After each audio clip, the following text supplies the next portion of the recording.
let the bus sink. Oh no.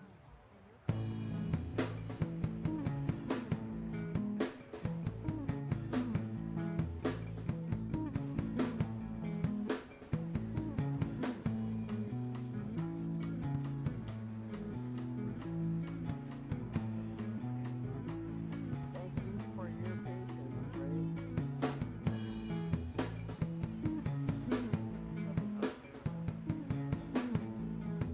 It's like a real phone call. Great.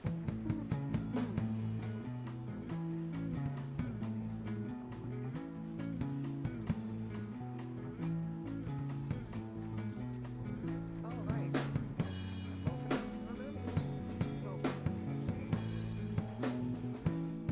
Okay.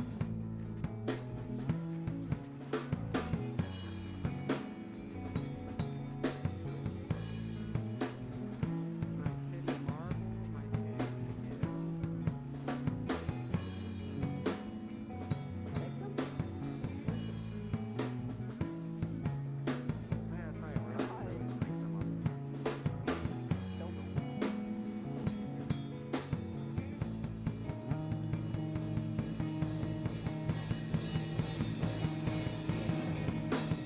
Not have it anymore.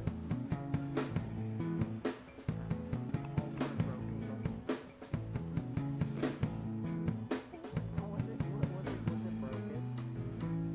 Yeah, the team in the Roblox game recently had a fire. Their only ever dev. So it's just a one-person dev on like one of the biggest teams in Roblox. Oh. And they struggled to get the boss out on time when they did this report. Nice. I love that. What's happening with Twitter right now? I'm still. I love what's happening with Twitter right now. It's amazing. Haven't used Twitter in so long. The thing is, I agree with you, but part of my job involves having to at least be on top of some of the weirder stuff happening.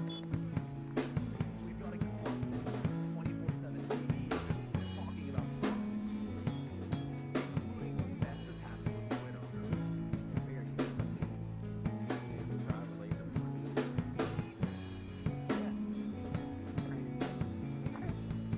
I work IT as a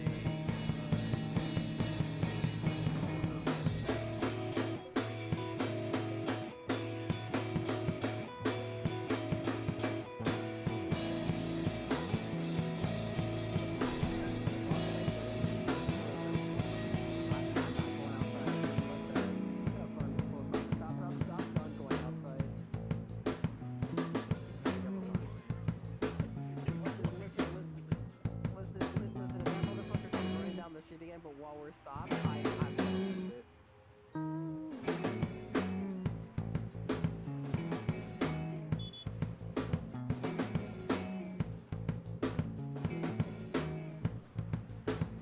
It's also a horrible reaction.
I do enjoy We're how finally you're started. what you just bought. Oh, I have to.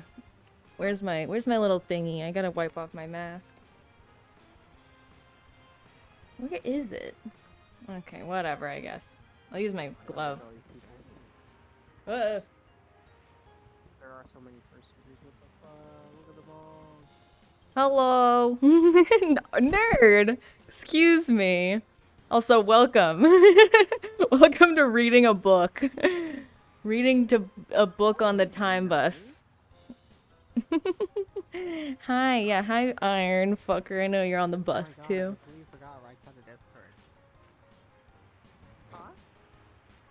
Marsh, hello. What?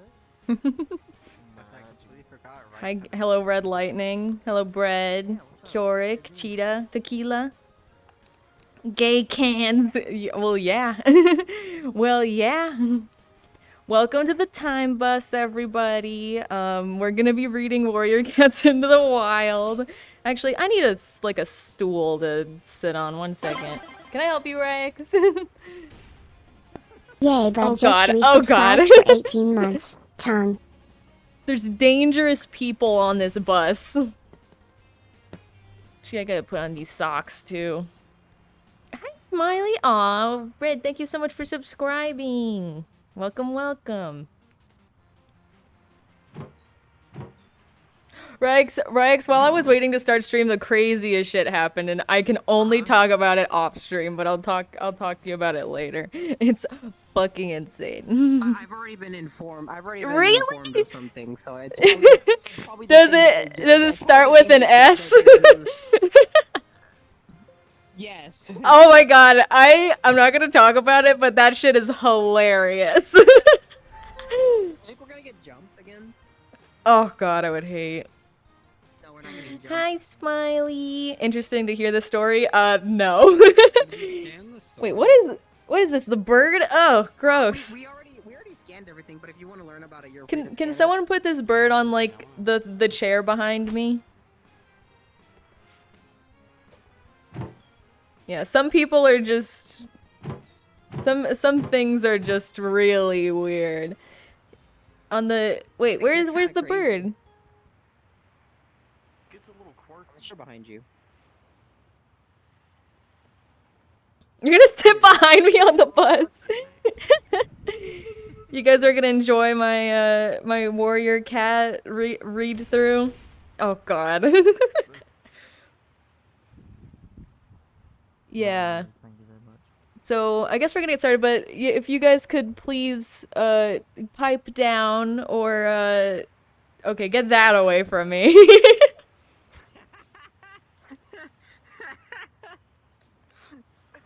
Get that away from me. Get the fucking Maui away from me. Thank you, Iron. No. No. I'm trying to read a book. Okay, I guess I'll get started now. Yeah, welcome to the time bus. We're just gonna be reading fucking Warrior Cats. I have it up right here, so I have no promises on how good or bad this reading will be. It's just gonna be, I'm just gonna read it, and if it's bad, it's fine, but I don't know. I've been meaning to reread Warrior Cats for a while, so. And by the way, I will have a very bad impression of all the characters. Like, when I'm reading the prologue, I can only think of the SSS Warrior Cats thing. No, Ugh, okay. Alright, I'm just gonna get started now then. Also, don't worry about the things that happen on the bus. We're just on a crazy time bus. We're just on a crazy time bus. It's nothing crazy. It's nothing weird. Well, it's something to do to pass the time. Oh yeah, I forgot. We're on, for those who don't know, we're on a time bus, and why do I pop my fucking hip out like that? But yeah, we're on a time bus, and we have to be on the bus for about, I don't know, like 12 more hours at least. Yeah. Can you imagine being a Texan? Kind of gay. Ignore that. All right. I'm gonna start reading. Actually, I'm gonna move my book down a little bit so it's like me looking down at the book. So one moment, and then we'll just get started reading. If you want to know what's actually happening on the bus, go watch Ryx's stream. But this is just me reading a book, so there we go. This is a nice angle for me to read the book. I want to get a good angle of it. He's gonna run into us and break through and kill us all. God, I hope that doesn't fucking happen. I'm going to scream if that happens. If he somehow manages to break into the bus through the window, I'm going to scream. Yeah, apparently something hit our bus and it freaked everyone out. Okay, I'm gonna start reading now. A half moon glowed on the By the way, I'm not good at reading, so it's just gonna be bad. What if the premise of this stream was just me reading it to myself, but like I didn't say anything out loud. I just sat here and read it. Okay. Let me know if there's any problems with like the sounds or the microphone or whatever. Okay, here we go. A half moon glowed on the smooth granite boulders, turning them to silver. I haven't read Warrior Cats in a long time, by the way. I can't even remember last time. I'm fine with it since I'm playing Satisfactory. It's so it's good for the background. I feel that. I need to move this because my chat is actually getting interrupted.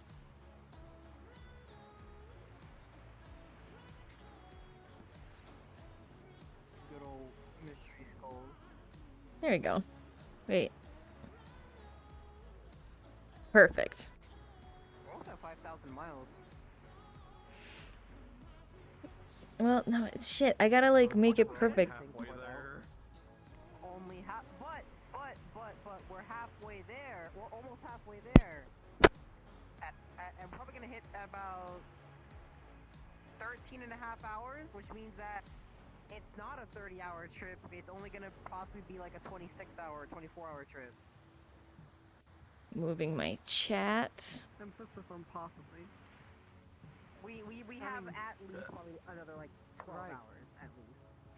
If you Actually, I add should back put the time it- that we reset, E. then it would be 30. God. If we never had to reset. Alright, here we go. A half moon glowed on the smooth granite boulders, turning them to silver. The silence was broken only by the ripple of water from the swift black river and the whisper of trees in the forest beyond. There was a stirring in the shadows, and from all around, lithe dark shapes crept stealthily over the rocks. Unsheathed claws glinted in the moonlight, wary eyes flashed like amber. And then, as if on silent signal, the creatures leapt at each other, and suddenly the rocks were alive with wrestling, screeching cats. At the center of the frenzy of fur and claws, a massive dark tabby pinned a bracken-colored tom to the ground and drew up his head triumphantly. "Oakheart," the tabby growled. "How dare you hunt in our territory? The Sunning Rocks belong to ThunderClan." I am reading this in the exact tone of SS's Warrior Cats. Not in the tone, but in like the way they emphasize the words. That was a good prologue. That was a good episode 1. After tonight, Tiger Claw, this will just be another RiverClan hunting ground. The bracken-colored tom spat back. Warning. Power movement system overload. How's the bus? The bus is good. I mean, our power just went off, but I'm just reading Warrior Cats. A warning yowl came from the shore, shrill and anxious.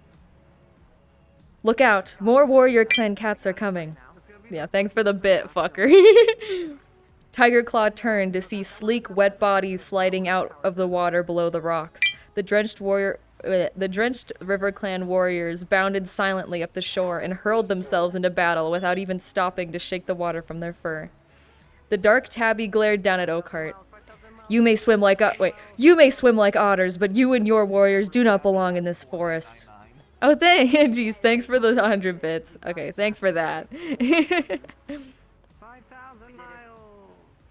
Oh, wait. Halfway point.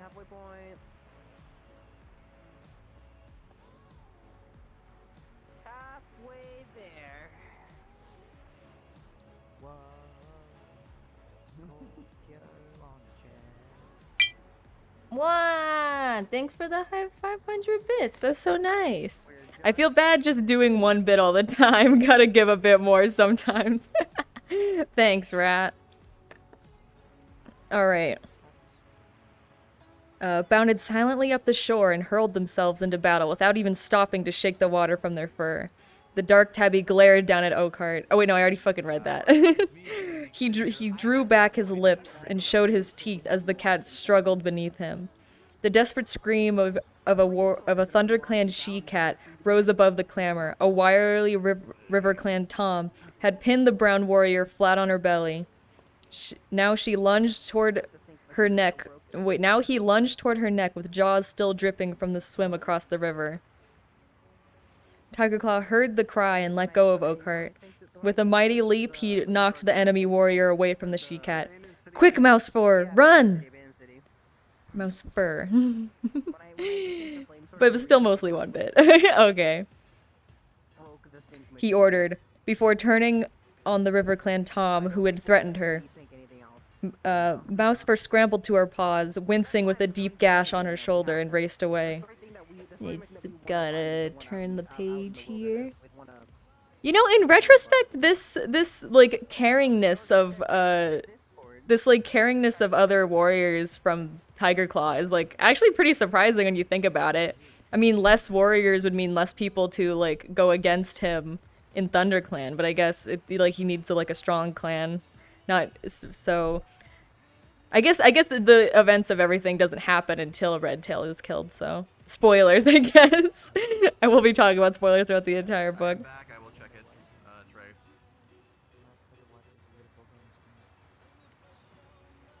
What a shitty fucking storyteller.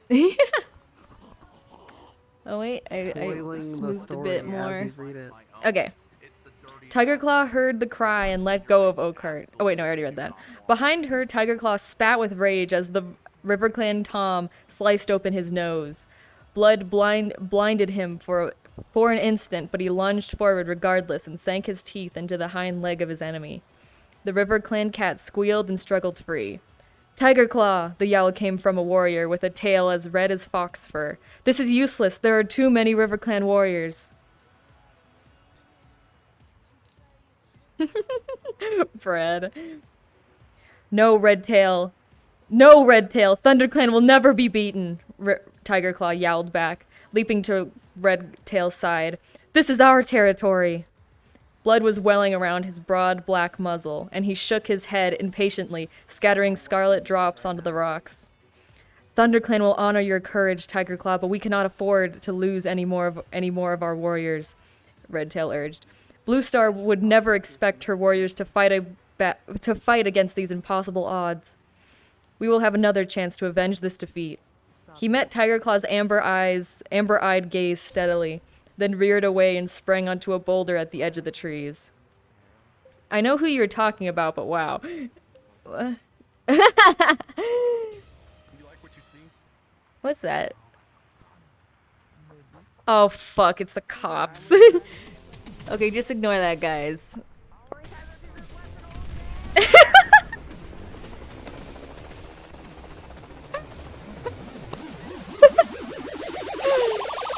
Oh shit! Wait, Chris! Oh my god! Wait! Oh my god, you had such an early stream. Yo, what's up, guys?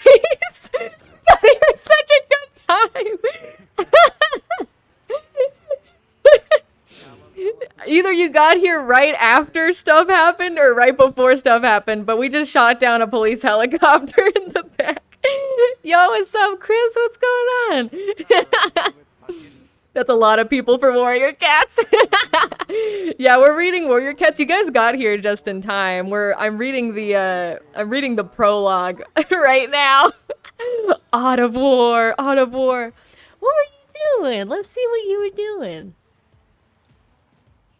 Let's see. Let's shout out Chrisum. What were you up to? Oh, you were playing God of War. Oh yeah, Art of War. That makes sense. I don't know which God of War it was, but I hope we had some fun.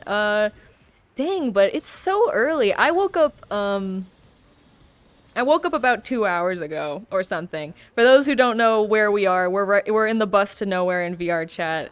My friend Ryex, who you might have seen on my Twitter or something, is also streaming the world, but it's like we have to basically we have to stay in the bus for like 30 hours.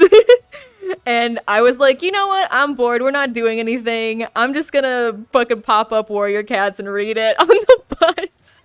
So that's what we're doing. Welcome, welcome everyone. And Darkwolf, thank you for following. But yeah, Chris, feel free to like get some water, get some food, go take a nap or something. Thanks so much for reading. But welcome.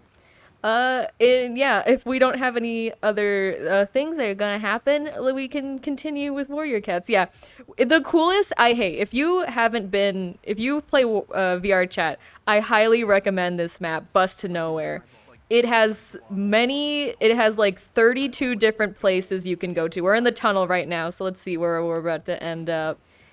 I think we're in a crystal cave, or are we in hell? Yeah, we're in hell.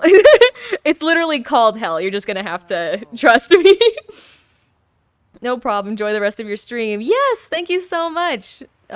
Feel free to go rest or lurk or whatever, everybody. ThunderClan forever? No, not ThunderClan forever. Fucking WindClan forever. I am a WindClan stan here. Yo, Wing Clan? Yeah, yo, WindClan is right. Korvox got the idea. Look, ThunderClan's okay. ThunderClan's okay, but it's not. ThunderClan's kind of cringe. But it's not WindClan. But Nightheart's not even a ThunderClan warrior anymore. Spoilers. I love Nightheart though. What a cringy little poor boy. I love how melodramatic he is. He's pretty great. Oh god, Korvox here to talk about how much WindClan rocks. I haven't read Warriors in years, but yeah. was pretty dope. And also Cordingo Nix. Welcome. Clan Sky is best. I guess Sky Clan's pretty cool too. Look, ThunderClan's fine. I'm just more partial to WindClan ever since I was young, especially since they only had like 3 people in their clan in the first book. I think that was pretty funny. All right. Sky Clan Skorai? Okay, I'm gonna keep reading now, but welcome everybody. Oh, events happening. Welcome. We're in hell right now, but you'll see like things change and events happen around the world, but that's just gonna be how it is. Oh, we stopped. All right, but I'm just gonna keep reading until I finish the first book. What are you guys talking about? We're talking about Warrior Cats, and we're also gonna be reading Warrior Cats. The Lost Fifth Clan, Scott Clan. Yeah, they were pretty cool.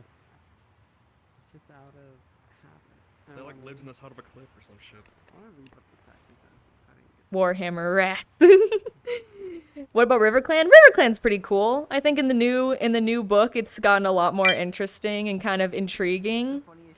Here are some gay biddies, you awesome fucker. Aw, thank you, Red. What is that, a burger? Give me that. You mean Thundercats? I don't mean Thundercats. Skyrai is the rats that would bring a nuke to a sword fight. But yes, let's continue reading now. And Inkbo, thank you so much for following. I like RiverClan. I think RiverClan would be like my second favorite, even though a lot of people like to give RiverClan shit.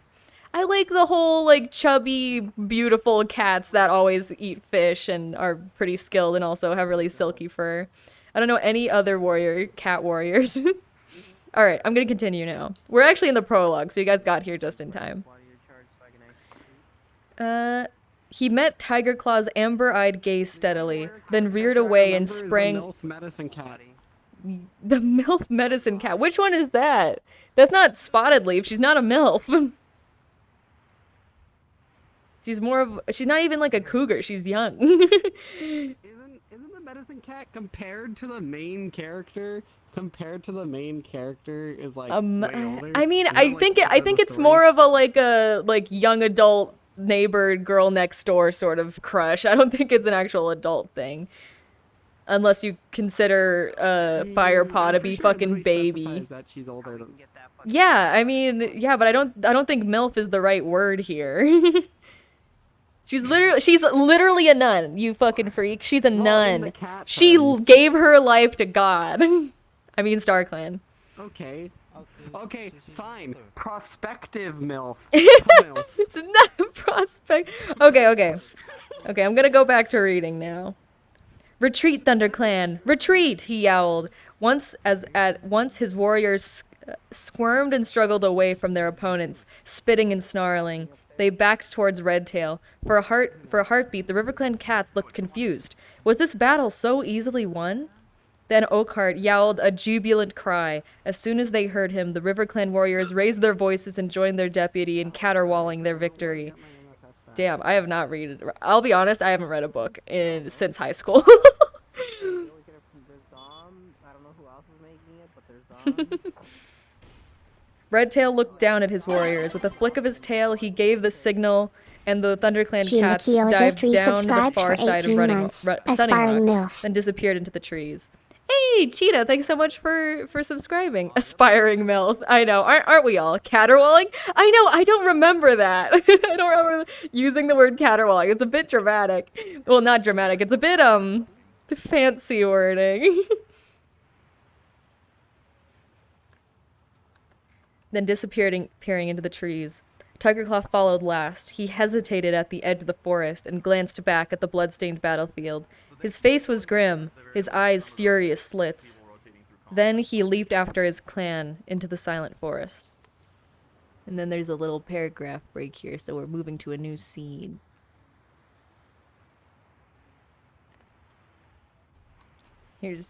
Alright. I need to read more books. Yeah, me too, but I'm busy. I'm busy sitting on a fucking bus for 30 hours. No, this is Patrick. Hey, I got a book suggestion you should read. It's called The Adventurers Guild, and it has 3 parts. Is that a book? That sounds like D&D stuff. It sounds interesting, though. In a deserted clearing, an old gray... Damn, they called her old at the beginning of the books? Like, is she? I guess there's Pine Star, then Sunstar. But then Spotted Leaf is, like, a young warrior when Spotted Leaf is born. Spotted Leaf is a young medicine cat at this point. Nice avatar. Thank you. Thank you so much. I have a bunch of different shirts. This one says pizza and anal. I'm finishing this boss fight, then rejoining. Okay. In a deserted clearing, an old gray she-cat sat alone, staring up at the clear night sky. All around her, in the shadows, she could hear the... Can you get that out of here? All around her in the shadows, she could hear the breathing and stirring of sleeping cats. A small tortoiseshell she-cat emerged from a dark corner, her paw steps quick and soundless. The gray cat dipped her head in greeting. "How's Mousefur?" she mewed. "Her wounds are deep, Blue Star," answered the tortoiseshell, settling herself on the night cool grass. "But she is young and strong. She will heal quickly." What programs do you use to model your animations? This is just VR. So if you're thinking these are animations, it's not. It's to model. If you mean like model like the stuff, I didn't make like the upper body, but I made like the hair and the ears and the eyebrows and the pants and the shirt, and I used Blender. It has D&D attributes. The creator of the book loved to play it. Oh, that's nice. Isn't that Buena? But yeah, this is VR, so this is me just moving in real life. With a virtual reality thing stuck to my face. Helmet, or whatever. But she is young and strong. She will heal quickly. And the others? They will all recover too. Blue Star sighed. We're lucky not to have lost any of our warriors this time. You are a gifted medicine cat, Spotted Leaf. She tilted her head again and studied the stars. I am deeply troubled by tonight's defeat. ThunderClan has not been beaten in its own territory since I became leader. She murmured. These are difficult times for our clan. The season of New Leaf is late, and there have been fewer kits. ThunderClan needs more warriors if it is to survive. I have to learn to model in Blender. Yeah! I learned through, like, MMD shenanigans. But the year is only just beginning, Spotted Leaf pointed out calmly.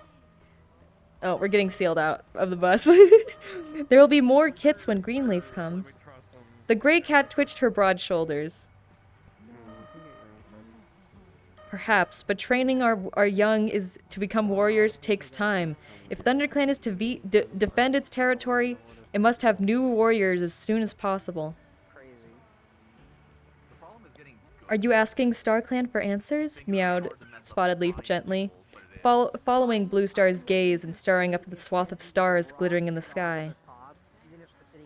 It is at times like this we need the words of ancient warriors to help us. Has StarClan spoken to you? Blue Star asked. Not for some moons, Blue Star. Months! Nothing for months? Suddenly, a shooting star blazed over the treetops. Spotted Leaf's tail twitched as the fur along her spine bristled. Blue Star's ears pricked, but she remained silent as Spotted Leaf continued to gaze upwards. After a few moments, Spotted Leaf lowered her head and turned to Blue Star. It was a message from StarClan, she murmured. A distant look came to her eyes. Fire alone will save our clan. Fire, Blue Star echoed. But fire is feared by all the clans. How can it save us? Spotted Leaf shook her head. I do not know, she admitted. But this is the message StarClan has chosen to share with me.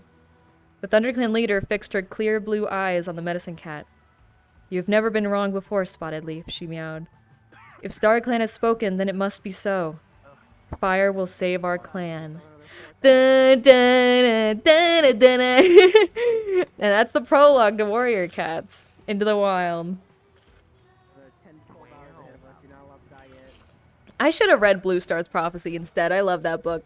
It's insane. It's intense. I'm gonna sleep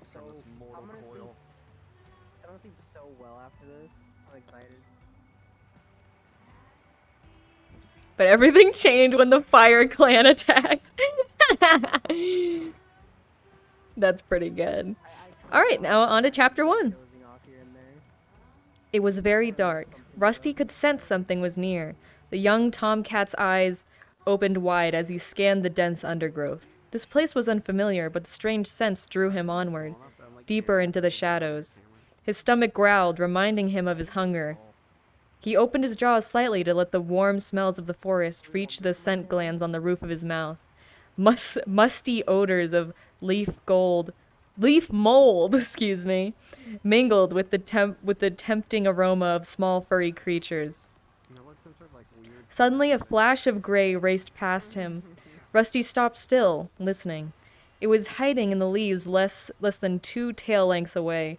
Rusty knew it was a mouse. He could feel the rapid pulsing of a tiny heart deep within his ear fur. The Wind Clan was then exterminated. All but one died. Oh god. Tall Star. He who could save them all.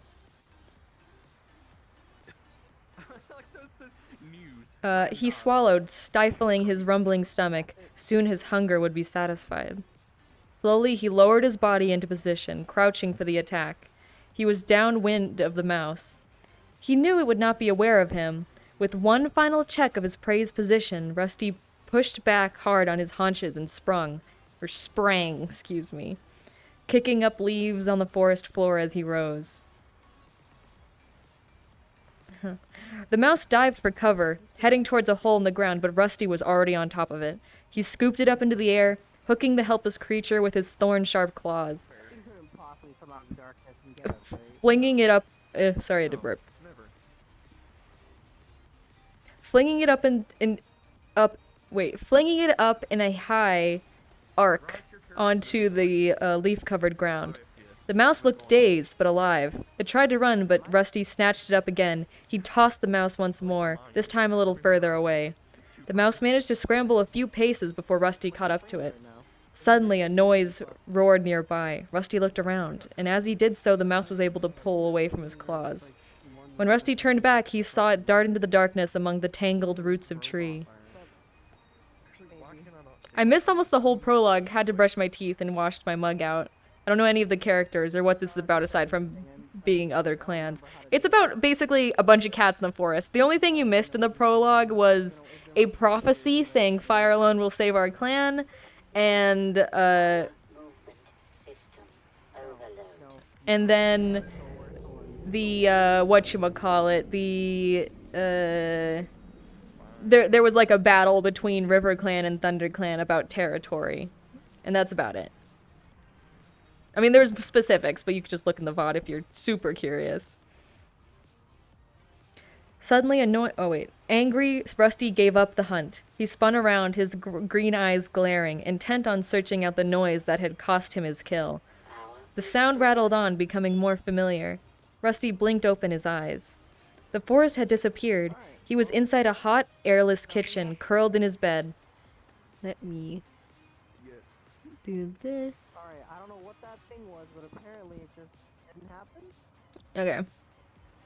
Among Us Moonlight filtered through the window, casting shadows onto the smooth, hard floor. The noise had been the rattle of the hard, dried pellets of food as they were tipped into his dish. Rusty had been dreaming. Lifting his head, he rested his chin on the side of his bed. His collar rubbed uncomfortably around his neck. In his dream, he felt fresh air ruffling the soft fur where the collar usually pinched.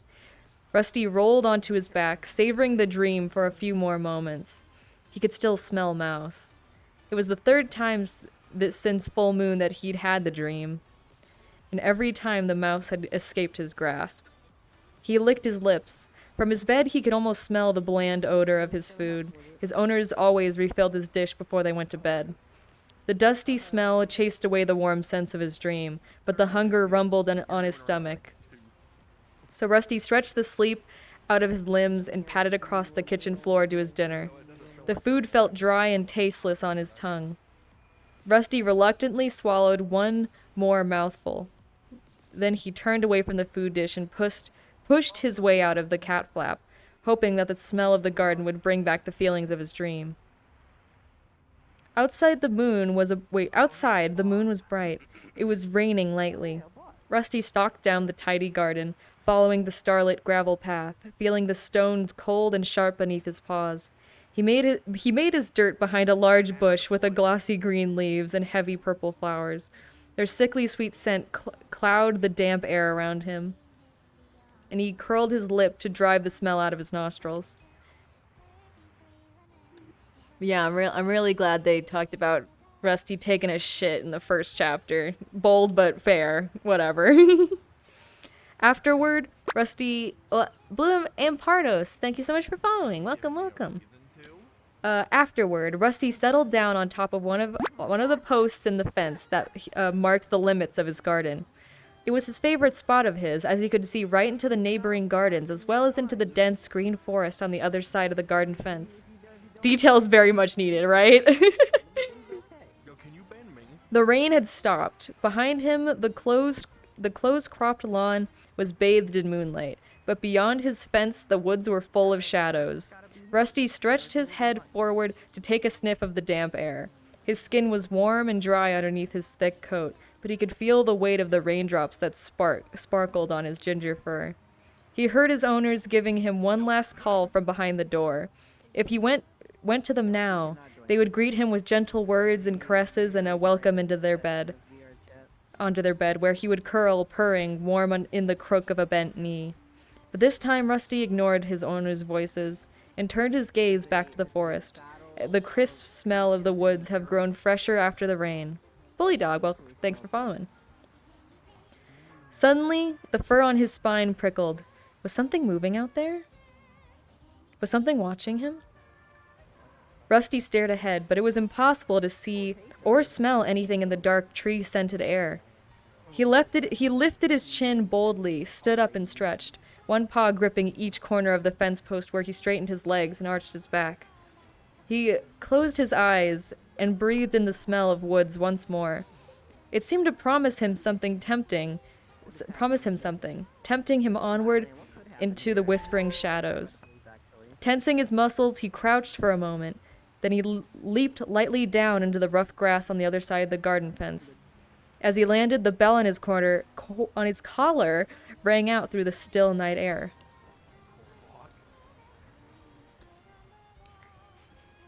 Where are you off to, Rusty? Meowed a familiar voice behind him. Rusty looked up. A young black and white cat was balancing ungracefully on the fence. Hello, Smudge. You're not going into the woods, are you? Smudge's amber eyes were huge. Just for a look, Rusty promised, shifting uncomfortably.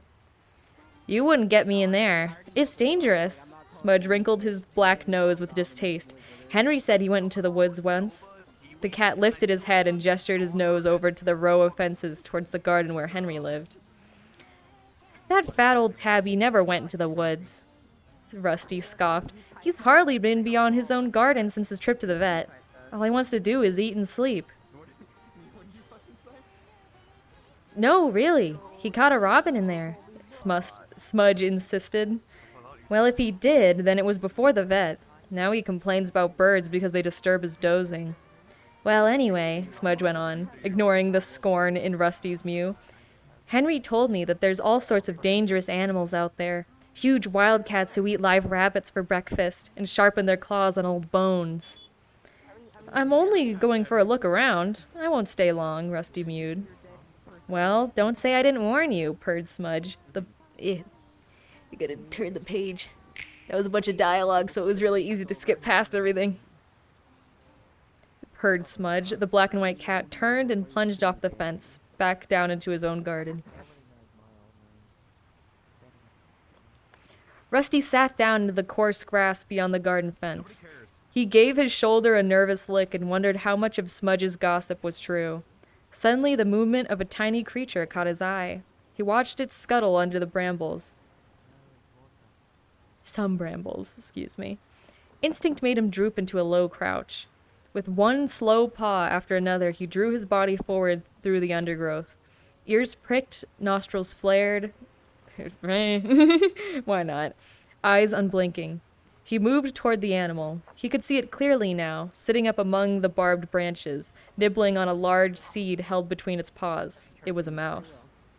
Rusty rocked his haunches from side to side, preparing to leap. He held his breath in case his bell rang again. Excitement coursed through him, making his heart pound. This was even better than his dreams. Then a sudden noise cracking twigs and crunching leaves made him jump. His bell jangled treacherously, and the mouse darted away into the thickest tangle of the bramble. Rusty stood very still and looked around. He could see the white tip of a red bushy tail trailing through a clump of tall ferns up ahead. He smelled a strong, strange scent, definitely a meat-eater. But neither cat nor dog. Distracted, Rusty forgot about the mouse and watched the red tail curiously. He wanted a better look. All of Rusty's senses strained ahead as he prowled forward. He then detected another noise. It came from behind, but sounded muted and distant. He swiveled his ears back to hear it better. Paw steps? He wondered. But he kept his eyes fixed on the strange red fur up ahead and continued to creep forward. It was only when the faint rustling behind him became a loud, fast-approaching leaf crackle that Rusty realized he was in danger. The creature hit him like an explosion, and Rusty was thrown sideways into a clump of nettles. Twisting and yowling, he tried to throw off the attacker that had fastened itself to his back. He was gripping him with incredibly sharp claws.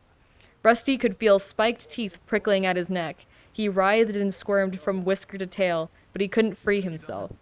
For a second, he felt helplessness. Then he froze. Thinking fast, he flipped over onto his back. He knew instinctively how dangerous it was to expose his soft belly, but it was his only chance.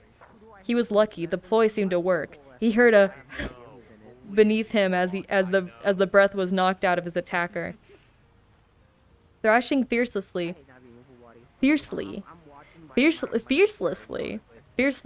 Rusty managed to wriggle free. Without looking back, he sprinted towards his home. Behind him, a rush of paw steps told Rusty his attacker was giving chase. Even though the pain from the scratches stung beneath his fur, Rusty decided that he would turn and fight rather than let himself be jumped on again. He skidded to a stop, spun around, and faced his pursuer. It was another kitten, with a thick coat of shaggy gray fur, strong legs, and a broad face. In a heartbeat, Rusty smelled that it was a tom, and sensed the power of the sturdy shoulders underneath the soft coat. And the kitten crashed into Rusty at full pelt. Taken by surprise by Rusty's turnabout, it fell back into a dazed heap. Whoa, wait, what? The impact knocked the breath out of Rusty, and he staggered. He quickly found his footing and arched his back, puffing out his orange fur, ready to spring onto the other kitten. But his attacker simply sat up and began to lick a forepaw, all signs of aggression gone. Rusty felt strangely disappointed. Every part of him was tense, ready for battle. "Hey there, kitty pet," meowed the gray Tom cheerfully. You put up quite a fight. Gee, mortal cat bat. You put up quite a fight for a tame kitty. Rusty remained on tiptoe for a second, wondering whether to attack anyway. Then he remembered the strength he had felt in the kitten's paws when he had him pinned to the ground. He dropped to his pads, loosened his muscles, and let his spine unbend. "And I'll fight you again if I have to," he growled. "I'm Greypaw, by the way," the gray kitten went on, ignoring Rusty's threat. "I'm training to become a ThunderClan warrior." Why is he just saying this? Did he just become like an apprentice like today? Rusty remained silent. He didn't understand what this gray what's-it was meowing about, but he sensed the threat has passed. He hid his confusion by leaning down to lick his ruffled chest. Training to be a Thundercat, yes, of course. Rusty remained silent. Oh wait, blah blah blah. "What's a kitty pet like you doing out in the woods? Don't you know it's dangerous?" asked Greypaw. "If you're the most dangerous thing the woods has to offer, then I think I can handle it," Rusty bluffed.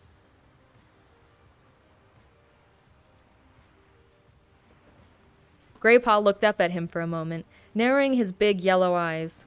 "Oh, I'm far from the most dangerous. If I were even half a warrior, I'd have given an intruder like you some real wounds to think about."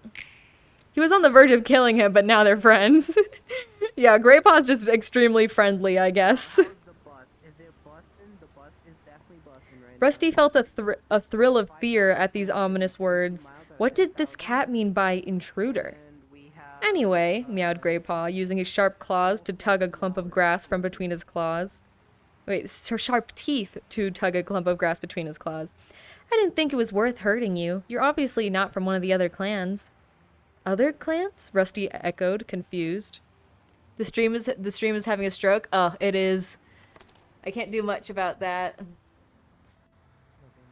Kenzie's on the 3rd floor, just simply reading Warrior Cats right there. I am reading Warrior Cats. Press the orange button. Thank you. Are you subscribed? No? You better be. I don't know what's going on with my stream. I don't know. It's all fucky. I don't know. Something's fucky.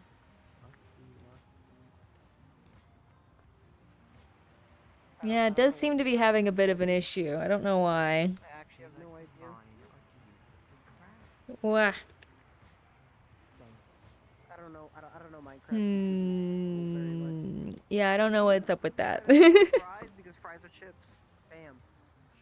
Oh, it's not just me then. Yeah, it's everyone. I can see it happening on my thing. The OBS basically going red as it's trying to reconnect or something. Greypaw punched the stream. I did a restart to check if it was just me. Nah, it's my thing. I don't really know how to fix it though. Let's see if I can close anything that doesn't need to be open right now. So stupid. You're a Reddit mod? And a Discord admin?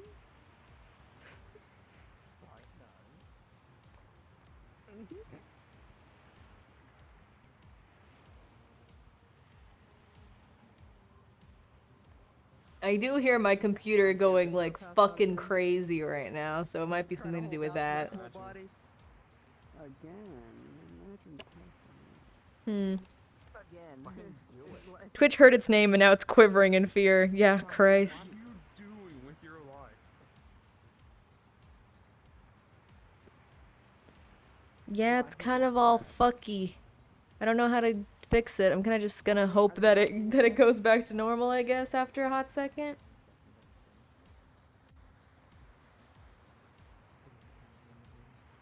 Oh god, there's Ryx. Can I help Are you? you fucking lagging up here? Yes. What I are we mean, I'm talking about? not. What are we talking I'm about? not What are we lagging. talking about? I'm not lagging, my stream's we talking lagging. What did we talk about? What do you We mean? talked about this. We We talked about this. Oh. You fix your stream. I already We fixed talked it. It's about it. it's already so Situation. I know. I thought it would be better because my stream before was like They wanted to show off their point of view on the bus, and I was like, your stream's gonna fucking lag you out while you stream. Lo and behold, look at them now. Look at them now. well, it's not oh god, it's not lagging me out. It's lagging the stream out, which is almost worse, honestly. Oh, the police. Is it the police? I'm just waiting to see lights appear behind me. Oh, no, it's a stop. It's not the police. Oh, I think we're back. Well, I'm not sure what happened, but maybe, I don't know. That was weird. It seems we're back now, so I guess I'll continue. We're like good at green. Man, what was that? Did someone change avatars or something? Or like someone joined or something? No. Yeah, that's weird. I didn't think anyone did. You forgot you were the Maybe someone left and it freed up some internet for me. busy van. You can see the other And camera. Start changing to all my different avatars. Yeah, it's good now. I thought so. All right, I will continue then. They are reading.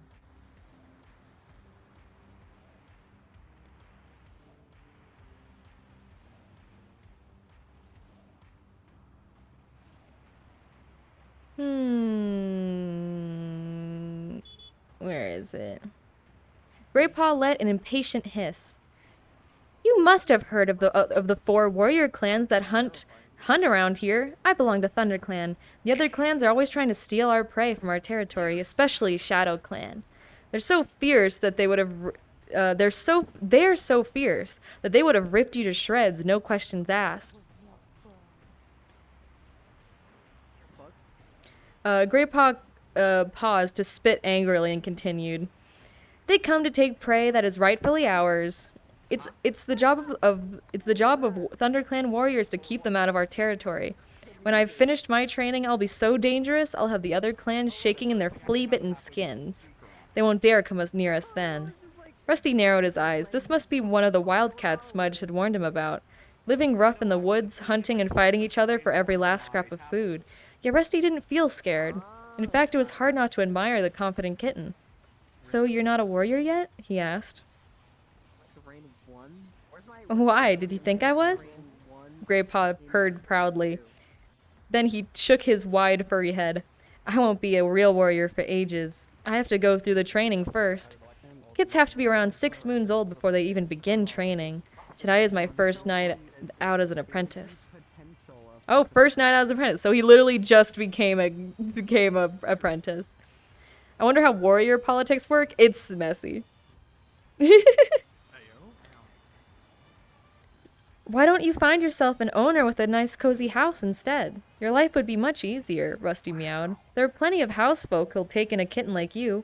All you have to do is sit where they can see you and look hungry for a couple days. And they'd feed me pellets that look like rabbit droppings and soft slop. Greypaw interrupted. No way! I can't think of anything worse than being a kitty pet. They're nothing but 2-legs toys, eating stuff that doesn't look like food and making dirt in a box of gravel, sticking their noses outside only when the 2-legs allow them. That's no life. Out here in the wild is free. We come and go as we please. It's not true. You stay in your territory, but whatever, Greypaw. What's going on? Did Dom just fucking say, is there Finishing his speech with a proud spit, he meowed mischievously. Until you've tasted a fresh kill mouse, you haven't lived. Have you ever tasted a mouse? No, Rusty admitted, a little defensively. Not yet. I guess you'll never understand, Greypaw sighed. You weren't born wild. It makes a big difference. You need to be born with the warrior blood in your veins, or feel the wind in your whiskers. Kitties born in a two-legged nest could never feel the same way. Rusty remembered the way he had felt in his dream. That's not true, he mewed indignantly. Greypaw did not reply. He suddenly stiffened mid-lick, one paw still raised, and sniffed the air. I smell cats from my clan, he hissed. You should go. They won't be pleased to find you hunting in our territory. Rusty looked around, wondering how Greypaw knew any cat was approaching. He couldn't smell anything different on a leaf-scented breeze. On the leaf-scented breeze. But his fur stood on end at the note of urgency in Greypaw's voice. Quick! Hissed Greypaw. Run! Rusty prepared to spring into the bushes, not knowing which way was safe to jump. He was too late. A voice mewed from behind him, firm and menacing. What's going on here? Rusty turned to see a large gray she-cat strolling majestically from the undergrowth. She was magnificent. White hairs streaked her muzzle, and an ugly scar parted the fur across her shoulders. But her smooth gray coat shone like silver in the moonlight.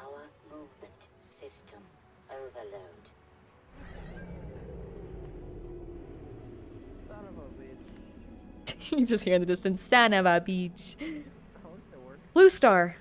Beside Rusty, Greypaw crouched down and narrowed his eyes. He crouched even lower when a second cat, a handsome golden... Handsome? Okay, Firepaw. Sorry, Rusty.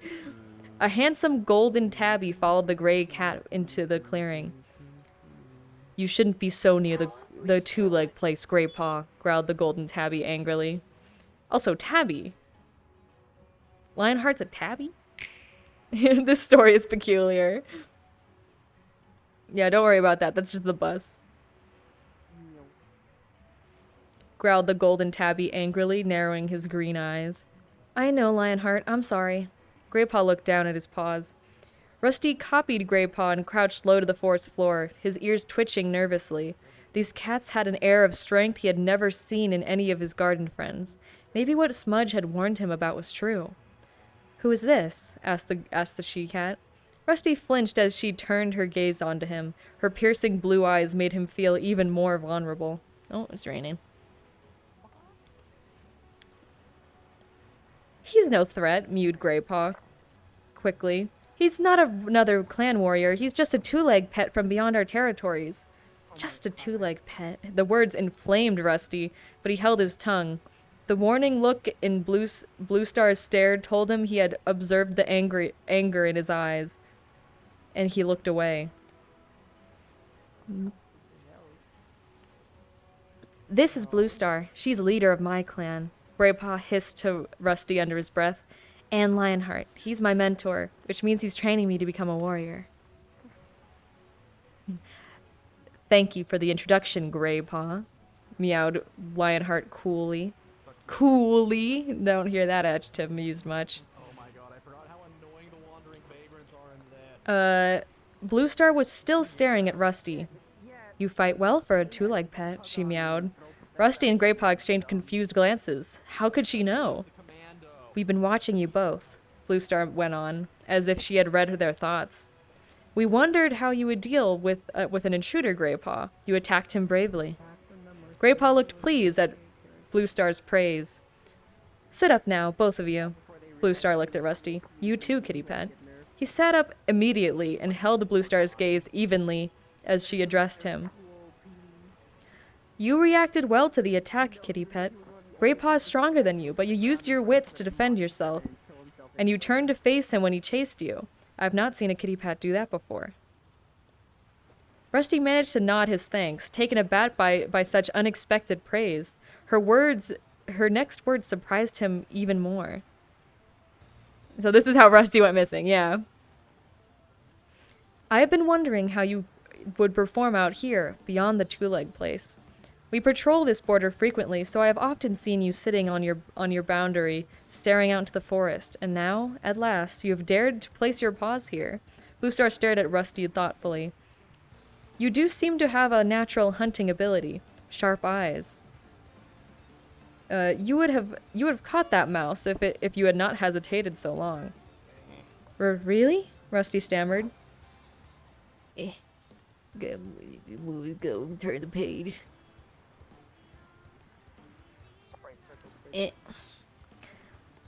Lionheart spoke now. His deep meow was respectful but insistent. Blue Star, this is a kitty pet. He should not be hunting in ThunderClan territory. Send him home to his 2 legs. Rusty prickled at Lionheart's dismissive words. Send me home? He mewed impatiently. Blue Star's words had made him glow with pride. She had noticed him. She had been impressed by him. But I've only come here to hunt for a mouse or 2. I'm sure there's enough to go around. Blue Star had turned her head to acknowledge Lionheart's words. Now her gaze snapped back to Rusty. Her blue eyes were blazing with anger. There's never enough to go around, she spat. If you didn't live such a soft, overfed life, you would know that. Rusty was confused by Blue Star's sudden rage, but the one glance at the horrified look on Graypaw's face was enough to tell him that he had spoken too freely. Lionheart stepped onto his leader's side. Both warriors loomed over him now. Rusty looked into Blue Star's threatening stare and his pride dissolved. These were not cozy fireside cats he was dealing with. They were mean, hungry cats who were probably going to finish what Graypaw had started. And that was the end of chapter 1. I don't know if we're making good time or not with this book, but there's...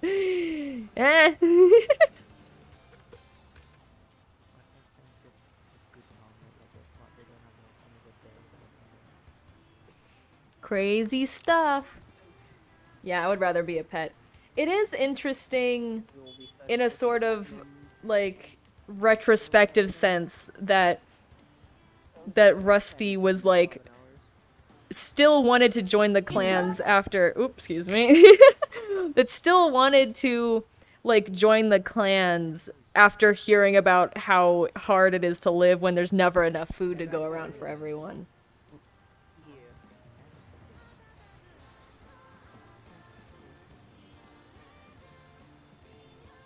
There you go.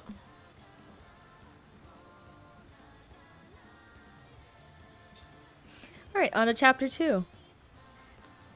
Well, hissed Blue Star, her face only a mouse length away from his now. Lionheart remained silent as he towered over Rusty. He flattened his ears and crouched under the Golden Warrior's cold stare. His fur prickled uncomfortably. I am no threat to your clan, he meowed, looking down at his trembling paws. You threaten our clan when you take our food, yowled Blue Star. You have plenty of food in your 2-leg nest already. You come here only to hunt for sport, but we hunt to survive. Is it really freedom if you have to fight and struggle for survival? That's what I mean. They got enough cats to go and hunt the 2 legs. Isn't this the whole thing about, like, the country mouse or the city mouse, where it's like, you live in the city, but it's more dangerous, but you can do whatever you want, or you can be a country mouse and like, do much, like, do little, but have, like, what is it? It's like country mouse, the city mouse is a mouse that can, like, eat freely and indulge itself, but is also more likely to die due to the dangerous environment. But a country mouse is more likely to be safe and protected, but not be able to overindulge and, like, are you referencing another book? No, it's like a saying or something. You could either be safe with less opportunities for, like, living a lavish life, or you can be in a dangerous place with more opportunities to live lavishly and, like, indulge yourself.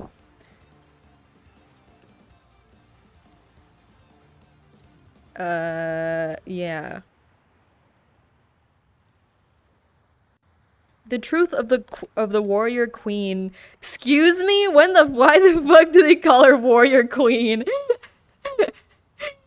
This feels so different from what I remember. They say the truth of the warrior queen's words. I have never heard that mentioned like that before. That's crazy.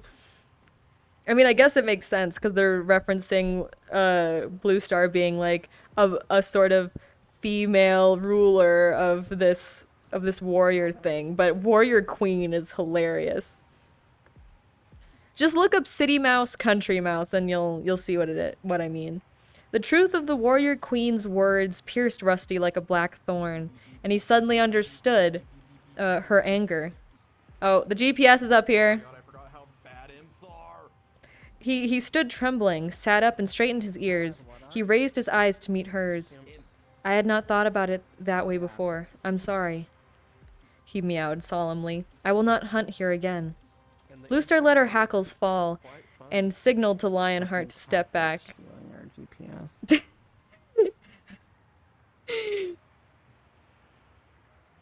You are an unusual kitty pet, Rusty, she meowed. Needs that the imps do. Greypaw's sigh of relief made Rusty's ear twitch. He heard the approval of Bluestar's voice and noticed that she swapped a meaningful glance at Lionheart. The look made him curious. What flashed between the two warriors? Quietly asked, is survival here really so hard? Our territory only covers part of the forest, answers Bluestar. We compete with other clans for what we have, and this year, late new leaf means prey is scarce. There's someone mowing outside, excuse me. Is your clan very big? Rusty meowed, his eyes wide. Big enough, replied Bluestar. Our territory can support us, but there is no prey left over. Are you all warriors then? Rusty mewed. Bluestar's guarded answers were just making him more and more curious. Lionheart answered him. Some are warriors. Some are too young or too old or too busy caring for kits to hunt. And you all live and share prey together? Rusty murmured in awe, thinking a little guiltily of his own easy, selfish life. But cats are both safe and can indulge, so that doesn't really apply, as long as their owner isn't one of those rare animal abusers. I mean, cats who are pets are.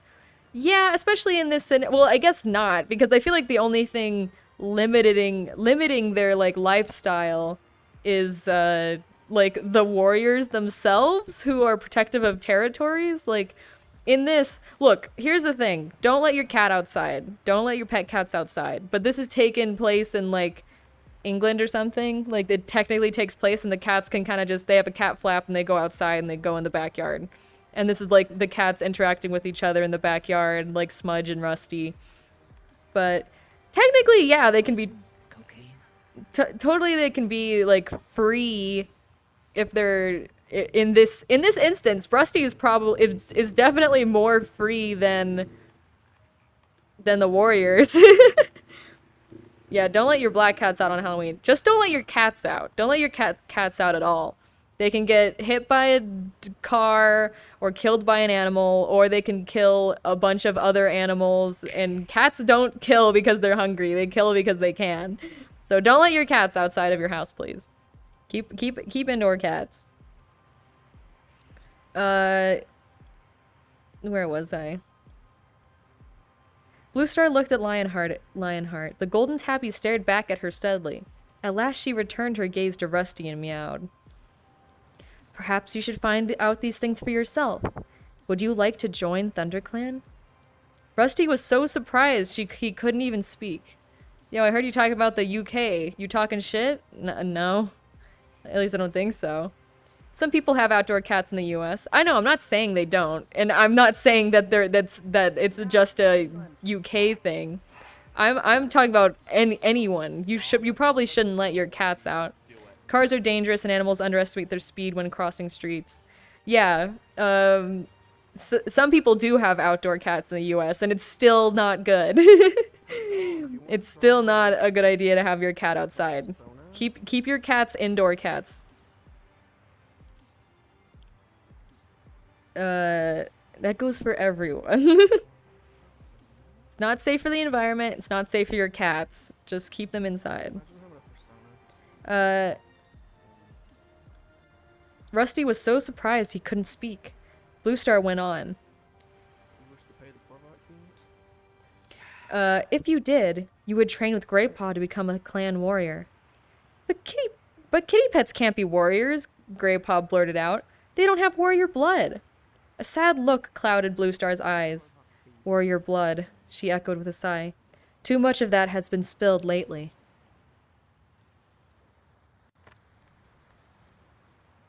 Bluestar fell silent and Lionheart mewed. Bluestar is only offering you training, young kid. There is no guarantee you'll become a full warrior. It might prove too difficult for you. After all, you are used to a comfortable life.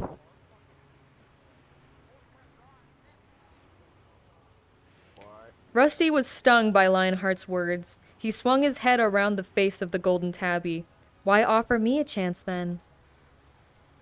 But it was Bluestar who answered. You are right to question our motives, young one. The fact is, ThunderClan needs more warriors. Understand that Bluestar does not make this offer lightly, warned Lionheart. If you wish to train with us, we will have to take you into our clan. You must either live with us and respect our ways, or return to your two-leg place and never come back. You cannot live with a paw in each world. A cool breeze stirred the undergrowth, ruffling Rusty's fur. He shivered, not with the cold, but with the excitement of incredible possibilities opening up in front of him. Are you wondering if it's worth giving up your comfortable kitty pet life? Asked Bluestar gently. But do you realize the price you will pay for your warmth and food? The price you will pay for your warmth and food. Rusty looked at her, puzzled. Surely his encounter with these cats have proved to him how easy and luxurious his life was. I can still tell you are still a Tom, Bluestar added, despite the two-leg stench that clings to your fur. What do you mean, still a Tom? Oh, they're talking about him getting his balls chopped off. Oh yeah, another reason why you shouldn't let your cats outside, especially if they're not neutered. The cats will breed, and then a bunch of kittens with no homes will get killed. So, fix your cats. Fix wild cats. Another reason to not let cats outside.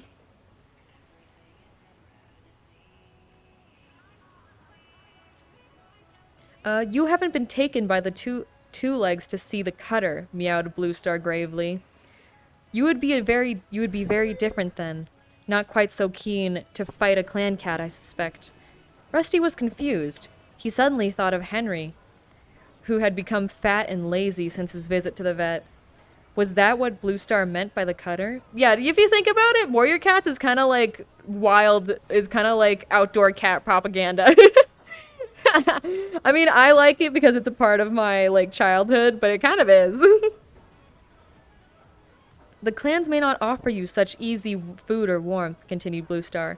In the season of leaf bear, nights in the forest can be cruel. The clan will demand great loyalty and hard work. You'll be expected to protect the clan with your life if necessary, and there are many mouths to feed, but the rewards are great. You will remain a Tom. You'll be trained in the ways of the wild. You will learn what it is to be a real cat. The strength and the fellowship of the clan will always be with you, even when you hunt alone. Rusty's head reeled. Bluestar seemed to be offering him the life he had lived so many times, and so tantalizingly in his dreams. But could he live like that for real? Lionheart interrupted his thoughts. Come, Bluestar, let's not waste any more time here. We must be ready to join the other patrol at Moon High. Tigerclaw will wonder what has become of us. He stood up and flicked his tail expectantly. Wait, Rusty meowed. Can I think about your offer? Bluestar looked at him for a long moment and nodded. Lionheart will be here tomorrow at Sun High, she told him. Give him your answer then. Power word neutered, yeah. Bluestar murmured a low signal, and in a single movement the three cats turned and disappeared into the undergrowth. Rusty blinked. He stared, excited, uncertain, up past the ferns that had encircled him. Though the canopy of leaves to the stars that glittered in the clear sky, the scent of the clan cat still hung heavily into the evening air. And as Rusty turned and headed for home, he felt a strange sensation inside of him, tugging him back to the depths of the forest. His fur prickled deliciously into the light wind, and the rustled leaves seemed to whisper his name into the shadows. Dun, dun, dun. Chapter 2 done. How's it going down there, you guys? 3. I think Greg's passed out again. Good for him. No one wake him up. He needs to sleep. His full body isn't on, right? No. Okay, good. He gets to have it charge. I don't know. I don't own a pet, but if I did but if I did, I feel like having their junk cut off would be cruel, even if it's normalized. I like to keep my cat, dog, other pet inside so it wouldn't be an issue. I don't know if I agree with that. I can see what you mean, though. Like, neutering of animals is always just safer. Like, safer for them.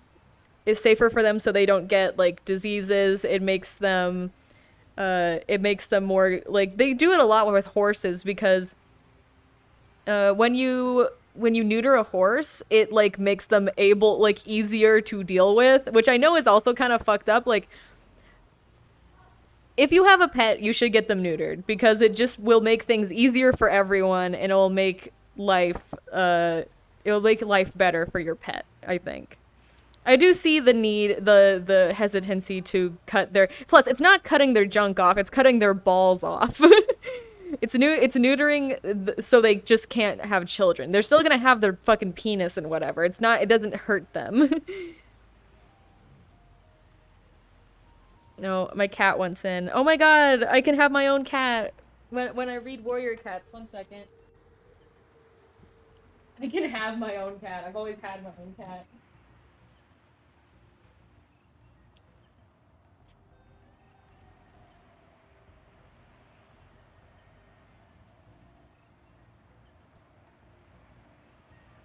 We got baby spider! Woo.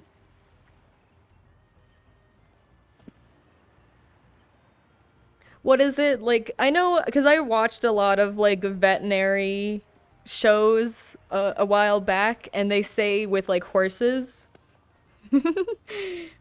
you're a two-leg owner. It's not, a two-leg is what they call humans. So, when you say I'm a two-leg owner, you're saying I'm a human owner, which is not true. It's called a kitty pet. I'm a kitty pet owner. A kitty pet is what they call cats that are owned by two legs. Oh shit! You guys can't see that, but there's like a UFO above us. Oh my god, it took iron! That's so crazy out of context. Holy shit. You are a warrior cat owner. I am not a warrior cat owner. No, you're an Anthro. Oh, there it goes. You can see it disappear. Alright. Anthros have two legs by definition. He just ascended. I ran up here to be like, oh my god, Kenj, it's your people, and they fucking abducted me.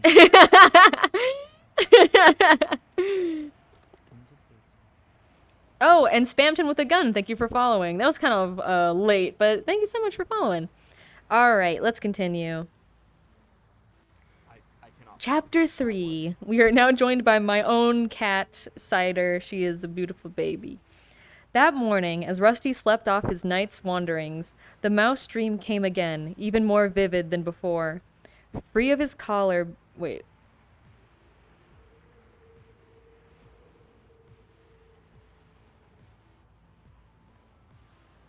Oh wait, it was a dream. Okay, for a second I thought I skipped a bunch of chapters. So yeah, even if you're a furry in VR chat, you're still a two-leg because you have two legs. I mean, I guess I don't think there's a word yet for warrior cats describing Anthros, but I'll keep you updated if there is. They'll probably just call them kitty pets on two legs. I don't know. That morning, as Rusty slept off his night's wanderings, the mouse dream came again, even more vivid than before. Free of his collar beneath the moon, he stalked the timid creature. But this time he was aware he was being watched. Shining from the shadows of the forest, he saw dozens of yellow eyes. The clan cats have entered his dream world. You are furred two-leg. Cursed. Rusty woke, blinking in the bright sunshine that was streaming across the kitchen floor. His fur felt heavy and thick with warmth. His food bowl had been topped up and his water bowl rinsed out and filled with bitter-tasting two-leg water. Rusty preferred drinking the puddles outside, but when it was hot or he was very thirsty, he would admit it was easier to lap up the water indoors. Could he really abandon his comfortable life? He ate, then pushed his way out of the cat flap into the garden. The day promised to be warm, and the garden was heavy with the smell of early blossoms. Me. You're not making this easier, Cider, I'll tell you what. He ate and then pushed his way out of the cat flap in the garden. Oh wait, I already read that. Wah. Hello, Rusty, mewed a voice from the fence. It was Smudge. You should have been awake an hour ago. The baby sparrows were out stretching their wings. Did you catch any? Rusty asked. Smudge yawned and licked his nose. Couldn't be bothered. I already eaten enough at the house anyway. Anyway, why weren't you out earlier? Yesterday you were complaining about Henry sleeping his time away, and today you're not much better yourself. Rusty sat down on the cool earth beside the fence and curled his tail neatly over his front paws. I was in the woods last night, he reminded his friend. At once he felt the blood stir in his veins and fur stiffen. Smudge looked down at him, his eyes wide. Oh yes, I forgot. How was it? Did you catch anything? Or did anything catch you? Rusty paused. He wasn't sure how to tell his old friend what had happened. I met some wildcats, he began. What? Smudge was clearly shocked. Did you get into a fight? Sort of. Rusty could feel the energy surging through his body again as he recalled the strength and power of the clan cats. Were you hurt? What happened? Smudge prompted him eagerly. There were 3 of them, bigger and stronger than any of us. And you fought all 3 of them? Smudge interrupted, his tail twitching with excitement. No, Rusty mewed hastily. Just the youngest one. The other 2 came later. How come they didn't shred you to pieces? How come they didn't shred you to pieces? They just warned me to leave their territory, but then... Rusty hesitated.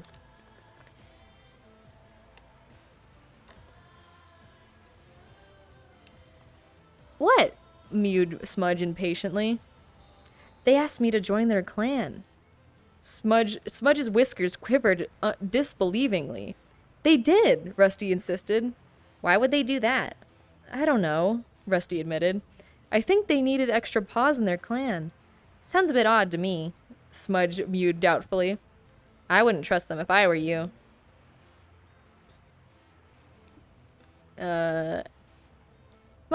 Rusty looked at Smudge. His black and white friend had never shown any interest in venturing into the woods. He was perfectly content living with his housefolk. They would never understand the restless longing that Rusty's dreams stirred him in night after night. Yeah, Ink. Does anyone else remember a book about winged cats? I remember my stepdad reading it to me and my brother as kids, but I don't remember the plot except for a black cat stuck in a tree and had damaged wing or something, was scared to climb down. I have never heard of that, but that sounds pretty cool though. Winged cats. But I do trust them, Rusty purred softly. I've made up my mind. I'm going to join them. Smudge scrambled down from the fence and stood in front of Rusty. Please don't go, Rusty. He mewed in alarm. I might never see you again. Rusty nudged him affectionately in the head.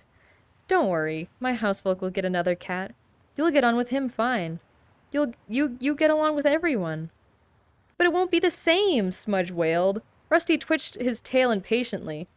That's just the point. If I stay around here till they take me to the cutter, it won't be the same. I won't be the same either.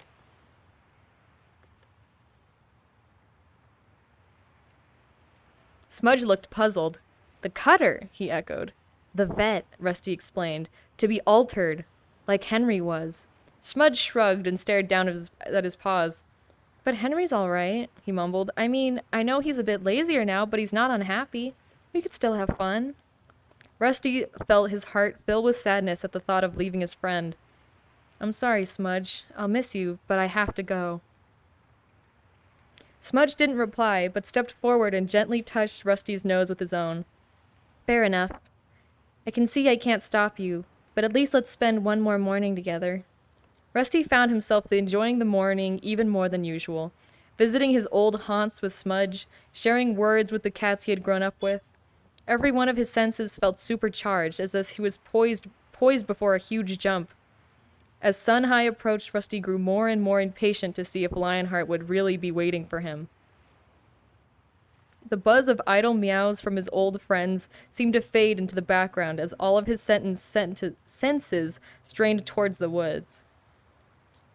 Rusty jumped down from his garden fence for the last time and crept into the woods. He had said his goodbyes to Smudge. Now all of his thoughts were focused on the forest and the cats who lived in it. We're going into the woods! As he approached the spot where he had met the clan cats the night before, he sat down and tasted the air.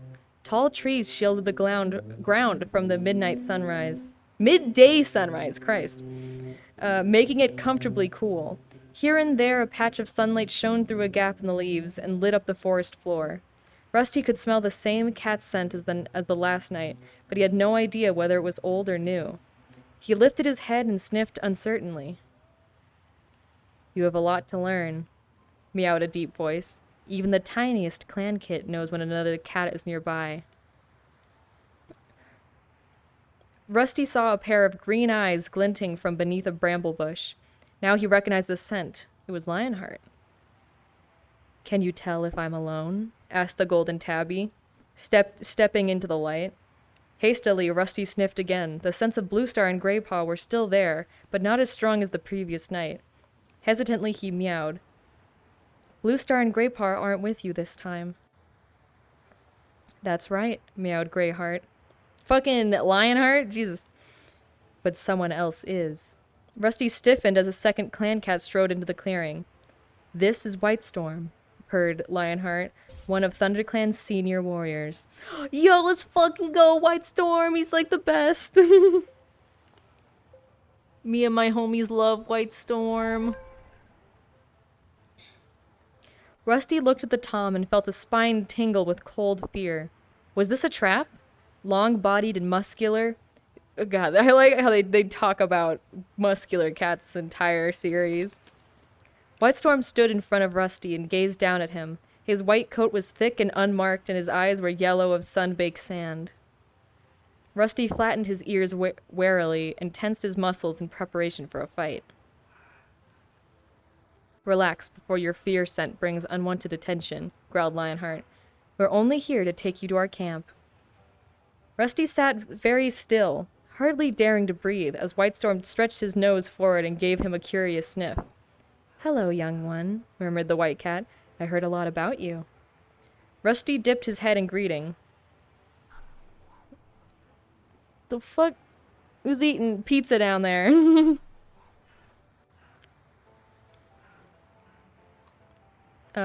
Come, we can speak more once we were in the camp, ordered Lionheart, and without pausing, he and Whitestorm leaped away into the undergrowth. Rusty jumped to his paws and followed as quickly as he could. The two warriors made no allowances for Rusty as they sped through the forest. Before long, he was struggling to keep up. Their pace barely slowed as they led him over fallen trees. Thanks. Got a pizza break. They passed, Their pace barely slowed as they led him over fallen trees and they cleared in a single leap, but which made Rusty had to scramble over paw by paw. They passed through sharply fragrant pine trees, where they had to jump across deep gullies churned up by a two-legged tree eater. From the safety of his garden fence, Rusty had often heard it roaring and snarling in the distance. Only one gully was too wide to jump, half filled with slimy, foul-smelling water. The clan cats wadded through without hesitating. Drink water? I'll drink my little soda here.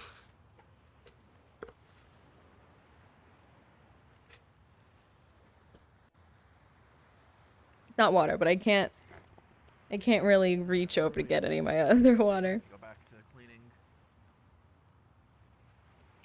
Rusty had never put a paw in water before, but he was determined not to show any signs of weakness, so he narrowed his eyes and followed, trying to ignore the uncomfortable wetness that soaked his belly fur.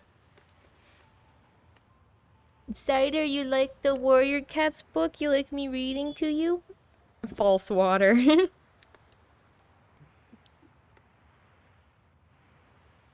At last, Lionheart and Whitestorm paused. Rusty skidded to a halt behind them, and stood panting while the two warriors stepped onto a rock that rested on the edge of a small ravine. We are very close to our camp now, meowed Lionheart. Rusty strained to see any signs of life. Moving leaves, a glimpse of fur among the bushes below, but his eyes saw nothing except for the same undergrowth that covered the rest of the forest floor. Use your nose. You must be able to scent it, hissed Whitestorm impatiently. Rusty closed his eyes and sniffed. Whitestorm was right. The scent here was very different from the cat scent he was used to. The air smelled stronger, speaking of many, many different cats.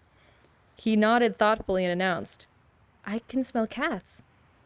Lionheart and Whitestorm exchanged amused looks. There will come a time, if you are accepted into the clan, when you will know each cat scent by name, Lionheart meowed. Follow me. He led the way nimbly down the boulders to the bottom of the ravine, and pushed his way through a thick patch of gorse. Rusty followed, and Whitestorm took up the rear. As his sides scraped against the prickly gorse, Rusty looked down and noticed that the grass beneath his paws was flattened into a broad, strong-smelling track. This must be the main entrance to the camp, he thought. Beyond the gorse, a clearing opened up. The ground at the center was bare, hard earth, shaped by many generations of paw steps. This camp had been here for a long time. The clearing was dappled by sunshine, and the air felt warm and still. Rusty looked around, his eyes wide. There were cats everywhere, sitting alone in groups, sharing food or purring quietly as they groomed one another. Just after sun high, when the day is hottest, it's time for sharing tongues. This is the weirdest fucking name for this. Meanwhile, Rusty's owner is worried about why their cat won't come home for dinner. Yeah.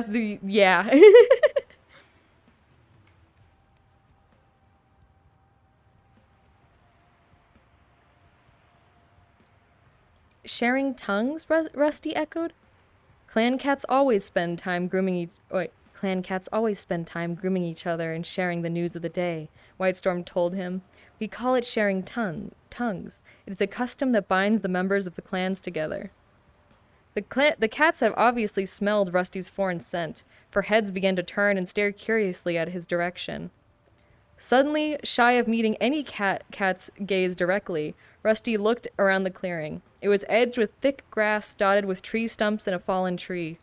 A thick curtain of ferns and gorse shielded the camp from the rest of the woods. Over here, meowed Lionheart, flicking his tail towards an impenetrable-looking tangle of brambles, is the nursery, where the kits are cared for. Sharing tongues? Yeah, I don't know why they call it that. It's weird.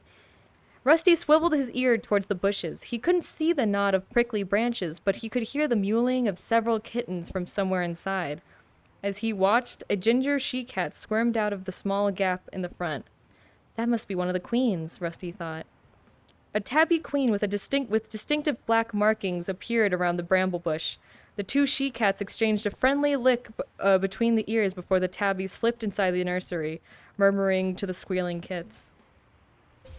The care of our kits is shared by all the queens. All cats serve the clan. Loyalty to the clan is the first law of our warrior code, a lesson that you must learn quickly if you wish to stay with us, mewed Lionheart. Here comes Blue Star, meowed Whitestorm, sniffing the air. Rusty sniffed the air too, and was pleased that he was able to recognize the scent of the gray she-cat a moment before she appeared, from the shadow of a large boulder that lay beside them at the head of the clearing.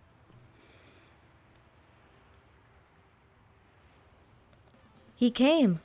Blue Star heard, addressing the warriors. White Star replied. Lionheart was convinced he would not. Rusty noticed the tip of Blue Star's tail twitch impatiently. Well, what do you think of him? She asked. He kept up well for the return journey, despite his puny size, Whitestorm admitted. He certainly seemed strong for a kitty pet. So it is agreed? Blue Star looked at Lionheart and Whitestorm. Both cats nodded. Then I shall announce his arrival to the clan. Blue Star leaped up onto the boulder and yowled. Let all cats old enough to catch their own prey join here beneath the high rock for a clan meeting. Her clear call brought all the cats trotting toward her, emerging like liquid shadows from the edges of the clearing. Rusty stayed where he was, flanked by Lionheart and Whitestorm. The other cats settled themselves below the high rock and looked expectantly up at their leader. Ryek's dead? Yeah, he is dead. he hasn't been sleeping, so I'm glad he can sleep. Rusty felt a relief as he recognized Greypaw's thick fur among the cats. Beside him sat a young tortoiseshell queen, her black-tipped tail tucked neatly over small white paws. A large dark gray tabby crouched beside them, the black stripes of his fur looking like shadows on the moonlit forest floor. When the cats were still, Blue Star spoke. ThunderClan needs more warriors, she began. Never before had we had so few apprentices in training. It has been decided that ThunderClan will take in an outsider to train as a warrior. Rusty heard indignant mutterings erupt among the clan, but Blue Star silenced them with a firm yowl. I have found a cat who is willing to become an apprentice of ThunderClan. Lucky to become an apprentice. Caterwauled, another use of caterwauled. A loud voice above the ripple of shock that spread through the cats. Rusty craned his neck and saw a pale tabby standing up and glaring defiantly at their leader. Blue Star ignored the tabby and dressed all of her clan. Lionheart and Whitestorm have met this young cat, and they agreed with me that we should train him with the other apprentices. Rusty looked up at Lionheart, then back at the clan, to find all eyes were on him now. His fur prickled and he swallowed nervously. There was silence for a moment. Rusty was sure that they would all be able to hear his heart pulsing and smell his fear scent.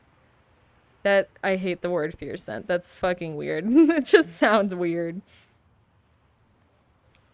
Now a deafening crescendo of caterwauling rose from the crowd. Where does he come from? Which clan does he belong to? What a strange scent he carries. That's not a scent of any clan I know.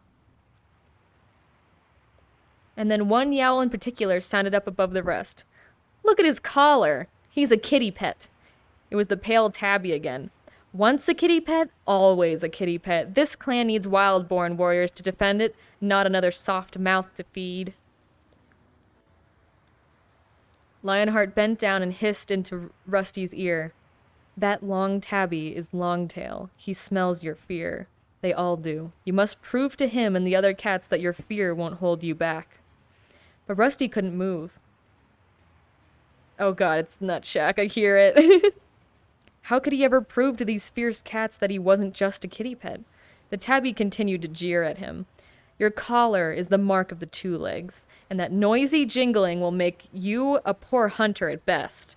At worst, it will bring the two legs into our territory, looking for their poor lost kitty pet who fills the woods with his pitiful tinkling.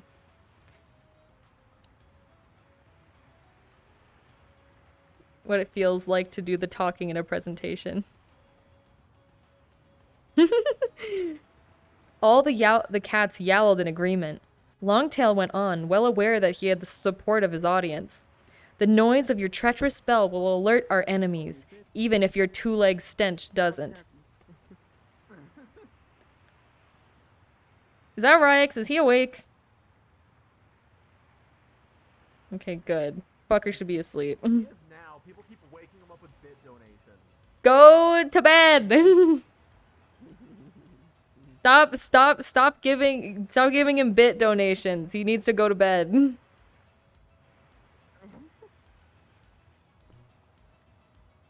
Longtail went on. Oh wait, I already read that one. I don't know if they even Lionheart hissed into Rusty's ear once more. Do you back down from a challenge? Rusty did not move, but this time he was trying to pinpoint Longtail's position. There he was, just behind a dusky brown queen. Rusty flattened his ears, narrowed his eyes, and hissing, leaped through the startled cats to fling himself at his tormentor. Also, weird, what is this? This is a kind of a weird thing, a part of the book. He can't hear you up there? Damn, he has his muffling louder than me. I mean, less than I do. Not even an hour. It's like 45 minutes. That's, like, this is, like, in retrospect, having Lionheart be like, also, Pill for Razor, thanks for following.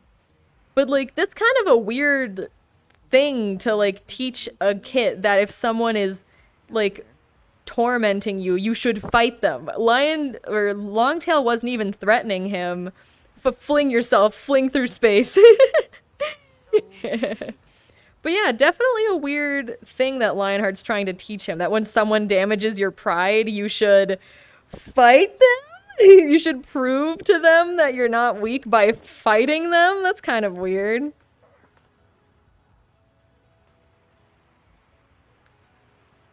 Ugh.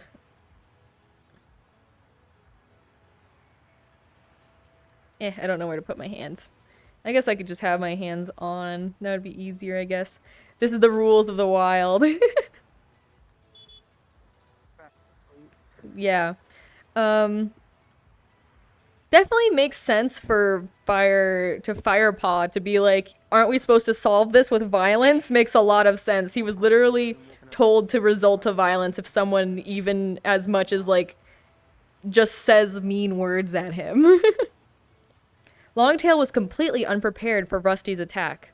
He staggered sideways, losing his footing on the hard-baked earth. Filled with rage and desperate to prove himself, Rusty dug his claws deep into the tabby cat's fur and sank in his teeth. No subtle rituals of swiping and boxing preceded this fight. The two cats were locked into screaming, writhing in a screaming, writhing tussle that flipped and somersaulted around the clearing at the heart of the camp. The other cats had sprung out of the way to avoid the screeching whirlwind of fur. As Rusty scratched and struggled, he was suddenly aware that he felt no fear, only exhilaration. Okay, I think this guy has a violence problem. Through the roaring of the blood in his ears, he could hear the cats around him wailing with excitement. Then Rusty felt his collar tighten around his neck. Longtail had gripped it between his teeth and was tugging, and tugging hard. Rusty felt a terrible pressure at his throat. Unable to breathe, he started to panic. He writhed and twisted, but each movement only made the pressure worse. Retching and gulping for air, he summoned up all his strength and tried to pull away from Longtail's grip. And suddenly, with a loud snap, he was free.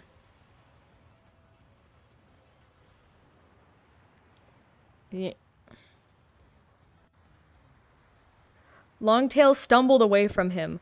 Rusty scrambled to his paws and looked around. Longtail was crouching 3 tail lengths away, and dangling from his mouth, Rusty saw his collar, mangled and broken. At once, Bluestar leaped down from the high rock and silenced the noisy crowd with a thunderous caterwaul. Rusty and Longtail remained fixed to the spot, gasping for breath.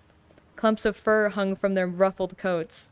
Rusty could see a cut stinging above his eye. Longtail's left ear was badly torn, and blood dripped down his lean shoulders onto the dusty ground. They stared at each other, their hostility not yet spent.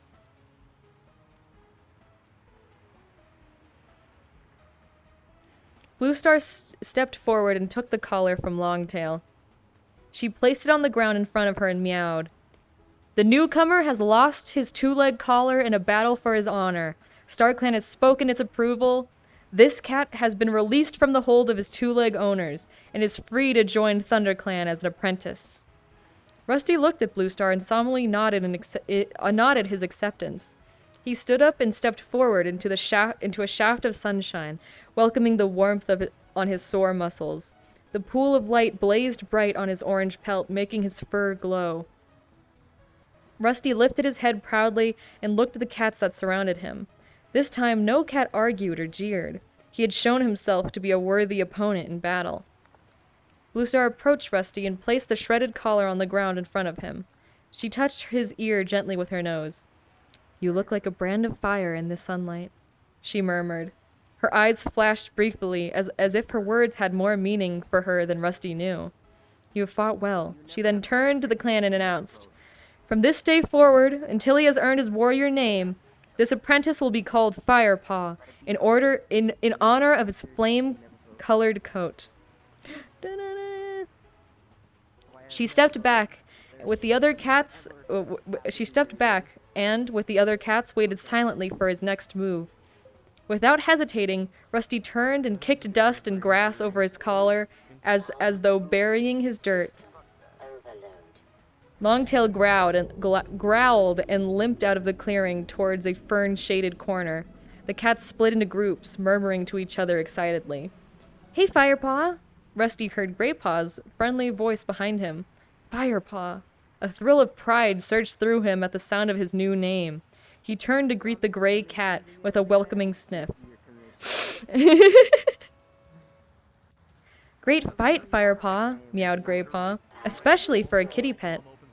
Longtail is a warrior, although he only finished his training 2 moons ago." 2 moons? That's 2 months ago? That's kind of a long time to be a warrior.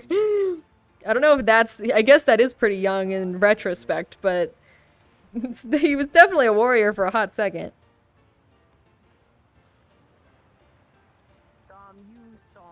Have you ever seen Fire Tiger versus Acid Panther? I have not.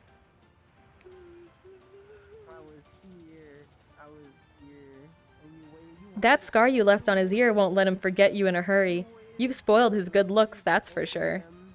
Thanks, Greypaw, Firepaw replied. He put up quite a fight, though. He licked his front paw and began to wipe the deep scratch that stung above his eye. As he washed, he heard his new name again, echoing among the meows of the cats. Firepaw! Hey, Firepaw! Welcome, young Firepaw! Firepaw closed his eyes for a moment and let the voices wash over him. Good name, too, Greypaw mewed approvingly, jolting him awake. Firepaw looked around. Where did Longtail creep off to? I think he's heading toward Spotted Leaf's den. Greypaw tipped his head towards the fern-enclosed corner Longtail had disappeared into. She's our medicine cat. Not bad-looking, either. Younger and a lot prettier than What, Greypaw, chill!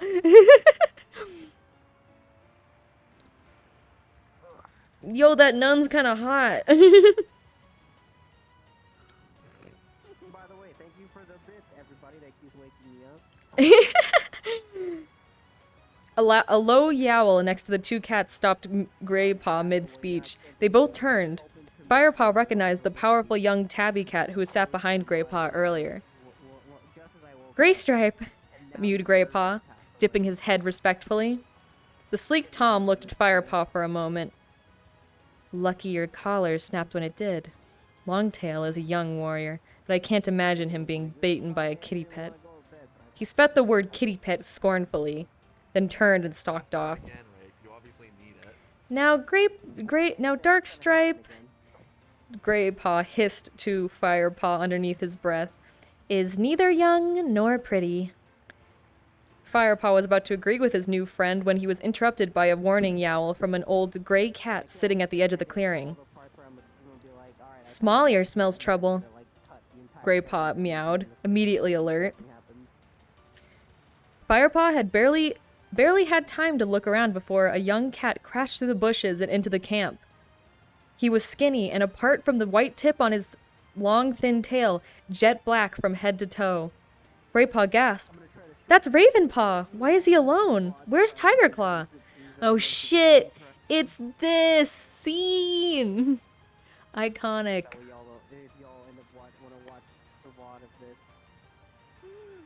Firepaw looked at Ravenpaw, staggering. Oh, I gotta sit up.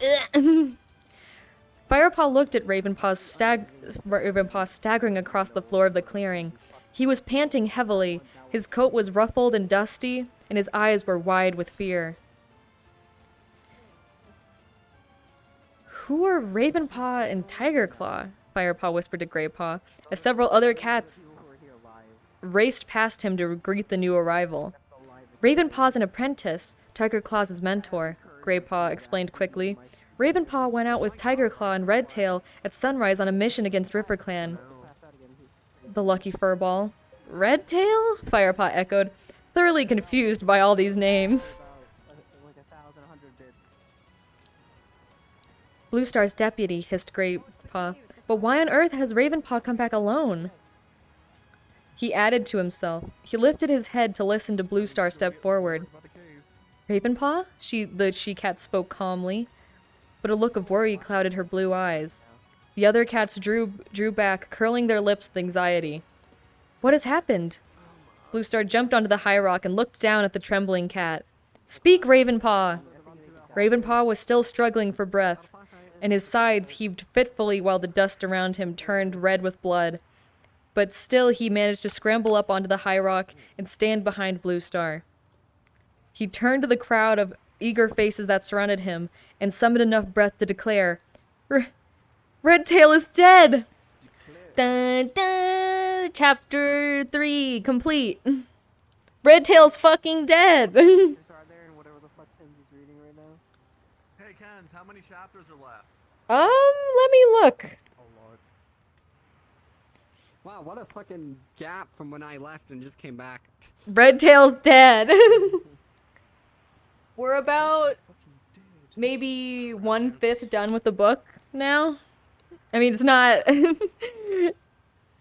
Rip Redtail. Yeah, we never knew ye. Holy fucking Penis shit. chapters? They're gonna finish. They're gonna at this rate. They're gonna end up finishing. close to Poor when we fucking get, Redtail. like, I was gone to go 7,500 restroom and go ask my parents to bring me home food. I left when they were just when fucking Rusty was just joining the clan, and then now it's fucking Redtail dead. Damn. I mean, it's chapter 3. We're not great. Okay, let me. So this is chapter 4, and how many chapters are in this book? I know, but it's an escalation of the story.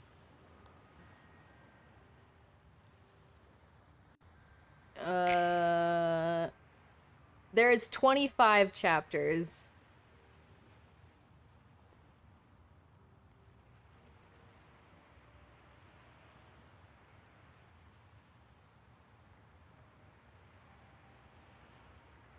So, we're almost 1/5 done. God dang. Hi, hungry. I'm Korvok. Hi, Bok Bok. Bok bok. Okay, I'm gonna take a little break before continuing. My voice is killing me.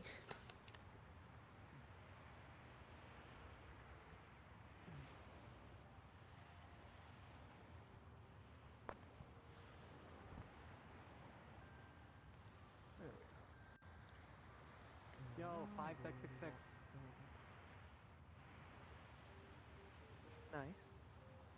Oh no. God, we haven't even gotten to 6,000 miles yet. I mean, I guess makes sense.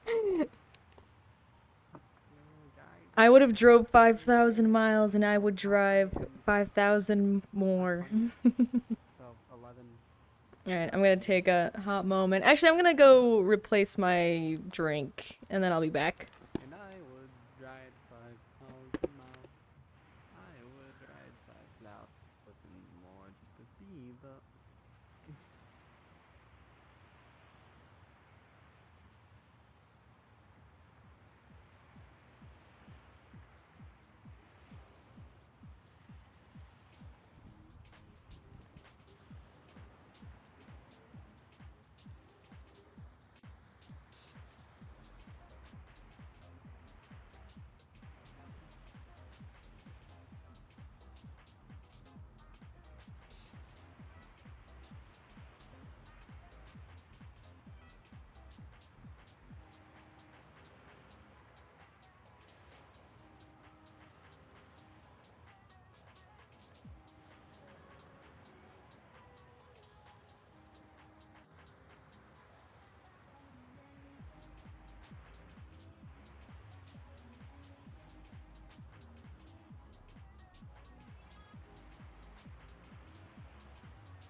There's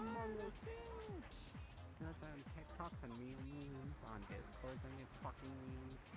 I was in a server, right? And all the channels.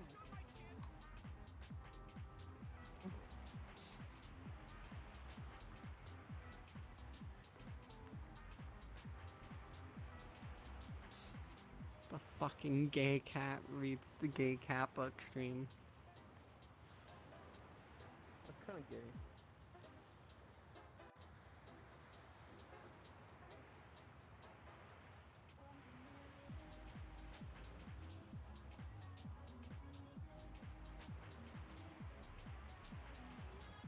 Damn, that lantern looks fucking sick. No, get that out of here.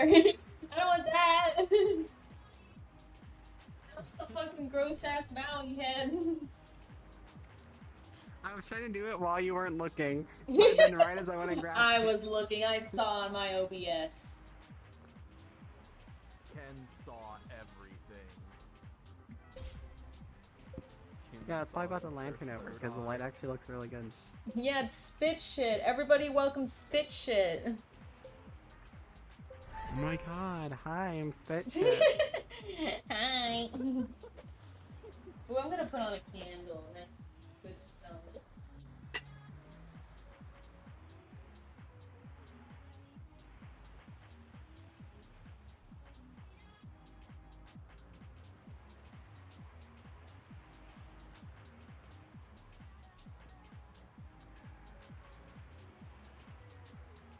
Here we go. Got a candle going. I'll put it to the equivalent of this lantern there. Bright. What? Very casual looking.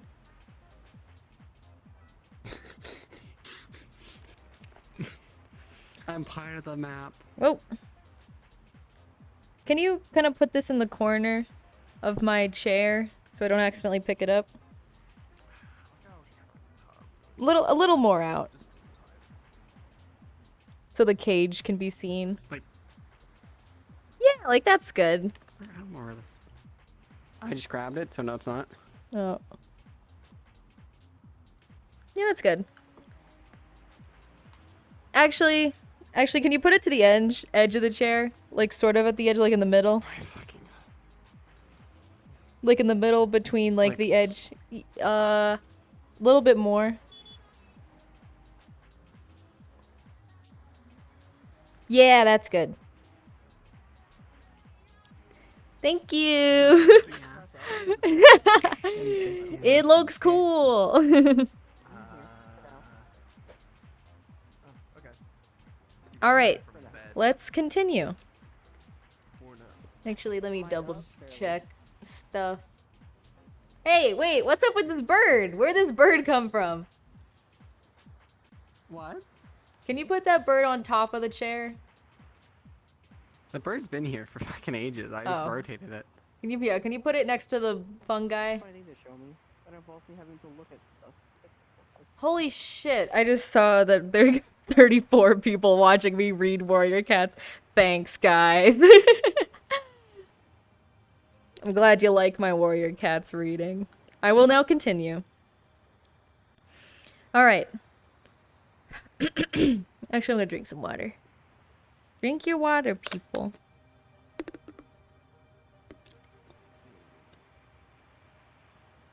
Okay. Sit up. Up. Shocked yowls rose from the clan cats and echoed through the forest. Ravenpaw staggered lightly, his right foreleg glistened, wet with blood that flowered from the deep gash on his shoulder. We met 5 River Clan warriors beside the stream, not far from the Sunning Rocks, he went on shakily. Oakheart was among them. Oakheart? Greypaw gasped beside Firepaw. He's the deputy of River Clan. He's one of the greatest warriors in the forest. Lucky Ravenpaw. Wish I could have been there. I'd have really... Greypaw was silenced by a fierce glance of the old Grey Tom who had first sensed Ravenpaw's return. You look like an NPC the way you do. Firepaw turned his attention to Ravenpaw. Redtail warned Oakheart to keep his hunting parties out of ThunderClan territory. He said the next RiverClan warrior to be caught in ThunderClan territory would be killed. But Oakheart would not back down. He said his clan had to be fed. Whatever we threatened. Ravenpaw paused to wheeze for breath. His wound was bleeding heavily, and he stood awkwardly to keep the weight off his shoulder. That's when the RiverClan cats attacked. It was hard to see what was happening. The fighting was vicious. I saw Oakheart and Redtail pinned to the ground, and then Redtail... Suddenly, Ravenpaw's eyes rolled in his head, and he lurched sideways. Half scrambling, half falling, he slithered off the high rock and collapsed on the ground below. Oh god, that's dramatic. No, of course you haven't. They got a whole river of fish. What more do they need? Apparently, they want sunning rocks.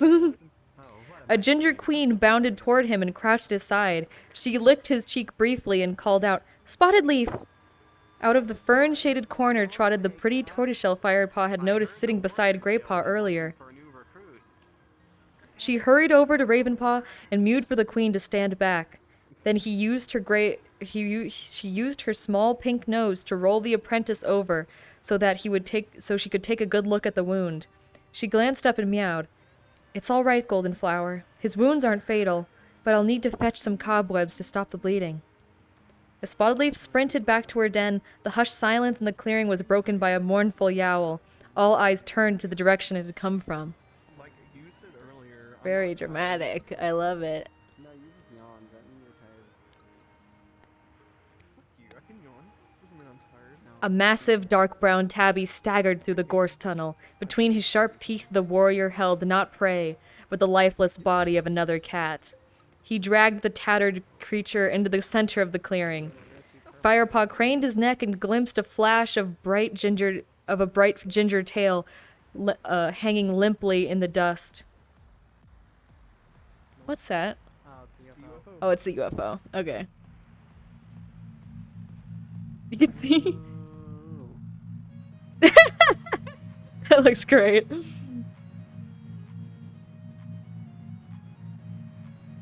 Firepaw craned his neck and... Oh wait, no, I already read that. Shock rippled through the clan like a chill breeze. Beside Firepaw, Greypaw dropped into a crouch as grief swept over him. Redtail! How did this happen, Tigerclaw? Demanded Bluestar from her position at the high rock. Tigerclaw let the scruff of Redtail's neck fall from his mouth. He looked steadily back at Bluestar. He died with honor, struck down by Oakheart. I couldn't save him, but I managed to take Oakheart's life while he was still gloating over his victory. Tigerclaw's voice was strong and deep. Redtail's death was not in vain, for I doubt we'll see RiverClan hunters in our territory again. Alright, we got revenge killing, because that works. Firepaw glanced at Greypaw. The apprentice's eyes were dark with sadness. After a moment of pause, several cats of the clan moved forward to lick Redtail's beraggled fur. As they groomed, they purred hushed phrases to the dead warrior. Firepaw whispered into Greypaw's ears. "What are they doing?"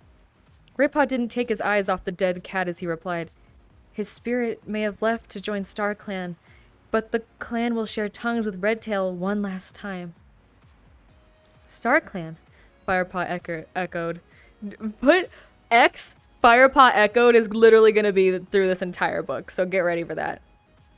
"It's the tribe of heavenly warriors that watches over all clan cats. You can see them in Silverpelt." Firepaw looked confused, so Greypaw explained. "Silverpelt is that thick band of stars you see each night, stretching across the sky. Each star is a StarClan warrior. Redtail will be among them tonight." Firepaw nodded, and Greypaw stepped forward to share tongues with his dead deputy. Bluestar had remained silent while the first cats came to pay their respects to Redtail. Deadtail! Now she leaped down from the high rock and walked slowly toward Redtail's body. The other cats retreated and watched as their leader crouched down to share tongues with their old comrade one last time. When she had finished and raised her head and spoke, her voice was low and thick with grief, and the clan listened in silence. Redtail was a brave warrior. His loyalty to ThunderClan would never be doubted. I always relied on his judgment, for it bore witness to the needs of the clan, and was never swayed by self-interest or pride. He would have made a fine leader. Then she lowered herself onto her belly, her head bowed, her paws stretched neatly before her, and silently she grieved for her lost friend. Several other cats came and laid beside her, their bowed heads and hunched backs echoing her mournful pose.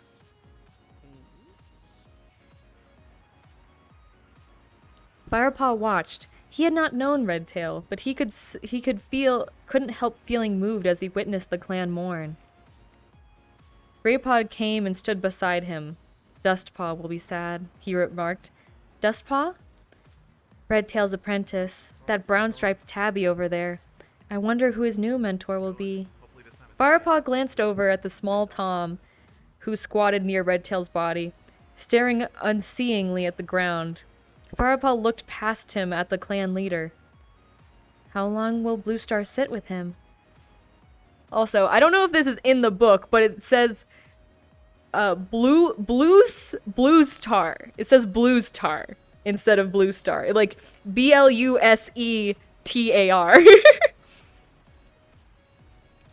Probably the whole night, replied Graypaw. Redtail was her deputy for many, many moons. She won't... Oh, I wonder what is this? We're gonna be at a bus stop, maybe? Yeah, we're at a bus stop. Okay.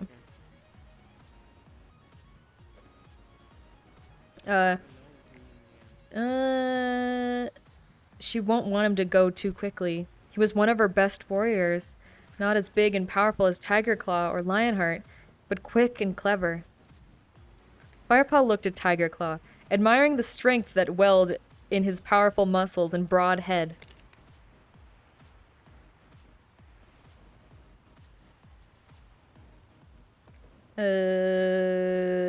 Where the fuck is it?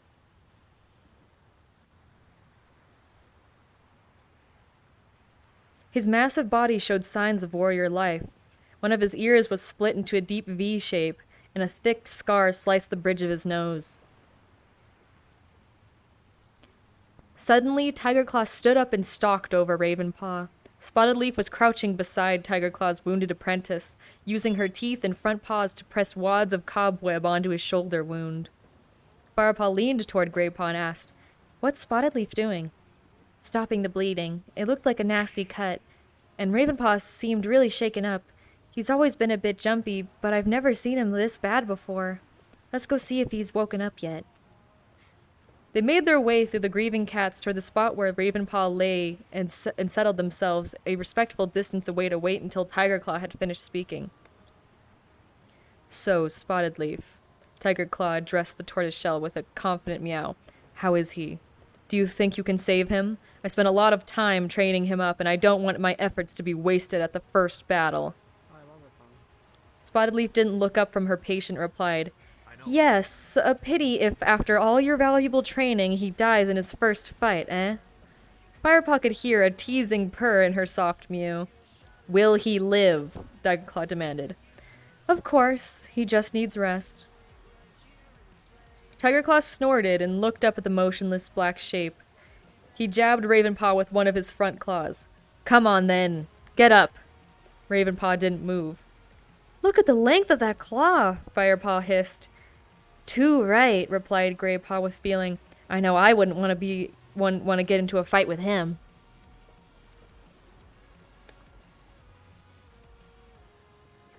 "Not so fast, Tigerclaw!" Spotted Leaf placed her paw over Tigerclaw's sharp talon and gently moved it away.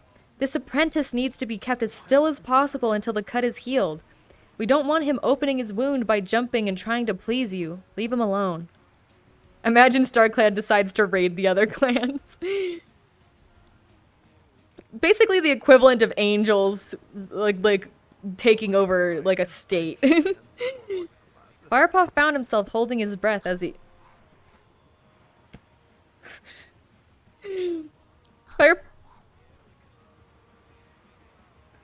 Firepaw found himself holding his breath as he waited for Tigerclaw's reaction.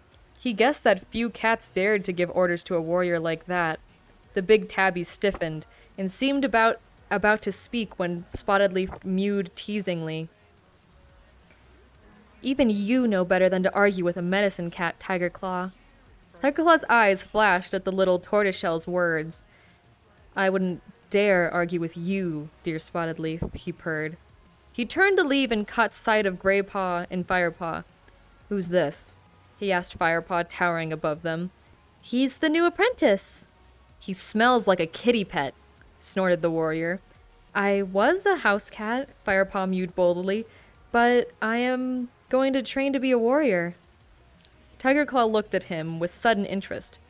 Ah, yes, now I remember. Blue Star mentioned that she had stumbled upon some stray kitty pet, so she's actually going to try you out, is she? Firepaw sat up very straight, anxious to impress his distinguished clan warrior. This distinguished clan warrior. That's right, he mewed respectfully. Tiger Claw eyed him thoughtfully. Then I shall watch your progress with interest. Firepaw puffed his chest out proudly as Tiger Claw stalked away. Do you think he liked me? I don't think Tiger Claw likes any apprentices, whispered Grey Paw. Just then, Ravenpaw stirred and twitched his ears. Has he gone? He mumbled.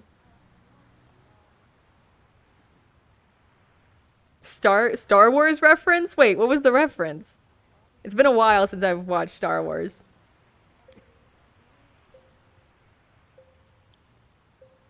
Oh.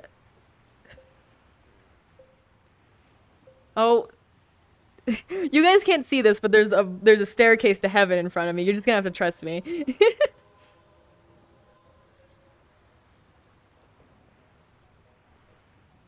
We will watch your progress with great interest. Ooh, that would be cool. That's cool. No, dude, I'm telling the truth, dude. It's literally a stairway to heaven.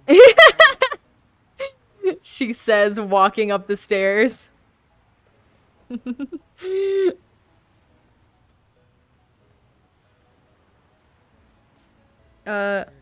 Who, Tiger Claw? Replied Grey Paw, trotting toward him. Yep, he's gone.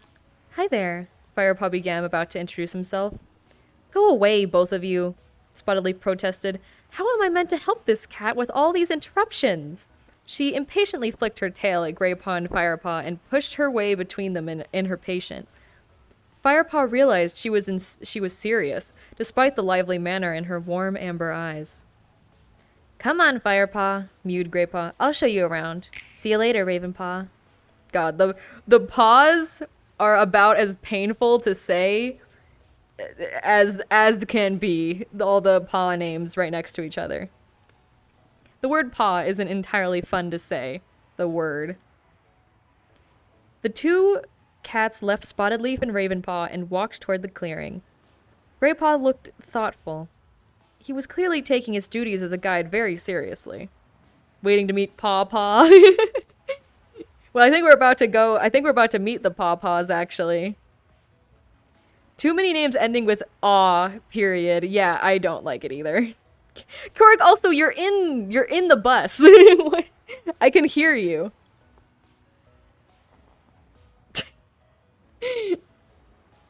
I know Ryx doesn't have his oh, I muted myself? Oh, okay. Never mind then. You know the high rock already, he began, flicking his tail toward the big, smooth rock. Blue Star always addresses the clan from there. Her den is down there.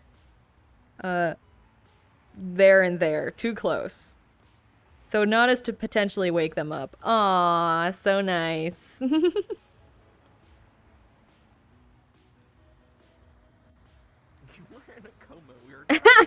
Wait till you meet Pawpaw. Fuck my joke. Fastest joke stealer this side of the Mississippi.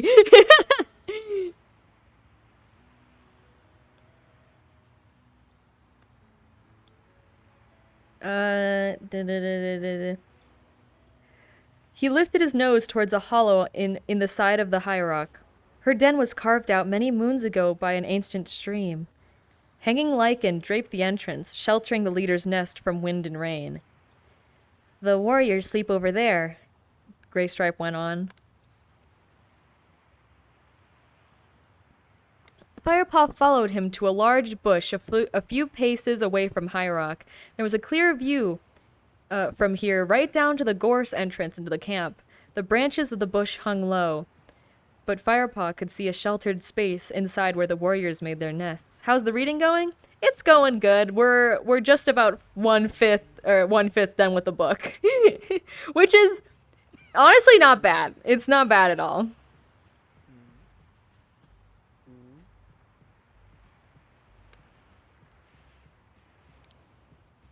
What do you think? Where?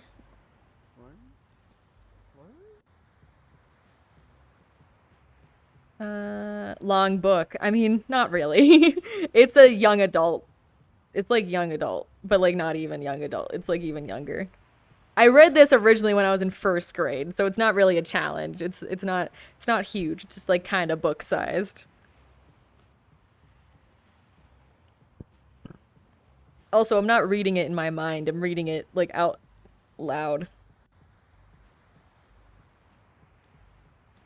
The senior warriors sleep near the center, where it's warmest, explained Greypaw. They usually share their fresh kill together over by the clump of nettles. The young warriors eat nearby. Sometimes they are invited to join the senior warriors for eating, which is a big honor. Still an interesting book, though. I'm glad you think that. It's a big ol' thing of cats. What about the other clan cats? Firepaw asked, fascinated but feeling rather overwhelmed by all the traditions and rituals of clan life. Oh shit! Where is it? Guys, it's the thing! Where's the get the thing? Wait, do you have it? Oh wait, is Sprite doing it? Sprite is doing it. Oh my god, go spit! I'm gonna sit down in my chair. Holy shit! I can't turn the camera around, but trust me, it's happening. Oh, there's Ryx, he's awake. As soon as he fell asleep again. Make sure to jump when he tries to hit you. I can't believe he showed up in brick. That shit's dumb. Sprite, make sure not to, like, because if he moves you forward, I don't want you to fall, like... Oh, shit! Nice! Oh, nope. Oh! Oh my god! Uh-oh. Sprite got sent away. That's not good.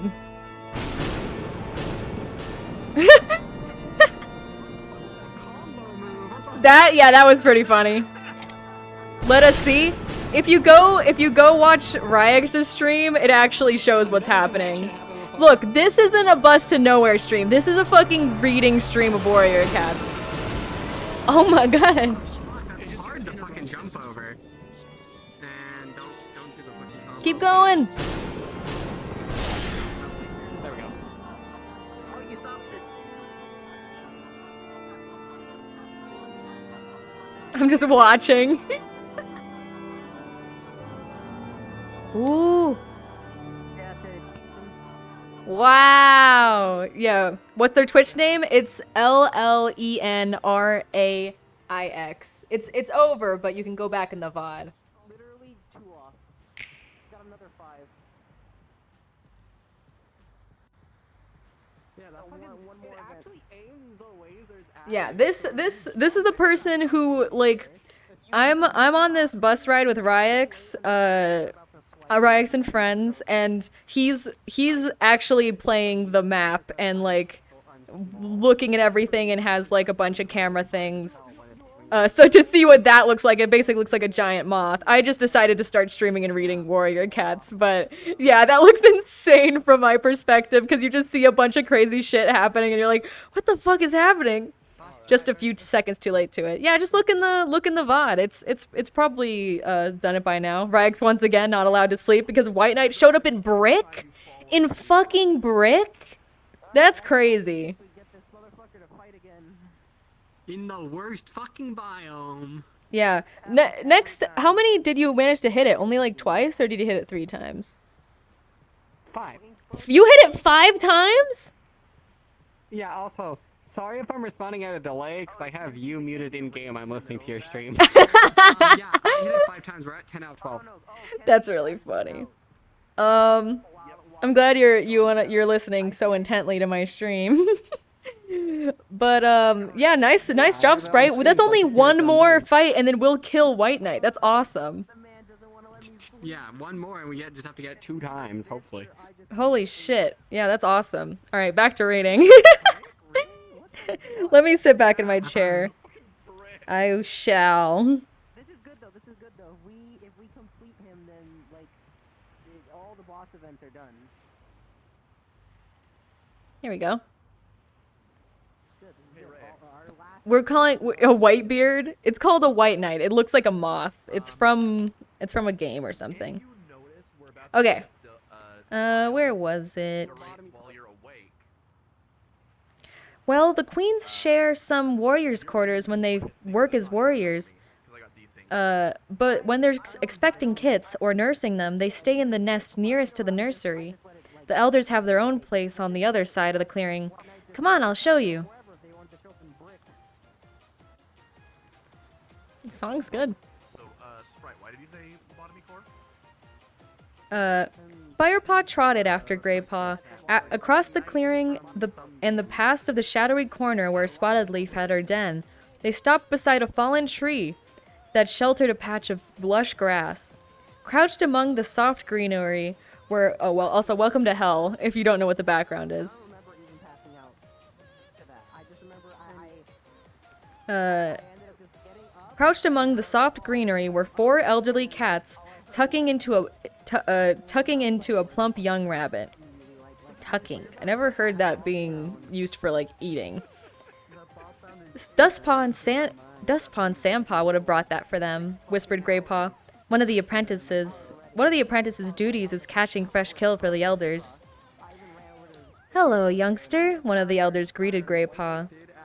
Hello, small ear, meowed Greypaw, nodding respectfully. This must be our new apprentice, Firepaw, isn't it? It's a cat term. Oh, okay. Meowed a second Tom. His patchy fur was dark brown, and there was only a stump where his tail should have been. That's right, Firepaw replied, copying Greypaw's polite nod. I'm Halftail, purred the brown Tom. Welcome to the clan. Have you two eaten? Meowed Smallear. Firepaw and Greypaw both shook their heads. Well, there's enough here. Dustpaw and Sandpaw are turning into fine hunters. Would you mind if these youngsters shared a mouse, One Eye? The pale gray queen who lay beside him shook her head. Firepaw noticed one of her eyes was clouded and sightless. What about you, Dappletail? The other elder, a tortoiseshell she-cat with a gray muzzle, meowed in a voice cracked of age. Of course not. My old lady voice. I was like, is this not a DM Dokuro thing? And it sure fucking is. Where's my mouse? A 7.5 minute DM Dokuro. Check my gen chat. It's relevant. My general chat in my Discord. Thank you, meowed Greypaw eagerly. He stepped forward and took a large mouse from the pile of prey, then dropped it at Firepaw's feet. You still have not tasted mouse? He asked. No, Firepaw admitted. He suddenly felt excited by the warm smells that were rising from this piece of fresh kill. His whole body quivered at the thought of sharing his first real food as a clan member. In that case, you can have first bite. Just save me some. Greypaw dipped his head and stood back to give Firepaw room. Firepaw crouched down and took a large bite from the mouse. It was juicy and tender and sang with the flavors of the forest. What do you think? Asked Greypaw.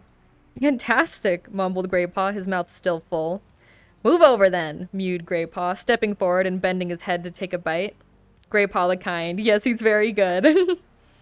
As the two apprentices shared the mouse, they listened to the elders talk amongst themselves. How long before Bluestar appoints a new deputy? Asked Smallear. What did you say, Smallear? He just meowed One Eye. I think your earring has become as poor as your eyesight, snapped Smallear impatiently. I said how long before Bluestar appoints a new deputy. Oh One Eye ignored Small Ear's irritated reply and spoke instead to the tortoiseshell queen. Dappletail, do you remember the day many moons ago when Blue Star herself was appointed deputy? Dappletail meowed earnestly. Ah, yes, it was not long after she lost her kits. Damn, the elders kind of talking mad, like, drama. Like, clan drama in the middle with these fucking random-ass new cats. Or, like, the kids. She'll not be happy to be appointing a new deputy, Small Ear observed. Redtail served her long and well, but she'll need to make up her mind quickly. According to clan custom, the choice has to be made before Moon High, after the death of the old deputy. At least this time, the choice is obvious, meowed Halftail. Firepaw raised his head and looked around the clearing. Who could Halftail mean? Blue Star lore drop. Yeah, exactly.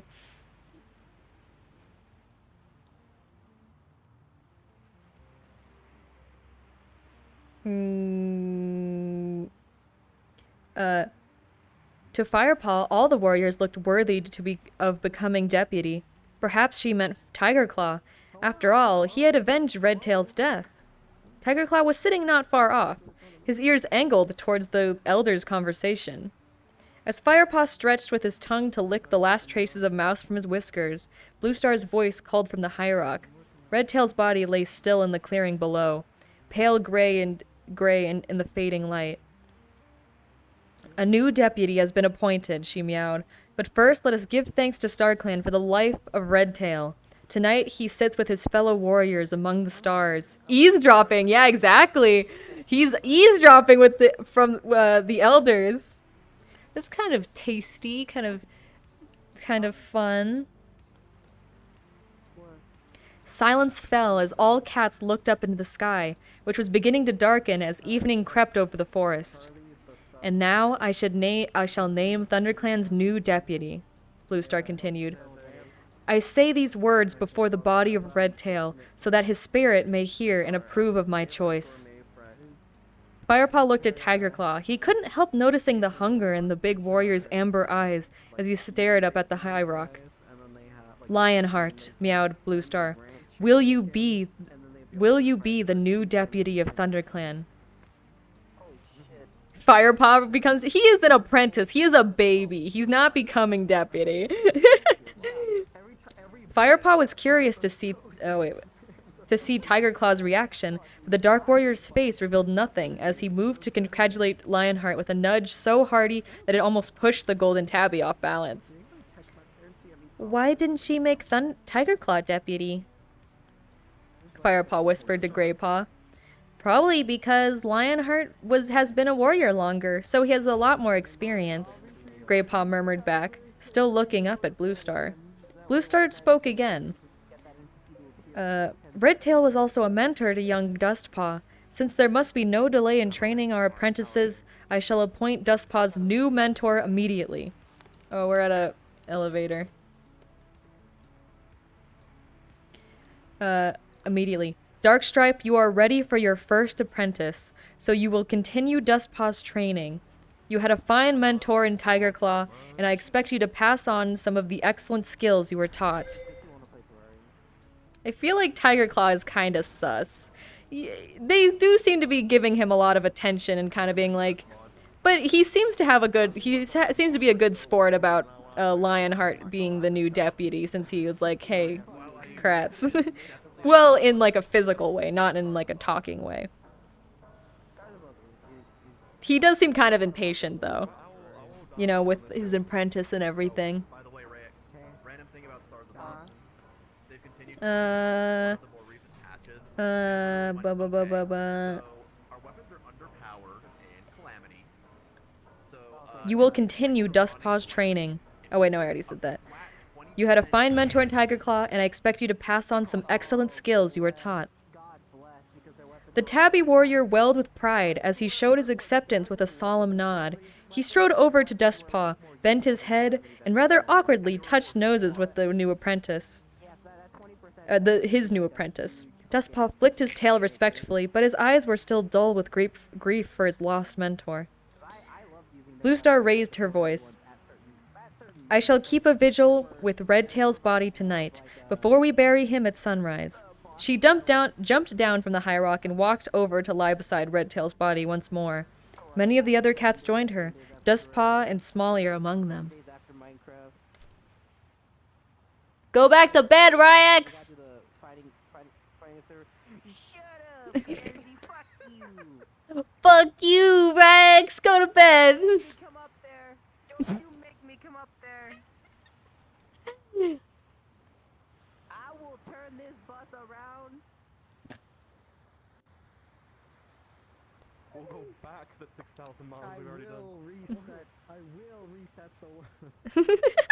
We will go back 6,000 miles. Us back to where we were.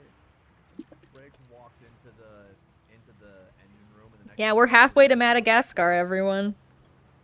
For a fun fact about the world we're in, one of the endings is shit, whoops.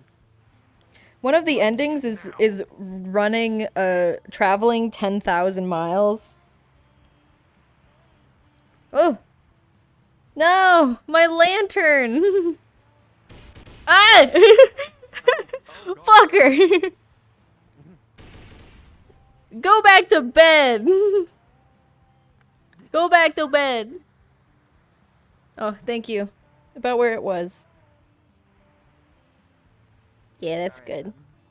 Thank you. you also sound a lot more awake right now. Where was I? 30-minute naps I take, the more my body catches up to me in being awake. Should we sit with them too? Firepaw suggested. He had to admit the idea didn't appeal to him much. It had been a busy day and he was beginning to feel tired. Lantern entered the back rooms for a second, yeah.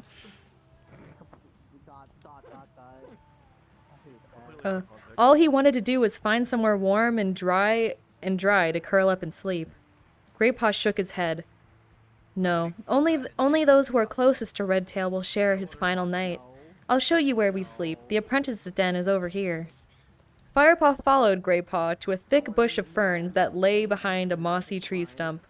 All the apprentices share their fresh kill by this stump, Greypaw told him. How many apprentices are there?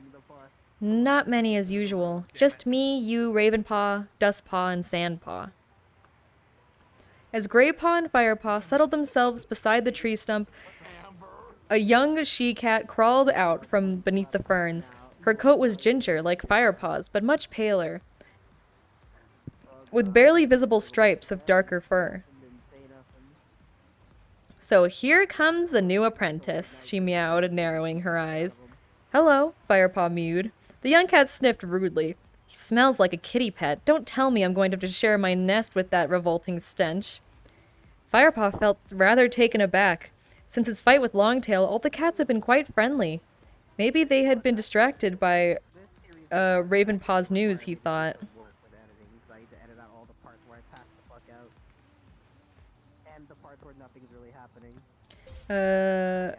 You don't have to edit that out, I don't think. I think you're fine leaving it in. It's part of the world, part of the story.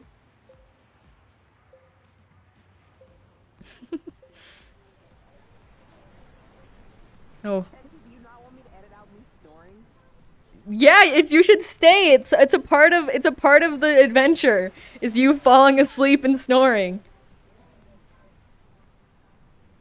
The book that started it all. Yeah. You better keep the sleep parts in there. Yeah, you better keep the sleep parts in there. No. Yes, there's no need to edit it out. There's literally no reason. It shows the trials and tribulations. Fuck on camera, you can sleep on camera. Listen, I left y'all to sleep, except for the moments I had to run up there and yell at y'all to the master of the world while I fucking crashed. Let's see. So I had to make sure the master transferred from me to somebody else.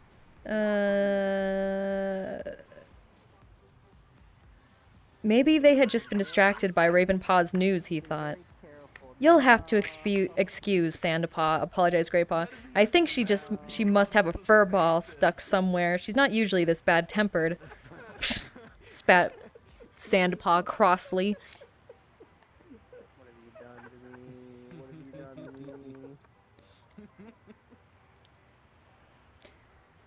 Hold on, youngsters. The deep voice of Whitestorm sounded behind the apprentices. Sandpaw, as my apprentice, I expect you to be a little more welcoming to this newcomer. I decided to make it a very, very generous time. Sandpaw held up her head and looked defiant. I'm sorry, Whitestorm, she purred, not sounding very sorry at all. I just didn't expect to be training with a kitty pet, that's all. Whitestorm just gave That's good. Check out this smelly dude. OMG, I would love to do a reading with you someday. I guess. It would probably have to be a sort of dialogue or something. I don't know if I would want to read another book again. My voice is dying. Within 2.5 hours, with no red city, it's actually less RNG, honestly. The people on the Reddit, Obviously not today, you dingleberry. Well, you know. 18 hours to fight him again.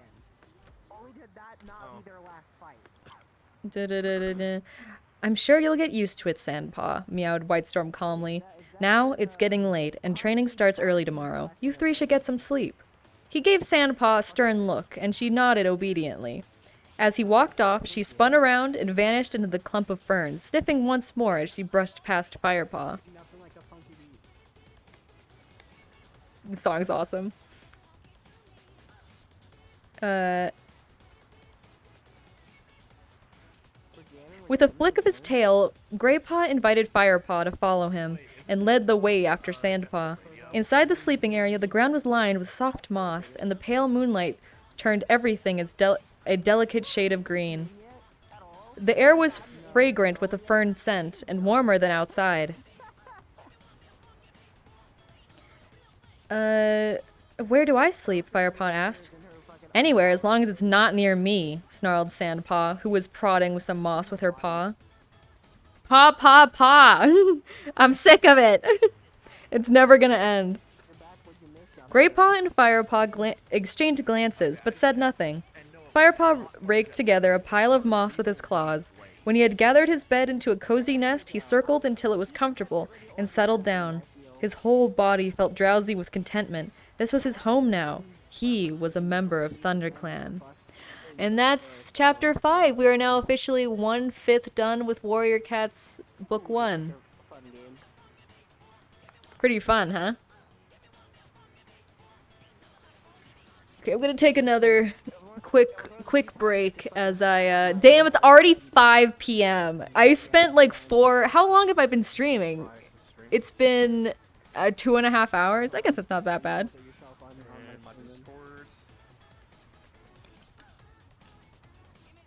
A 5th! Yes, I just drank water, thank you. I guess, I don't know if I'm gonna be able to finish this book by the time it becomes, like, party time again, which should be around 8 p.m., I think. But that's in 3 hours. Let's just see where we get in 3 hours, I guess. What's gonna happen here? By the way, if we somehow magically run into White Knight before the timer's up... Oh, it's elevator. Pet? I forgot. I probably shouldn't have turned that off, so I guess I'll just... Or I can pet you guys. You're kind of far away, though. I don't want to pet you. Oh, wait.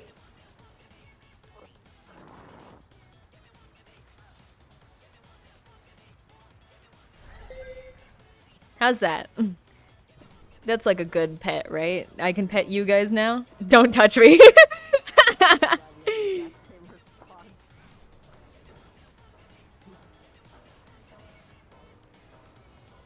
God, it's so bright in this elevator. Alright. Hi, 4. My immersion. Alright. Oh, I'm just gonna rest for a moment. And 35 minutes to hit 3,000 miles. So Yeah, I'll be right back. I'm gonna go see what's happening downstairs.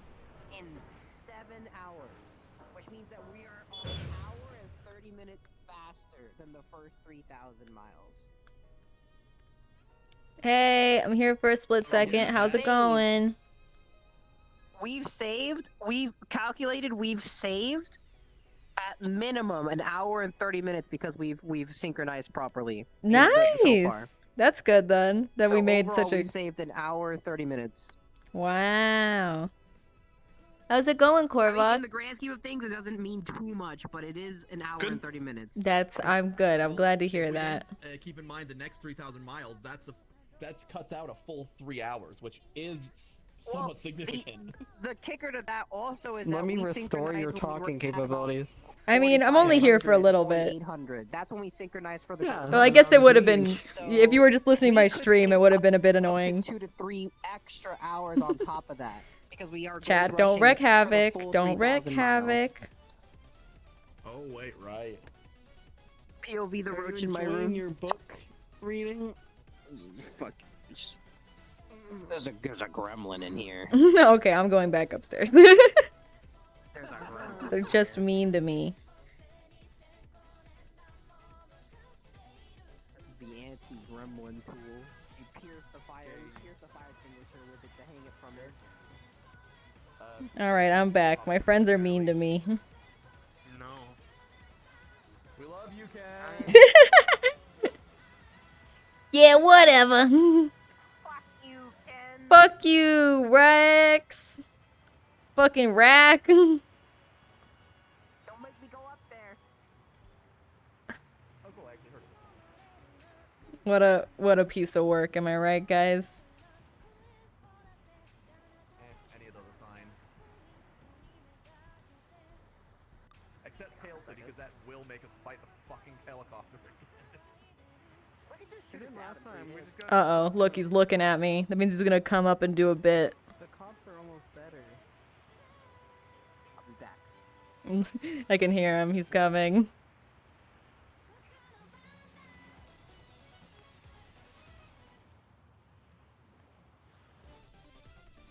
I was coming for you.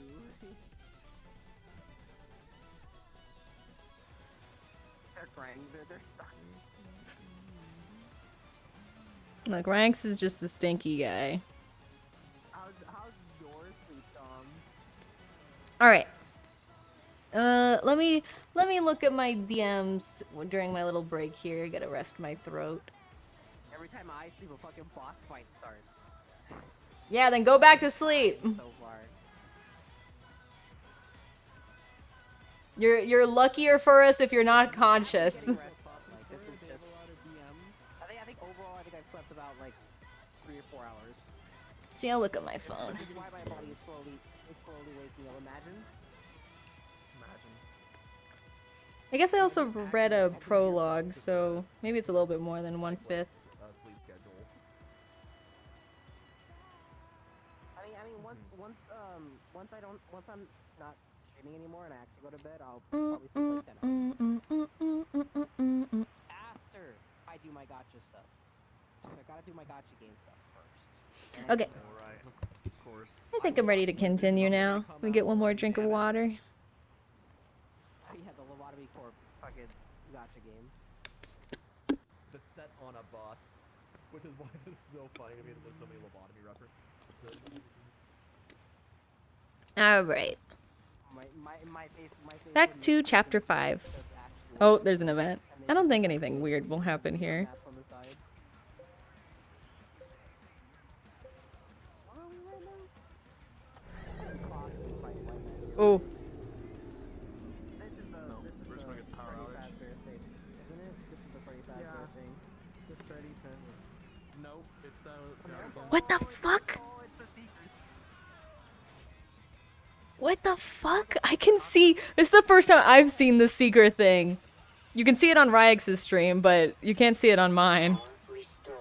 Ooh, crazy. Okay. Those were a different group of them, actually. They were, like, All right. a different group. I wanted to give them a hug. They actually. Hey, Firepaw, wake up! Grandpa's meow broke into Firepaw's dream. He had been chasing a squirrel up and up into the topmost branches of a tall oak. Training begins at sunrise. Dustpaw and Sandpaw are already up. Yeah, that's part of what the sweepers do. Grandpa added urgently. Part of being a sleep during that event. Firepaw stretched sleepily, then remembered. Today was his first day of training. He leaped onto his paws, and his drowsiness evaporated as excitement surged through his veins. Greypaw was giving himself a hasty wash. Between licks, he meowed, I have just spoken to Lionheart. Ravenpaw won't be training with us until his wound is better. He'll probably stay at Spotted Leaf's den for another day or two. Dustpaw and Sandpaw on hunting duty, so Lionheart thought I could train with him and Tigerclaw this morning. Better hurry, though, he added. They'll be waiting. Greypaw led Firepaw quickly through the gorse entrance of the camp and up the side of the rock-strewn valley. As he climbed over the crest of the ravine, a cool breeze ruffled their fur. Fat white clouds... Wait, sorry. I have a better one for this. Fat white clouds.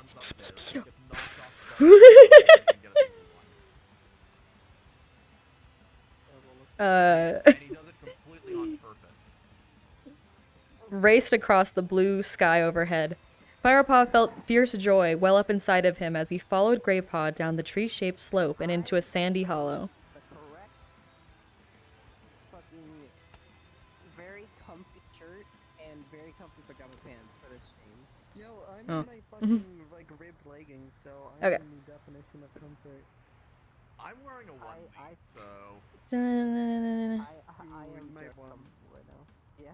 Tigerclaw and Lionheart were indeed waiting, sitting a few tail lengths apart of the sun-warmed sand. In future, I expect you both to be punctual. Don't be too severe, Tigerclaw. It was a busy night last night. I expect they were tired, meowed Lionheart gently. run upstairs and purposefully You have not yet been assigned a mentor, Firepaw. He went on. For now, Tigerclaw and I will share your training. Firepaw nodded enthusiastically, his tail held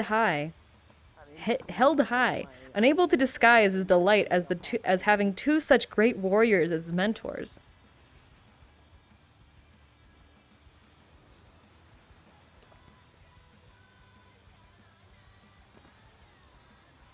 Come, meowed Lionclaw impatiently. Today we are going to show you the edges of our territory, so that you know where you will be hunting and what boundaries you need to protect. Greypaw, it won't do you any harm to remind yourself of the clan's outer limits. Without another word, Tigerclaw leaped and bounded out of the sandy hollow. Lionheart nodded to Greypaw, and they took off with equal speed. Firepaw scrambled after them, his paws slipping on the soft sand. The trees were thick in this part of the forest, birch and ash trees overshadowed by mighty oaks. The ground was carpeted with crisp, dead leaves that rustled beneath their paws. Tigerclaw paused to spray his scent on a thick clump of ferns. The other cat stopped beside him. There's a two-leg path here, murmured Lionheart. Use your nose, Firepaw. Can you smell anything? Firepaw sniffed. There was a faint scent of two-leg, and a stronger smell of dog, familiar to him from his old home. Power movement system overload. really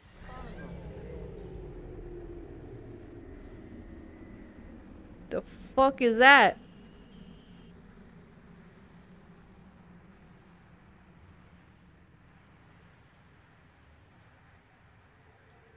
Wait, what the fuck is that? What's with this giant Maui head? Kenzie, did you never know about our NPC? No, what the fuck is that thing? Restored. That's the NPC. Ew, I just looked over at it like it was a fucking heaving mass. He's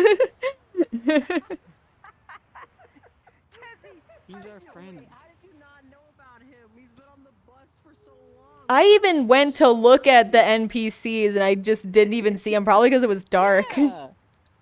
You've been this is sitting our- with him the entire time. He's the one keeping you company. He's staring at This me. is that's our Maui NPC because we got the diamond thing so early. We were able to grab him in the ancient biome. Okay, whatever. I'm going back to reading. Just you didn't know. so creepy to just see it. He's judging you. He's just judging you back here. Alright. Without another word, Tiger Claw leaped up and bounded out of the sandy hollow. Lionheart nodded and Grace nodded to what? Nodded to Greypaw, and they took off with equal speed. Firepaw scrambled after them, his paws slipping on the soft sand. The trees were thick in this part of the forest. Birch and ash trees overshadowed by mighty oaks. The ground was carpeted with crisp, dead leaves that rustled beneath their paws. Tigerclaw paused to spray his scent on the thick clump of ferns. All right. The other cat stopped beside him. There's a two-leg path. Oh wait, fuck, I already read that. A two-leg has walked his dog along here, but they're gone now, he meowed. Good, meowed Lionheart. Do you think it is safe to cross? Firepaw sniffed again. The odors were weak and seemed overlaid with fresher forest smells. Yes, he replied. Tigerclaw nodded, and the four cats stalked out from beneath the ferns and crossed the sharp stones of the narrow two-leg path.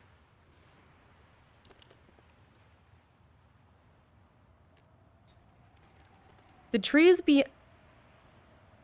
beyond were pine. They grew straight and tall and straight. Row after row, it was easy to walk silently here. The ground was thick with layers of dead needles, which pricked against Firepaw's pads but felt spongy underneath. There were no undergrowth here to hide in, and Firepaw sensed tension in the other cats as they stalked unprotected between the tree trunks. Two legs have put these here, meowed Tigerclaw. Oh wait, that's just the sound of, like, wind. Okay. It was freaking me out. They cut them down with the foul-smelling creatures, which spew enough fumes to make a kit go blind. Then they take the fallen trees to the tree cut place that lies near here. Firepaw stopped and listened for the roar of the tree eater, which he had heard before. The tree cut place will be silent for a few moons more, until the time for Greenleaf, explained Greypaw, noticing his pause. The cats padded on through the pine forest. Two-leg place lines in that direction, meowed Tigerclaw, flicking his thick tail to one side. No doubt you can smell it, Firepaw. Today, however, we will head the other way. Eventually, they reached the other two-leg path that marked the far edge of the pine forest. They quickly crossed over into the safe bushes of the oak woods beyond. But Firepaw still sensed anxiety in the other cats. We're approaching RiverClan territory, whispered Greypaw. The sunning rocks are over there. He pointed with his soft muzzle to the treeless mound of boulders. At this point, two legs sounds like a slur. It's pretty funny.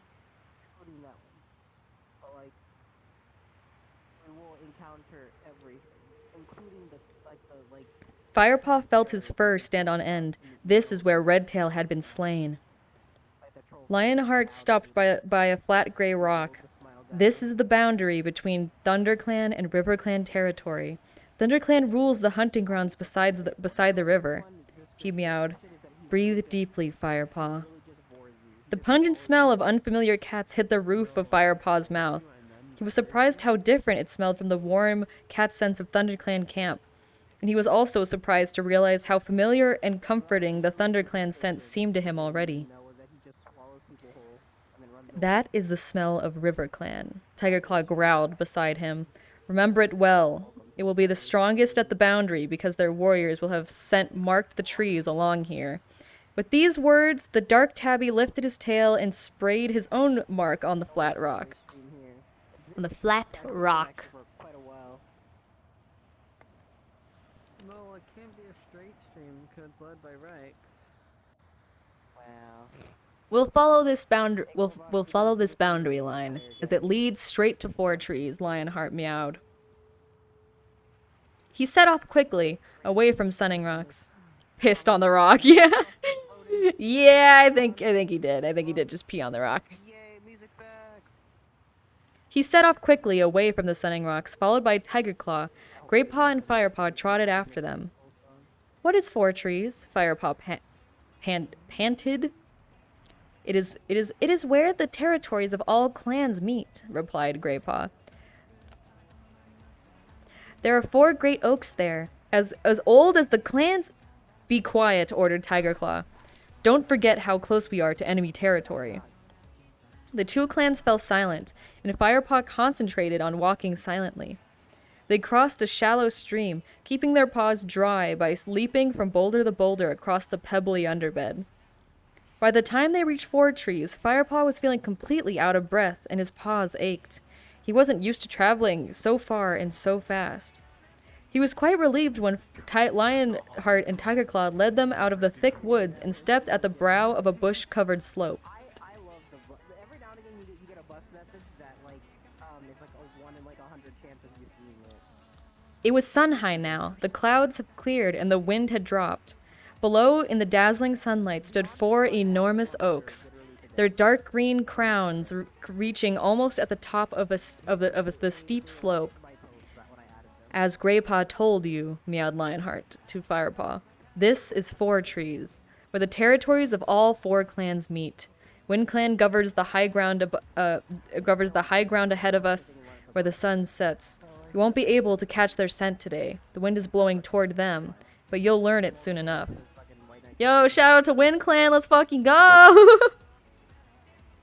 Bricks and abandoned city.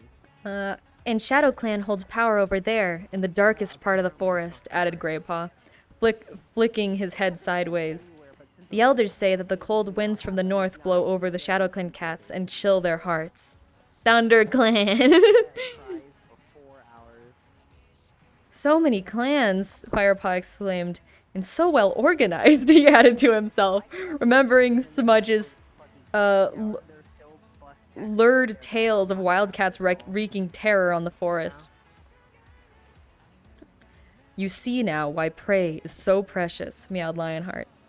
Why we must fight to protect what little we have. Oh my god, it said welcome to the bus, enjoy your But that seems foolish. Why can't the clans work together and share their hunting ground instead of fighting each other? Firepaw suggested boldly. A shocked silence greeted his words. Tiger Claw was first to reply. That is treacherous thinking, kitty pet, he snapped. Honestly, Firepaw kinda got a point, though.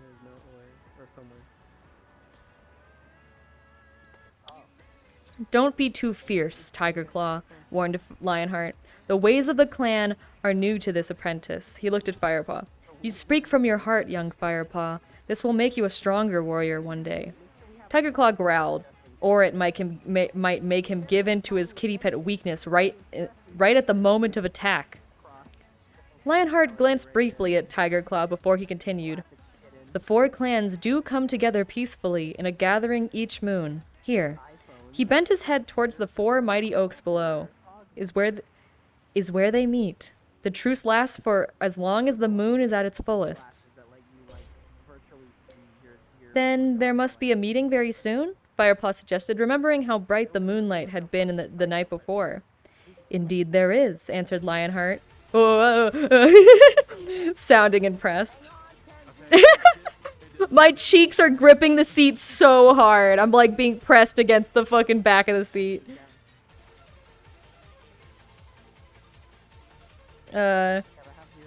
Speed.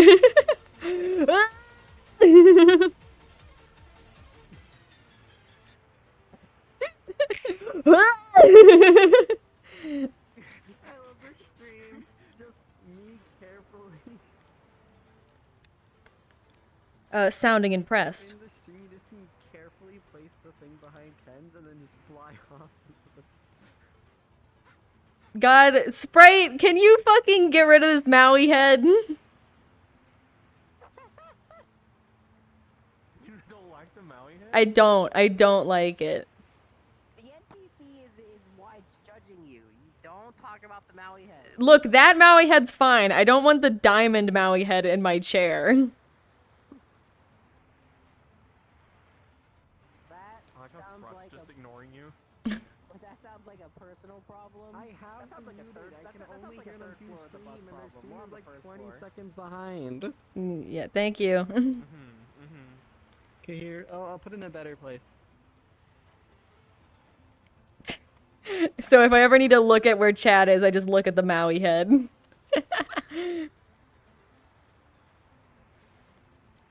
sounding impressed. Tonight, in fact, the gathering is very important because they allow the clans to come together in peace for one night. But you must understand that longer... Said thank you. But you must understand that longer alliances bring more trouble than they're worth. It is our clan loyalty that makes us strong, Tiger Claw meowed in agreement. If you weaken that loyalty, you weaken our chances for survival.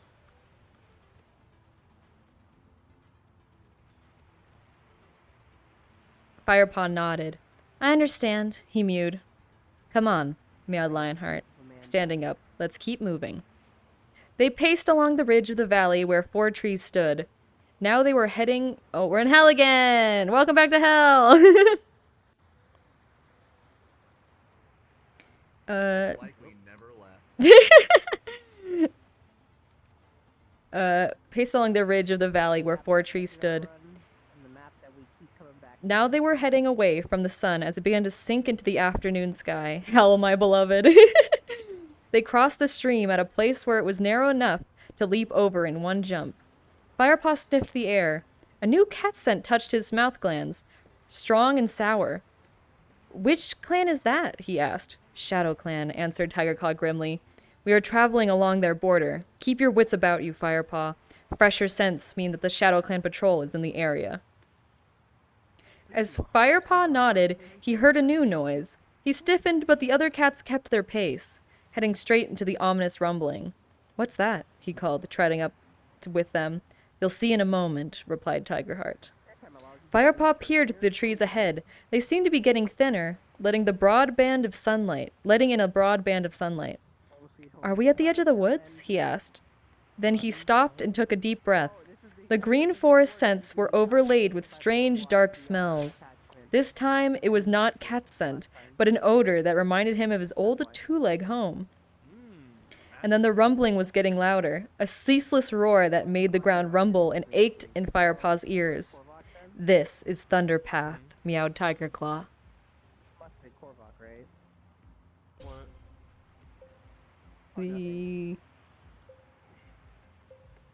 Firepaw followed as Lionheart led him towards the edge of the forest. Then he sat down on all 4 and all 4 cats looked out. God, I hope we get this really fast after 10,000 miles or we're fucked. I really hope we get this after 10,000 miles. Firepaw could see the gray path like a river, cutting its way through the forest. The hard gray stone stretched ahead of him so far that the trees on the other side seemed blurred and tiny. Firepaw shuddered at the bitter smell that rose from the path. Next moment, he leaped back, his fur bristling, as a gigantic monster roared past. The branches of the trees on either side flipped madly in the wind that chased the speeding monster. Firepaw stared around at the other cats, his eyes wide, unable to speak. He had seen paths like this before near his old two-leg home, but never this wide. Nor are the monsters so swift and fierce, so I'm guessing it's like a highway or something. Scared me too for the first time, remarked Greypaw. But at least it helps to keep Shadow Clan warriors from crossing into our territory. The Thunder Path runs for many paw steps along our boundary line. And don't worry, those monsters never seem to leave the Thunder Path. You'll be fine as long as you don't go too near.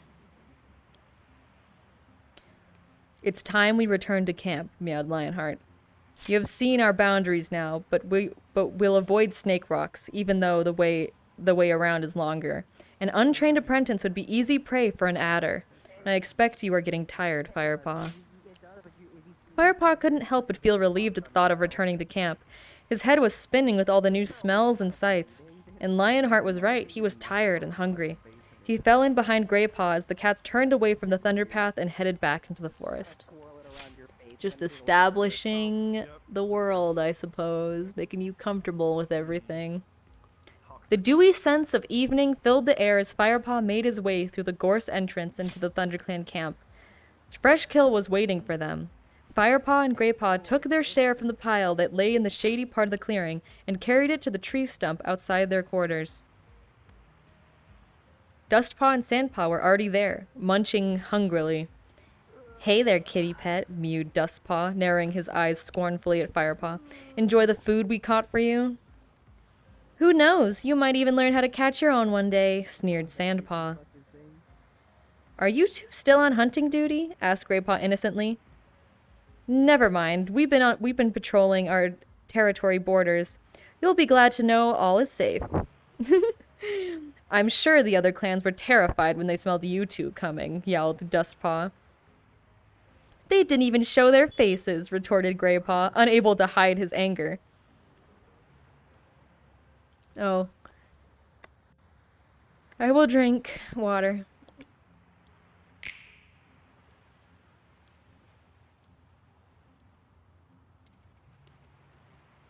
Wah.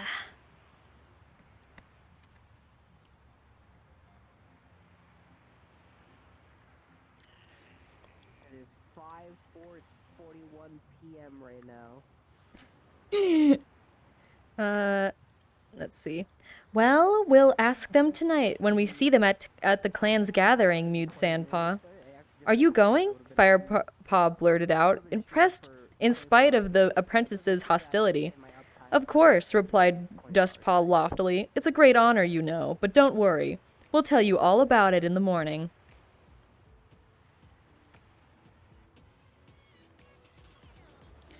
Graypaw ignored Dustpaw's gloating and started to eat his fresh kill. Firepaw was hungry too, and crouched down to eat. He couldn't help feeling a twinge of envy that Dustpaw and Sandpaw were actually going to meet the other clans tonight. Lane the Cerberus Dragon, welcome, welcome. Ugh.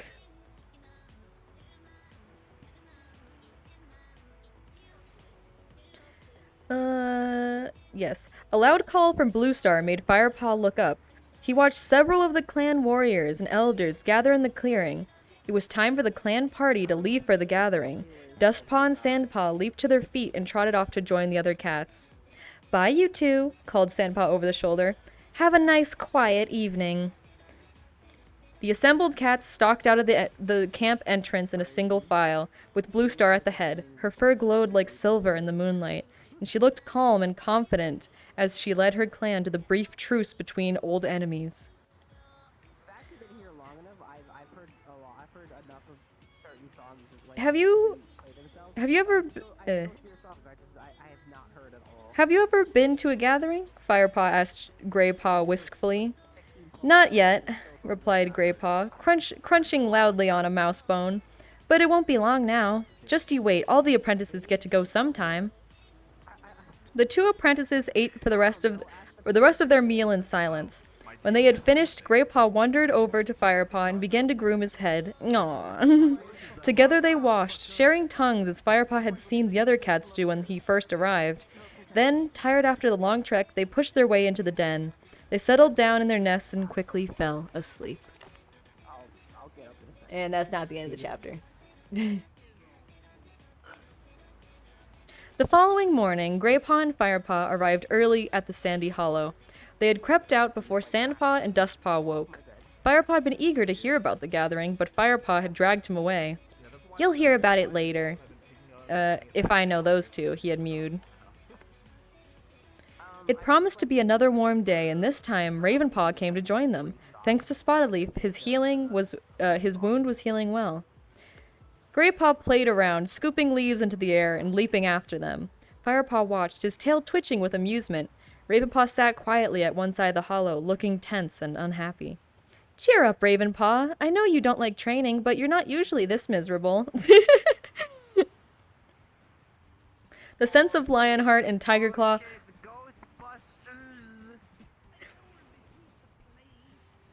Oh shit.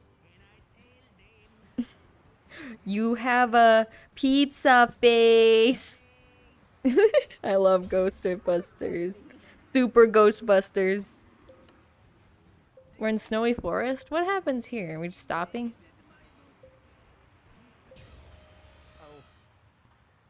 Oh, it's the cops. Uh-oh. Oh no, yeah, you can see the cops back there.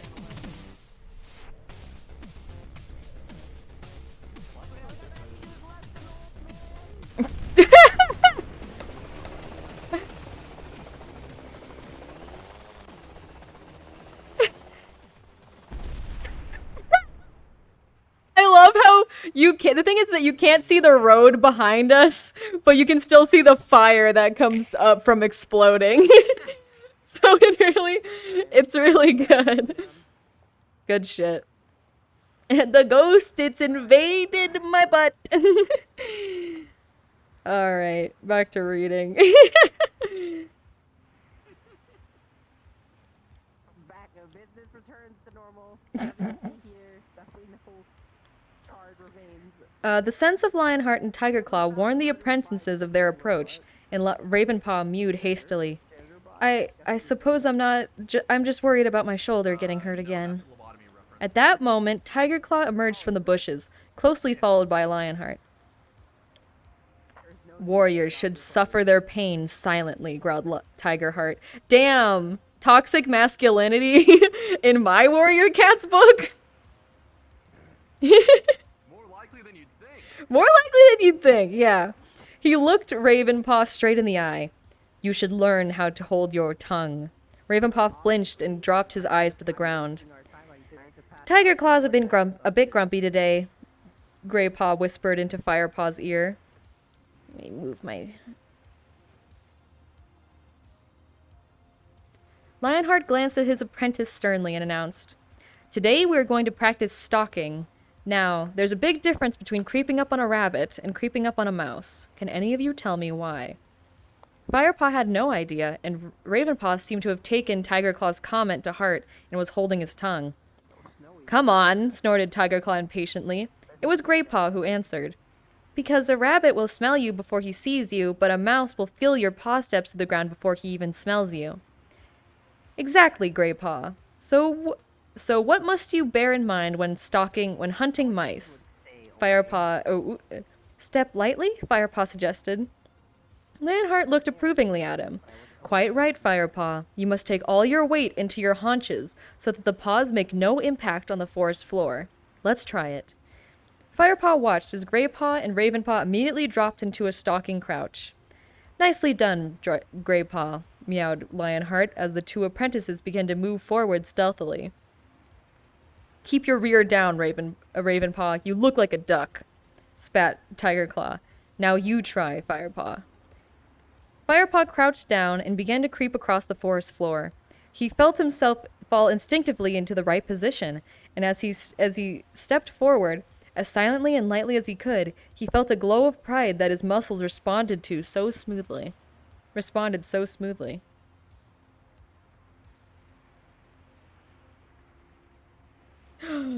Well, it's obvious you've known nothing but softness, growled Tigerclaw. You stalk like a lumbering kitty pet. Do you think dinner is going to come and lie down in your food dish and wait to be eaten? Firepaw sat up quietly as Tigerclaw spoke, a little taken aback by his harsh words. He listened carefully to the warrior, determined to get everything right. His pace and forward movement will come later, but his crouch is perfectly balanced, Lionheart pointed out mildly. Which is better than Ravenpaw, I suppose, complained Tigerclaw. He cast a scornful look at the black cat. Even after 2 moons of training, you're still putting all your weight onto your left side. Ravenpaw looked even more dejected, and Firepaw couldn't help himself from blurting out, His injury is bothering him, that's all. Tigerclaw whipped his head around and glared at Firepaw. Injuries are a fact of life, and he should be able to adapt. Even you, Firepaw, have learned something from this morning. If Ravenpaw picked up things so quietly as you... Oh, heaven. Stairway to Heaven steps showed up. Stairway to Heaven. If Ravenpaw picked up things as quickly as you, he'd be a credit to me instead of an embarrassment. Imagine being shown up by a kitty pet. He spat angrily at his apprentice. Firepaw felt his fur prickle with discomfort. He couldn't meet Ravenpaw's eyes, so he looked down at his paws. Well, I'm more lopsided than a one-legged badger, mewed Firepaw, breaking off from his careful stalking to stagger comically across the clearing. Aw. I think I'll have to settle for hunting stupid mice. They won't stand a chance. I'll just wander up to them and sit on them until they surrender. Oh, Cause punches your head off? What the hell? Thank you so much for resubbing. 21 months! That's so long! Welcome, welcome.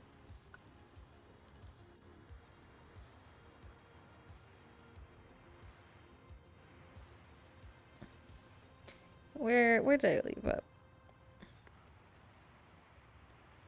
Concentrate, young Ravenpaw. This is no time for your jokes, mewed Lionheart sternly. Perhaps you might focus your mind better if you try on stalking for real. Try out your stalking for real. Also, really nice of Greypaw to recognize the uncomfortable situation and be like, I gotta lighten up the mood. That's, like, really nice. All three apprentices looked up brightly. I want each of you to try catching real prey.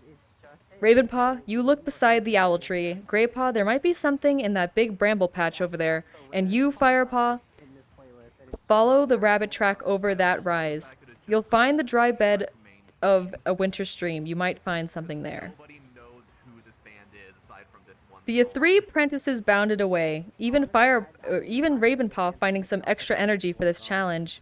With the blood pounding in his ears, Firepaw crept slowly up over the rise. Sure enough, a stream bed cut through the trees ahead of him. In Leafball, he guessed it would carry the rainwater away from the forest into the great river that cut through RiverClan territory. Now it was all dry. Firepaw crept quietly down the bank and crouched on its sandy floor. Every sense felt on fire with tension. Silently, he scanned the empty stream for signs of life. He watched for a tiny movement, his mouth open so he could pick up the smallest scent, his ears twisted forward. Then he smelled a mouse. He recognized the odor instantly, remembering his first taste the night before. Wild energy surged through him, but he remained motionless, trying desperately to pinpoint the prey. He strained his ears forward until he picked up the rapid pulsing of a tiny mouse heart. Then a flash of brown caught his eye. The creature was scrambling through the long grass that had draped the edges of the stream. Firepaw shifted closer, remembering to keep his weight on his haunches until he was within striking distance. Then he pushed back on his hind paws and sprang, kicking up sand as he rose. It's never just a Shrek main theme. The mouse raced away, but Firepaw was quicker. He scooped it up into the air with one paw, threw it onto the sandy stream bed, and lunged on top of it. He killed it quickly with one sharp bite. Firepaw carefully lifted the warm body between his teeth and returned with his tail head high to the hollow where Tigerclaw and Lionheart waited. He had made his first kill. He was a true ThunderClan apprentice now. And that was chapter 5. There we go. Okay, I need to take a break, like, for real, for real. My throat is killing me.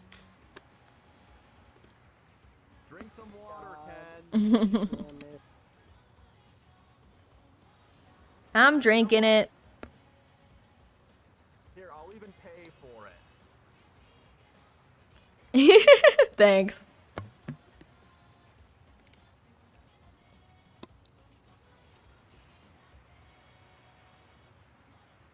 You better be fucking drinking Oh, water up oh here, Kenzie. God. You better be fucking drinking water up here. You better be fucking drinking water Can I up here, Kenzie. can I fucking help you? Can I fucking help you? Better be fucking drinking water up here. Oh. Did he crash or did he respawn? I play spaced up to you. Okay, that was terrifying. I was like, oh god, did I crash? Power movement system overload.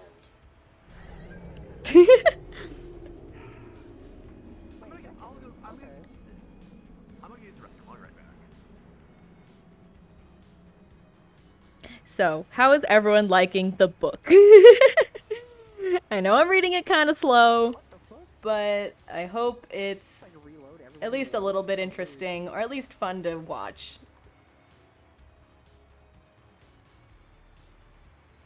Power restored.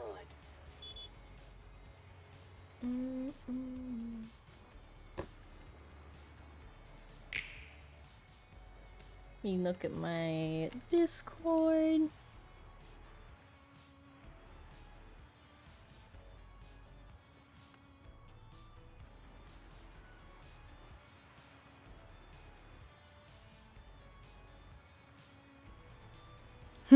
I have sadly zoned off so many times and missed so much. That's all good.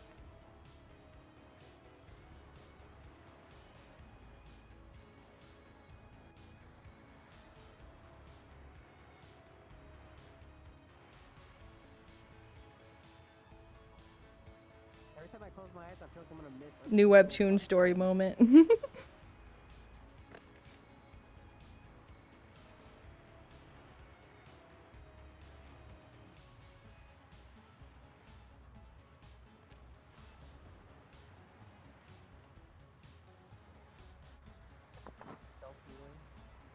Okay, I gotta be right back. BRB. I cannot stress this enough. Cadbury chocolate is really good.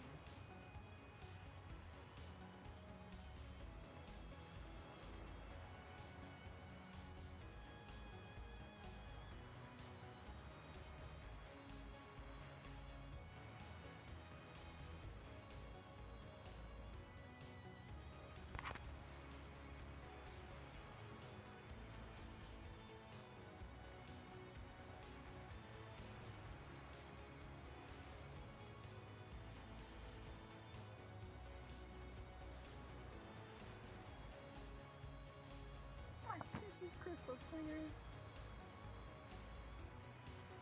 What the fuck?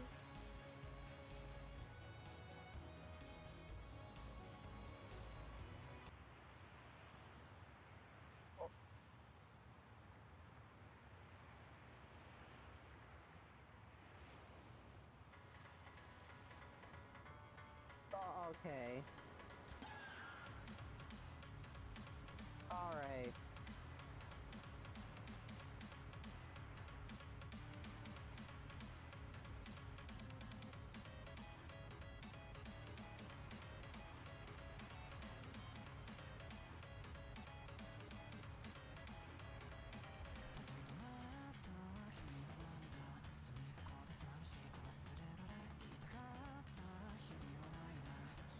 That was an ominous skip. It's slight desync issues. What? When are you going to turn back on your SWAT? In the last 2 hours when I have my full body back up. In the last 2,000 miles when I have my full body back up, and I'll actually get up out of bed. Okay. I'm charging my energy for that.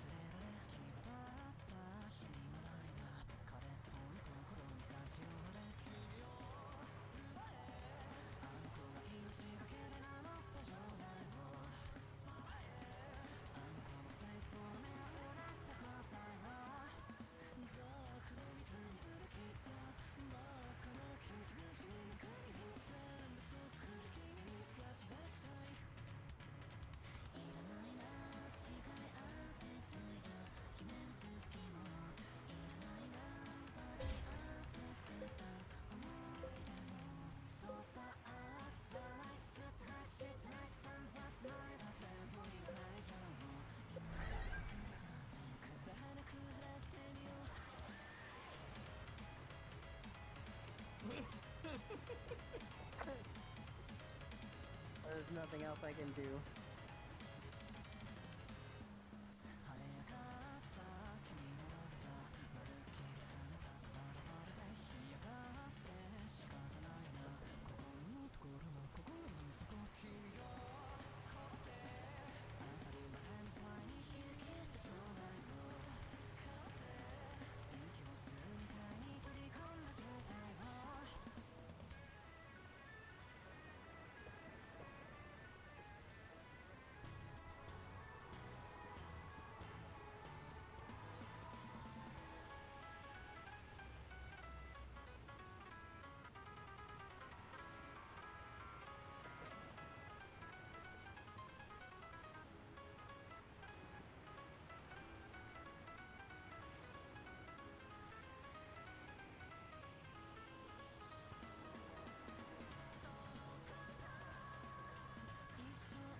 drowning.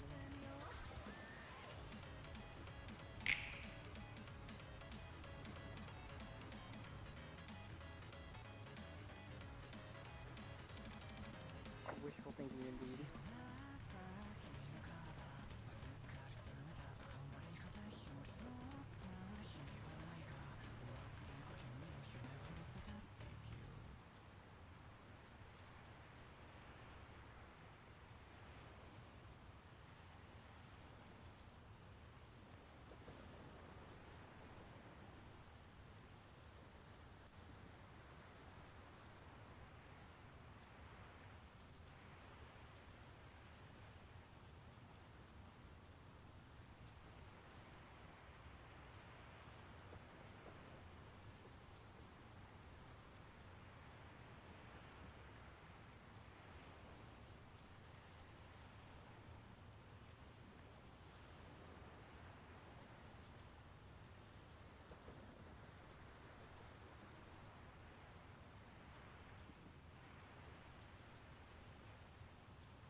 How many times do I got to teach this lesson, old man?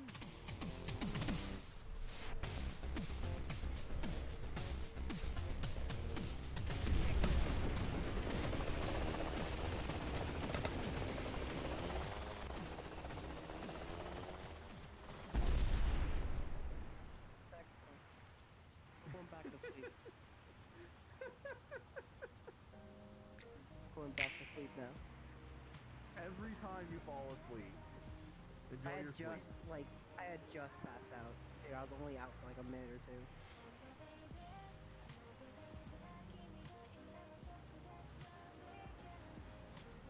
Oh yeah, anyways, Volcanic, one of those crazy places to find the fight the fucking last white night.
first hour has passed. We have not seen White Knight.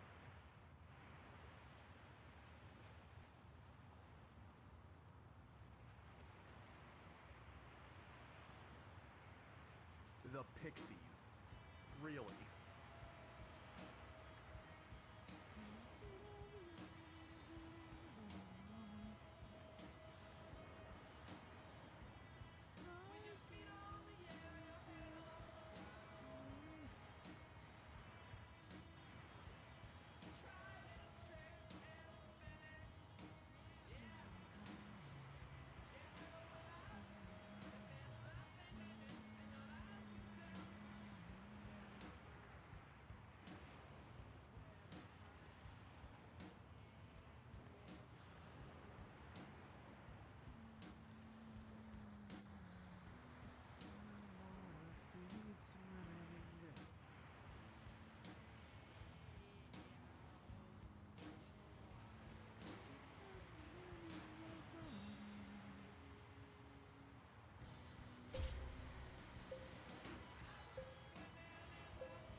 All right.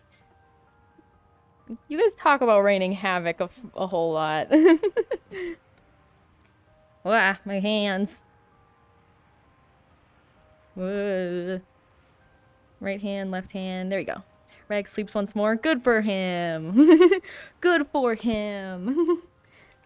Spent a little bit of time resting my voice.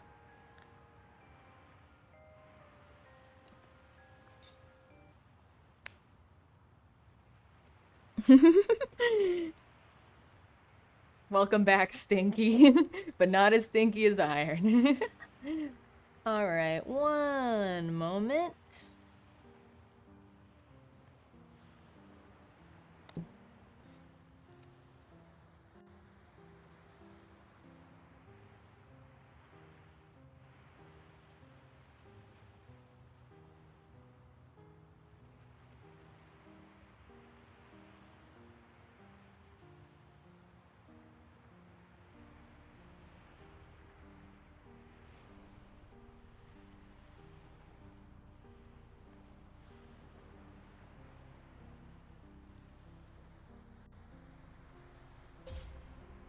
Alright.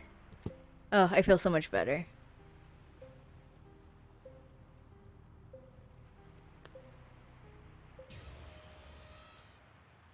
What's up? It's the fucking cops! Oh god.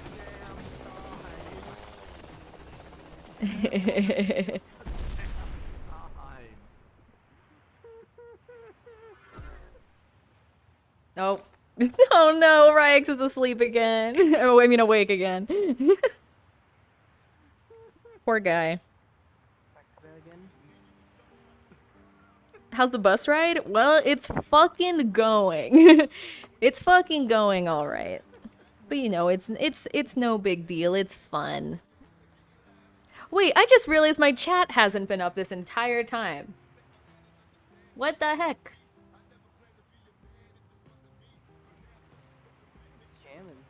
That sucks. I guess this is kind of a nice, like, 3/4 sort of. How many hours are left? Yeah, guys, how many hours are left down there? Estimated? We're 64, 65. So, maybe, wait, 64, 65. Didn't it take us, like, to get to, no, that was 1,000. What's that? 8 to 9 more hours. 8 to 9 more hours. 8 to 9 more hours. Estimated. If we get lucky and get a couple of the running in the 90s events, it might go as quick as 7. But Ooh, yes. That isn't as many hours left as I thought. Yeah, that's what I thought too. Did we even, are we, huh. I guess I'm thinking if it's like, will it have been 30 hours? We started this yesterday.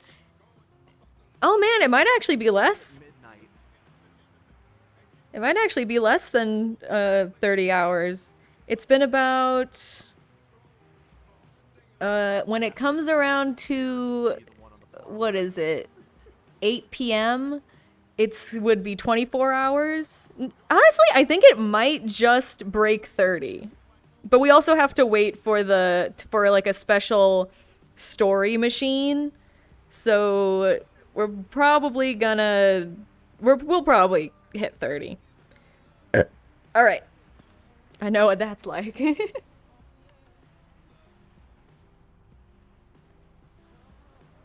Oh wow, this chapter's really short. Actually, no, it's not. I mean, kind of. So, yeah. 26, 27 hours.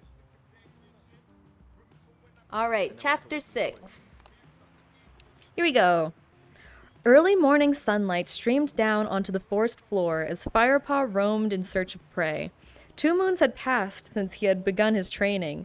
He felt at ease in his environment now. His senses had awoken and educated in the ways of the woods. Firepaw paused to sniff the earth and the cold, blind things that moved within. He caught the scent of a two-leg that had wandered in the forest recently. Now that Greenleaf was fully here, leaves were thick on the branches and tiny creatures were busy beneath the carpet of leaf mold. Firepaw made a lean, strong shape as he moved silently through the trees, all of his senses alert for the scent trail that would end in a swift kill. Today he had been set his first solo task. He was determined to do well, even if his task was only to bring back fresh kill for the clan. He headed for the stream that had crossed on the first trek through the ThunderClan hunting grounds. It gurgled and spattered as it ran downhill towards the smooth, round pebbles. Firepaw paused briefly to lap at the cold, clear water. Then he lifted his head and tested the air again for any scent of prey. The stench of a fox lay heavy in the air here. The smell was also stale, so the fox must have drunk here earlier in the day. Firepaw recognized the odor. Oh, we got another elevator.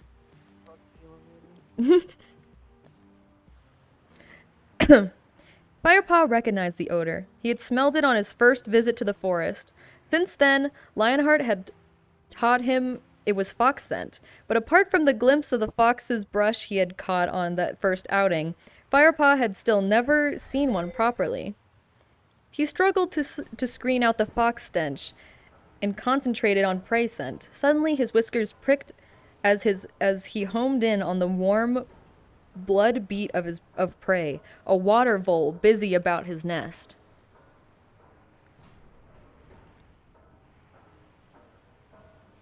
A moment later, he saw the vole. The fat brown body was darting back and forth along the bank as it gathered grass stalks.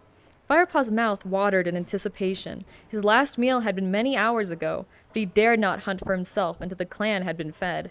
He remembered the words repeated by Lionheart and Tigerclaw time and time again. The clan must be fed first. Oh. Dropping into a crouch, Firepaw began to stalk the little creature. His orange belly brushed against the damp grass. He crept closer, his eyes never leaving his prey. Almost there. Almost there. Another moment and he would be near enough to spring. Suddenly there was a loud rustle in the ferns behind him. The water vole's ears twitched and it disappeared down a hole in the bank. Firepaw felt the hackles raise along his spine. Whatever had ruined his first good chance of catching prey would have to pay. He sniffed the air. He could tell it was a cat, but he realized with a jolt that he couldn't identify which clan it belonged to.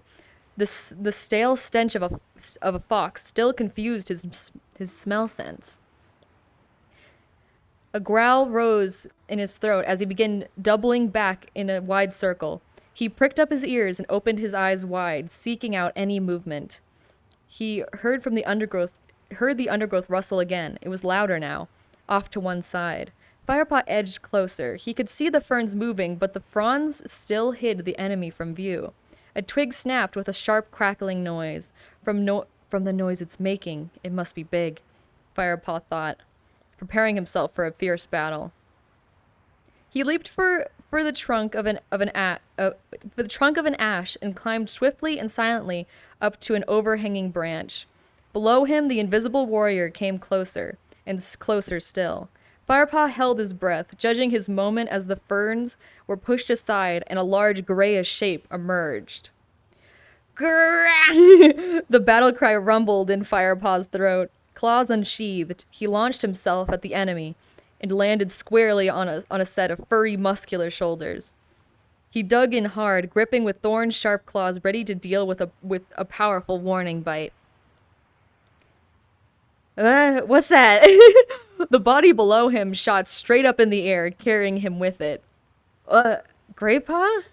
Firepaw recognized the astonished voice and caught his friend's familiar scent, but he was too fired up to loosen his grip. Ambush! Spat Greypaw, not really realizing that the cat gripping onto his back was Firepaw. He rolled over and over to attempt to dislodge his attacker. Oof, oof! Firepaw rolled with him, squashed and flattened beneath the heavy body. It's me, Firepaw! He yelled as he struggled to pull free and sheath his claws. Rolling away, he sprang to his feet and gave him a shake, which rippled all the way along his body to the end of his tail. Greypaw, it's me, he repeated. I thought you were an enemy warrior. Greypaw rose to his feet. He winced and shook to himself. It feels like it, he grumbled, twisting his head around to lick his sore shoulders. You raked me to shreds. Sorry, Firepaw mumbled. But what was I supposed to think with you creeping up on me like that? Creeping up? Firepaw's eyes were round with indignation. That was my best stealth crouch. He sleeps. Stealth? You stalk like a lopsided badger, Firepaw teased. He flattened his ears playfully. Greypaw gave a hiss of delight. I'll show you lopsided. The two cats leapt at each other and began rolling over in a play fight. Greypaw swiped at Firepaw with a hefty paw, and the young apprentice's head buzzed with stars. Aw, that's so cute, actually. Adorable. Uff, uff. Firepaw shook his head to clear it, then launched a counterattack. He managed to get it in a couple of paw strikes before Greypaw overpowered him and held him down. Firepaw let his body go limp. I have Popeyes. You give up too easily, mewed Greypaw, loosening his grip. As he did so, Firepaw sprang to his feet, firing Greypaw off his back and into the undergrowth. Ooh. I want a brick. Firepaw leaped... Oh, wait. Yeah. Firepaw leaped after him and pinned him to the ground. Surprise is the warrior's greatest weapon, he crowed, quoting one of Lionheart's favorite phrases. He jumped nimbly off Greypaw and began to squirm around the leaf litter, enjoying his easy victory and the warmth of the earth against his back. Greypaw seemed unbothered by his second defeat of the morning. It was too fine of a day for a bad temper. So, how are you getting on with your task? He asked. Firepaw sat up. I was doing just fine until you came along. I was about to catch a vole when your noisy trampling frightened it off. Oh, sorry, mewed Greypaw. Firepaw looked crestfallen. It's okay, you didn't know. He purred. Anyway, he continued, shouldn't you be heading to meet the patrol on WindClan border? I thought you had to give them a message to Bluestar. Yeah, but there's plenty of time. I was just doing a little hunting first. I'm starving. Me too, but I've got to hunt for the clan before I can hunt for myself. I bet Dustpaw and Sandpaw used to swallow a shrew or two when they were on hunting duty, snorted Greypaw. I wouldn't be surprised if they did, but this is my first solo assignment. And you want to do it right, I know, Greypaw sighed. What's the message from Bluestar, anyway? Firepaw asked, changing the subject. She wants the patrol to wait at the Great Sycamore until she joins them at Sunhigh. Seems that some Shadow Clan cats have been prowling around. Bluestar wants to check things out. You'd best be going then, Firepaw reminded him. The WindClan hunting grounds aren't too far from here. There's plenty of time, answered Greypaw. And I suppose I should help out after losing you that vole. It doesn't matter, Firepaw mewed. I'll find another. It's such a warm day, there should be quite a few out and about. True, but you still have to catch them, Firepaw nibbled at his front claw, stripping off a piece of outer sheath thoughtfully. You know, I thought I could take you until way past Sunhigh. Maybe even I thought I could take you way past Sunhigh, maybe even until sunset. Firepaw nodded without enthusiasm as his belly gave a rumble. He would probably have to make 3 or 4 hunting trips before he had caught enough prey. Silverpelt would be in the sky before he got a chance to eat. Greypaw stroked his whiskers. Come on, I'll help you get started. I owe you that at least. We should be able to catch a couple of voles before we have to get going. Firepaw followed Greypaw upstream, glad of the company and help. The fox stench was still in the air, but suddenly it smelled stronger. Firepaw paused. Can you smell that? He asked. Greypaw stopped and sniffed the air too. Fox. Yeah, I smelled it earlier. Doesn't it smell fresher to you now, though? Greypaw sniffed again, opening his mouth slightly. You're right, he murmured, lowering his voice. He swiveled his head to look around the stream at the bushes in the woods beyond. Look, he whispered. Firepaw looked. He saw something red and thick-haired moving among the bushes. It stepped into the clearing in the undergrowth, and Firepaw saw a low body, glinting red in the dappled sunlight. Its tail was heavily furred, and it had a long, narrow snout. So that's a fox? Firepaw whispered. What an ugly muzzle. You can say that again, agreed Greypaw. I was following one of those when we first met, whispered Firepaw. More likely, it was following you, you idiot, hissed Graypaw. Never trust a fox. Looks like a dog, behaves like a cat. We must warn the queens that one is straight into our territory. Foxes are as bad as badgers when it comes to killing young kits. I'm glad you didn't catch up with the one you saw last time.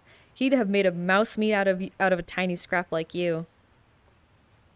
Firepaw looked a little put out, and Graypaw added, You'd stand a better chance these days, though. Anyway, Bluestar will probably send a warrior patrol to scare it off. Put the queen's minds at rest. The fox had not noticed them, so the two apprentices continued along the stream. So, what does a badger look like? Firepaw asked as they prowled along, sniffing to either side.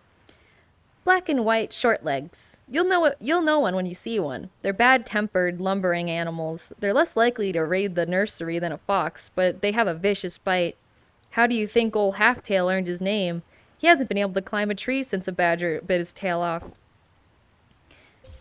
Why not? Scared of falling. A cat needs a tail if he wants to land on his feet. It helps him spin in midair. Firepaw nodded in understanding. As Firepaw had predicted, hunting was good that day. Before long, Graypaw had pounced on a small mouse, and Firepaw had caught a thrush. He quickly took its life. No time to practice killing techniques today. There were too many hungry mouths waiting back at camp. Firepaw kicked earth over the prey, so that it would be safe from predators until he came back for it. Suddenly, a squirrel broke cover. Firepaw burst into action. After it, he called, pelting at full stretch over the springy woodland floor, with Graypaw at his heels. They slid to a halt as the squirrel scampered upward into a birch. Lost it, Graypaw growled in disappointment. Panting, the two cats stopped to catch their breath. The acrid stench that hit their mouths and noses surprised them. The thunder path, Firepaw mewed. I didn't realize we'd come this far. The two cats edged forward to peer out of the forest at the great dark path. It was the first time they had been here alone. A trail of noisy creatures growled along the hard surface, their dead eyes staring straight ahead. Yuck, Graypaw snorted. These monsters really stink. Stinky! Ooh, stinky. Firepaw twitched his ears in agreement. The choking smells like his throat made his throat sting. Have you ever been across the thunder path? He meowed. Graypaw shook his head. Firepaw took a step out of cover of the forest. The border of the oily grass lay beyond the trees and the thunder path. He crept slowly out of it and then shrank back as a stinking monster hurled past.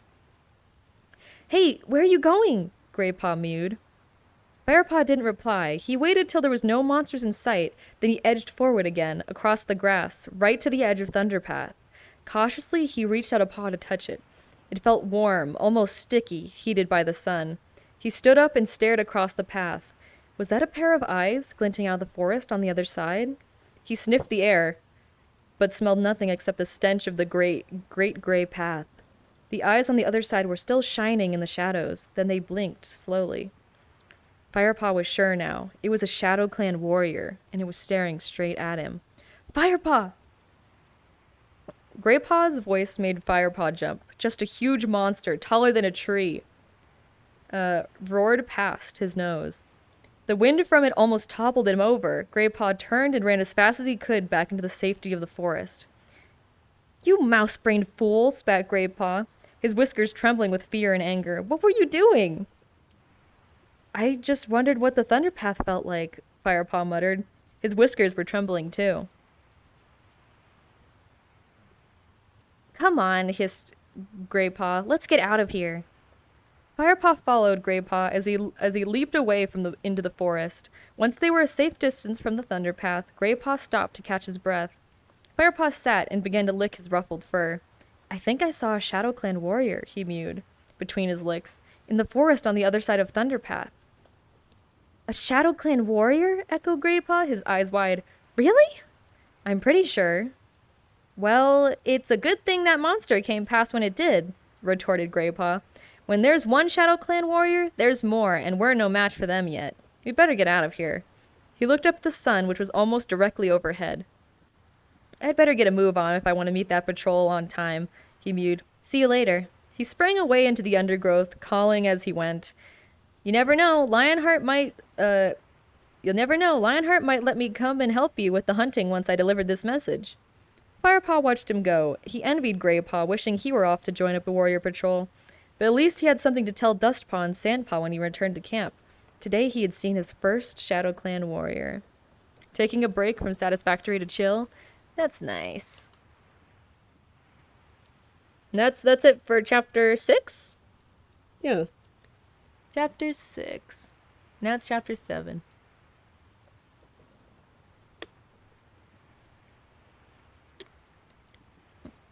Alright, I'm gonna read one more. I'm gonna read one more chapter. And then I will call it. And then maybe I'll come back later. Not sure. We'll probably have finished this by then if we haven't. I do plan on, like, reading it again just for stream. maybe in my, like, rainforest sort of area. But I will do one more chapter. And then we'll call it there. Thank you all for joining me so far, by the way. Very, very kind of you. Oh. I bet it's a UFO. Well, we're at the beach, so it could be the beach scene as well. Yeah, it's the beach. Alright. Chapter 7. And this one is fun. I would like to listen to more. I'm glad. I might come back if we're like waiting long enough. I might come back and then just do a couple chapters again and then disappear. Depends on how long this goes. We should be fine though. Firepaw retraced his steps and headed back towards the stream. He thought of those eyes burning from the darkness of Shadow Clan territory. Suddenly, he caught a faint smell on the breeze. A stranger! Perhaps that Shadow Clan warrior. Instantly, a growl rumbled in Firepaw's throat. The scent message told him many things. The stranger was a she-cat, not young and definitely not from ThunderClan. She carried no distinct scent from any of the other clans, but Firepaw could tell she was tired, hungry, and sick. And she was in an ugly mood. You smell angry. Dropping low, Firepaw moved forward, heading towards the scent. Then he paused in puzzlement. The warrior scent was fainter now. He sniffed again. Suddenly, with a light movement, a snarling ball of fur burst from the bushes behind him. Firepaw screeched in shock as the she-cat slammed into him, knocking him sideways. Two heavy paws clamped down on his shoulders, and the iron jaws closed around the back of his neck. He grunted, already thinking fast. If the other cat were to sink its fangs too deep, it would all be over. The beach, yeah. Yeah, we're right in. This next chapter did not pull any punches. It's right in fucking find a Shadow Clan warrior or something. He forced himself to go limp, relaxing his muscles as if in submission, and let a pretend howl of alarm. The she-cat opened her mouth to give a triumphant yowl. Ah, a puny apprentice, easy prey for Yellowfang, he hissed. At the insult, Firepaw felt a surge of fury. Just wait, he'd show his coughed up furball this coughed up furball what kind of warrior he was, but not yet, he told himself. Wait until you feel her teeth again. There's been a bit of build-up. I mean, yeah, I guess it was the entire last chapter, but I guess I would have expected for it to happen in the chapter and not immediately in the next one, but maybe that makes sense. Yellowfang bit down. Firepaw surged upwards with all the strength in his powerful young body. The she-cat gave a snarl of surprise as if she was thrown clear. She tumbled backward into a gorse bush. Firepaw shook himself. Not such easy prey, huh? Yellowfang hissed defiance as she tore herself free from the clinging branches. Not bad, young apprentice, she spat back, but you'll need to do a lot better. Firepaw blinked when he saw his opponent clearly for the first time. The she-cat had a broad, almost flat face and round orange eyes. Her dark gray fur was long and matted into smelly clumps. Her ears were torn and ragged, and muzzle was traced with the scars of many old battles. Firepaw stood his ground. He puffed out his chest and glared a challenge into the intruder's face. Ooh. You're in ThunderClan's hunting ground. Move on. Who's gonna make me? Yellowfang drew back her lip defiantly, exposing stained and broken teeth. I will hunt, then I will leave. Or maybe I'll just stay a while. Enough talk, Firepaw spat, feeling the stir of ancient cat spirits deep inside him. There was no trace of the house cat in him now. His warrior blood was up. He was itching to fight, to defend his territory, and to protect his clan. Yellowfang seemed to sense the change in him. Her fierce orange eyes sparked with a new respect. Tipping her head and breaking eye contact, she started to back off. No need to be hasty now, she purred in a silky tone. Firepaw wasn't fooled by her trickery. Claws extended and fur on end, he leaped forward, his war cry ringing out. God, really, really violent as first action. Firepaw is great. With a hiss of rage, the other cat responded, snarling and spitting. Young cat and old locked together. They rolled over and over, teeth and claws flashing, ears pressed down to his head. Firepaw fought to get a grip, but the she-cat's clumpy fur snagged in his claws, and he couldn't break through to skin. Then Yellowfang reared up on her back legs. With her filthy tail bristling, she looked even bigger. Firepaw sensed Yellowfang's huge jaws lunging toward him. He leaned backward just in time. Snap! Bared teeth closed on the air next to his ear. Instinctively, Firepaw lashed out with a back swipe. His paw caught the side of Yellowfang's head. The force of it sent shock waves up his front leg. Yow! Yow! I don't know how to... Yeah! Stunned, Yellowfang dropped onto four paws. She shook her head to clear it.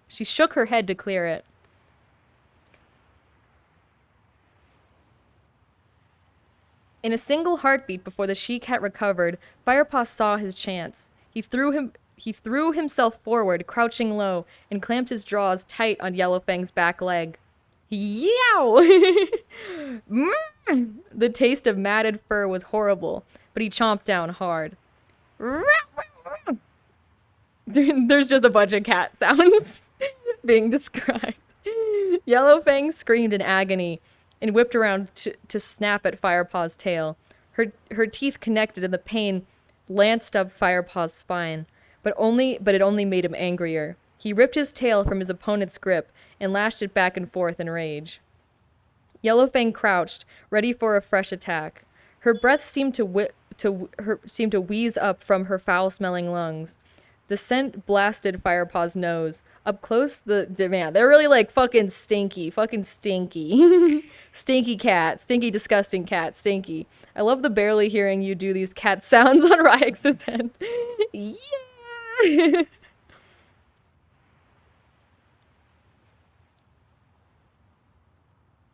Up close, the message of desperation and weakness and the aching void of the she-cat's hunger was almost painful. Something stirred inside him, an unwarrior-like feeling that he didn't want. Pity. Yeah, this is fucked up. Why are warriors actually fucked up? Rars out of 10 cat sounds. Thanks. And thanks for the 100 bits.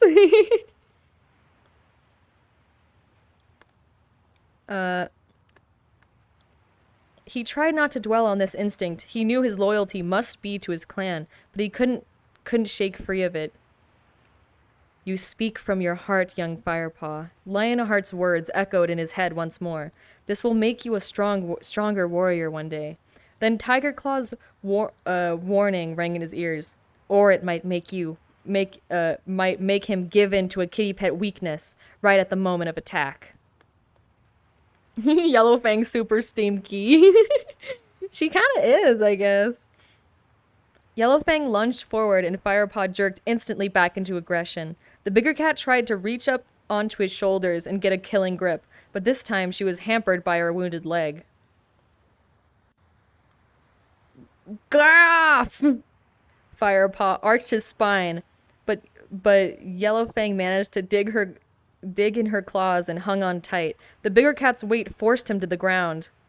Firepot tasted earth on his tongue, and he spat out a mouthful of grit.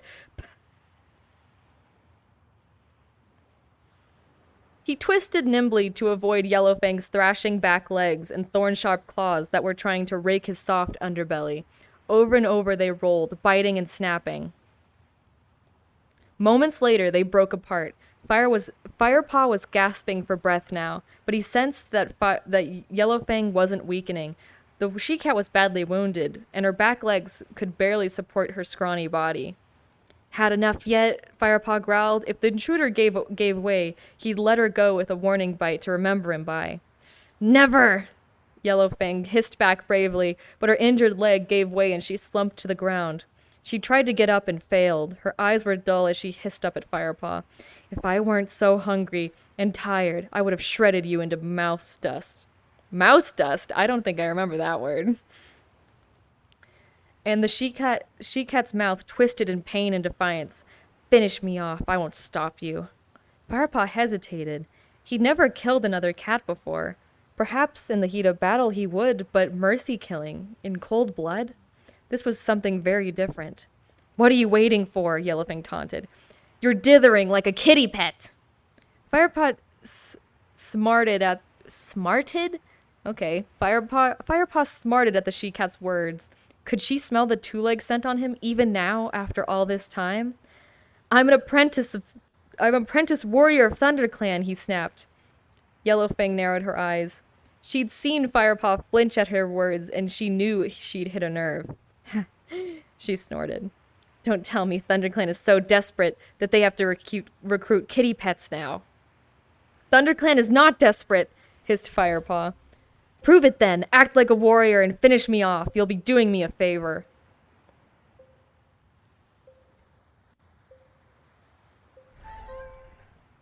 Oh shit, it's that guy!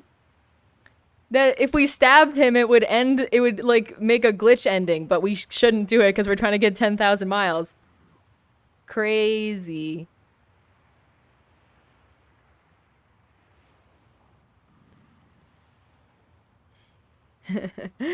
Looking over at Keurig. Prove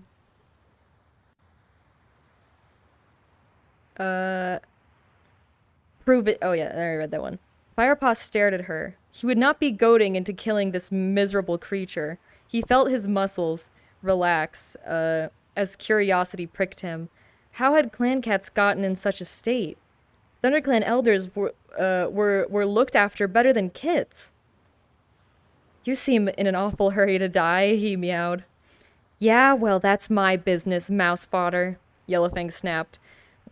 What's your problem, kitty? Are you trying to talk me to death?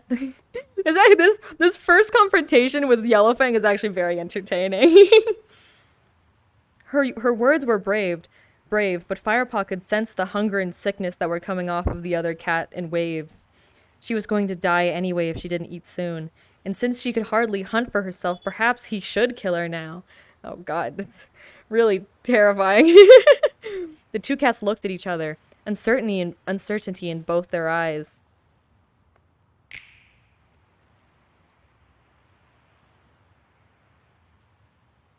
In both of their gazes. Wait here, Firepaw ordered at last. Yellowfang seemed to deflate. Her hackles smoothed out and her tail lost its gorse bush stiffness. Are you kidding, kitty? I'm going nowhere. Bus to nowhere! She grunted. What the fuck was that? Limping painfully toward a patch of soft heather. She flopped down and began licking her leg wound.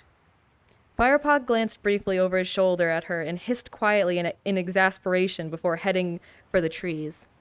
As he padded silently through the fern, warm, sun-warmed odors filled his nose as he caught the sour reek of a long-dead rat. He heard the scratching of insects beneath bark and the rustle of furry things scurrying over leaves. His first thought had been to go and dig up the thrush he had killed earlier, but that would take too long. Maybe he should go scoop up the rat carcass. Easy meat, but a starving cat needed fresh kill. Only when times were very hard would a warrior eat crow food. But then he paused, scenting a young rabbit ahead. A few more steps and he saw it. Flattening himself down, he stalked the creature. He was barely a mouse length away before it detected him. By then it was too late. The white bobtail darted away, sent the thrill of chase surging through Firepaw's veins. A rush of speed, a flash of claws, and he had it. He held the wriggling body fast and finished it quickly. Yellowfang looked up tiredly as Firepaw dropped the rabbit on the ground beside her. Her grizzled jaw dropped. Well, hello again, kitty. I thought you'd gone to fetch your little warrior friends. Yeah, well, I might still do that, and don't call me kitty. Firepaw growled, shoving the rabbit near her with his nose. He felt embarrassed by his kindness. Wow, really fucked up. Really fucked up, embarrassed by his kindness. That's alright. Look, if you don't want this... no, Yellowfang meowed hastily. I do want it. Firepaw watched as the she-cat ripped open the prey and started to swallow it down. His own hunger rose up and his mouth filled with water. He knew he shouldn't be thinking about eating, but he still had to take back enough prey for the clans. But the fresh kill smelled delicious. A few minutes later, Yellowfang gave a huge sigh and flopped onto her side. First fresh kill I've had for days. She licked her muzzle clean and settled down to give herself a thorough wash. As if one wash is going to make a difference, Firepaw thought. Stinky, disgusting Yellowfang. His nose twitching. She was the arch cat of stench. Oh my god, can I get like that as a title for myself? The arch cat of stench? That's fucking awesome. Is that a reference to Archduke? What the hell? Why would Firepaw say that? I'm gonna take a little drink of water. Oh, dang, it's dark outside now.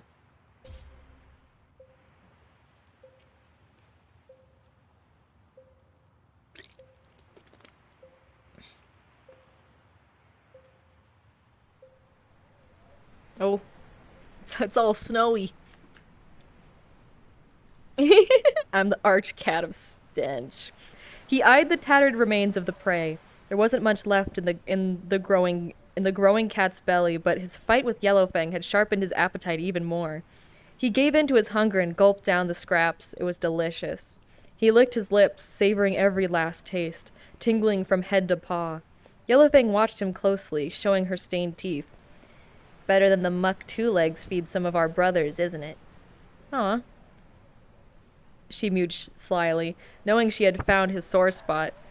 She was trying to antagonize him. Firepaw ignored her and began to wash. It's poison, Yellowfang went on. Rat droppings. Only a spineless bag of fur would accept such disgusting frog spawn. She broke off and tensed. Shh, warrior's coming. Firepaw was also aware of cats approaching. He could hear her soft paw fall on the leaf litter and the sound of fur swishing through branches. He smelled the wind brushing up their coats. Familiar smells. These were ThunderClan warriors. Confident enough in their own territory not to care about the noise they made.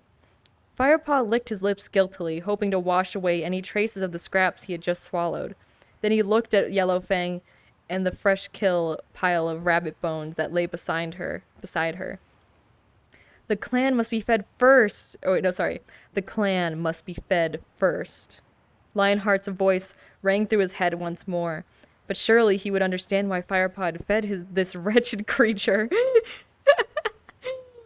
His mind reeled, suddenly fearful of what would happen to him, his first apprentice task, and he had ended up breaking the warrior code. Dun, dun, dun, dun. Wow, and that's that's chapter 7. Well, there we go. Okay, I'm closing all of these thingies. Close. We'll close that one too. I'll keep the chat open though. All right. Well, that was 7 chapters of Warrior Cats Into the Wild. Yeah, let me talk about my thoughts before I end up sending you guys off somewhere. I haven't read it in a long time, like in a long, long time, and even then, it feels very like it's definitely like you can tell it was supposed to be read by like younger people, like maybe tweens. It's not very challenging in reading, which I appreciate because I don't fucking read too much. It's definitely I definitely enjoy it a lot more than I thought I would. I thought it would just be really boring, but there's like a lot of really fun interactions between the characters. But then again, it's also like very milquetoast, sort of like setting up literally the entire line of series. I'm sure it's a lot more interesting of a read, like down like later into the books where it's like more intricate concepts and stuff. But yeah, especially the interactions between Grey Paw and like Tiger Claw and Yellow Fang are always really fun. And I think that's pretty cool. I think that's pretty nice. It's good. There's a very easy reason why people got so attached to these books. Like it gives you a lot of stuff to connect to. Warriors kids book. Also Warriors. Fucking mercy kill me, you fucking pussy. Exactly. Exactly though. Yeah. But yeah, so I totally get why it got so popular even like just now. I feel like it's very easy to read and also very fun of a book to kind of put yourself into.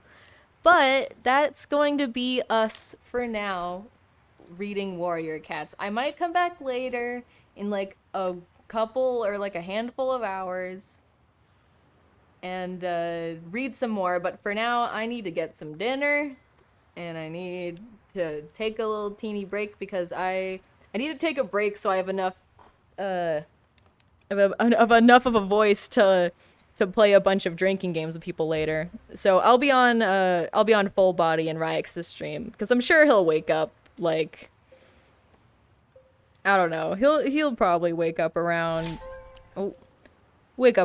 maybe a couple hours. Fucker can't sleep for the life of himself. So, let's look at who we can raid here.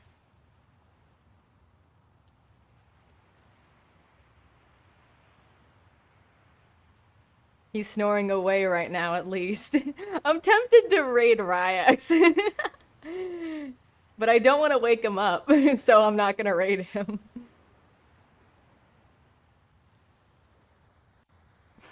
Damn, he's got 29 viewers and he's asleep. I love that for him. Let's see.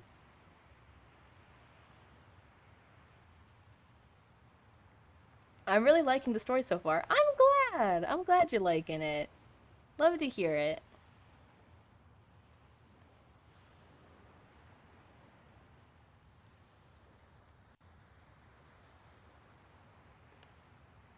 Let's get someone who's like drawing or something.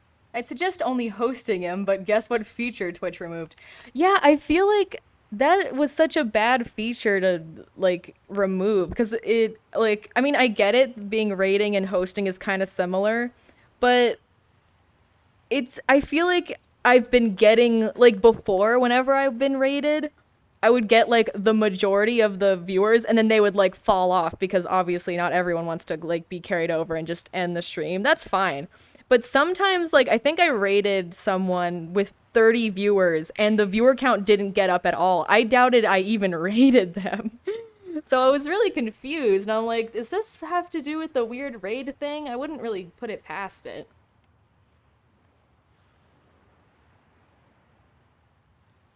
Alright, who can we raid? Maybe an artist?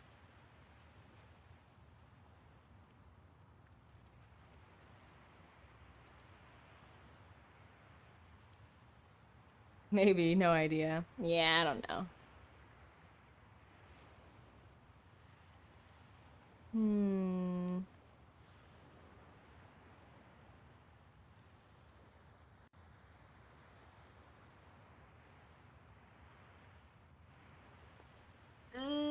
Oh, wait. I could raid this person. Nope, they're not streaming. Oh, wait, no. Starting soon. Yeah, they're playing Elden Ring. Yeah, sure, why not? Fuck it. They started about 3 minutes ago. I think that'd be nice.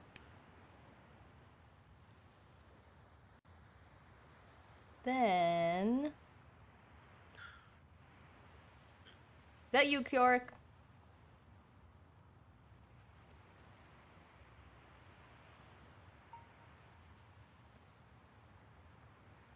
Raid. Actually, fuck, I don't know. It's so hard to raid someone. The thing is that I would raid Ryx, but he's a sweepy.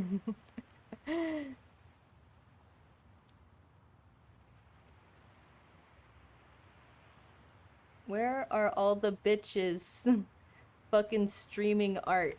But like, normally. I don't think any of the people I usually... Like, there's no one streaming right now. Ayame?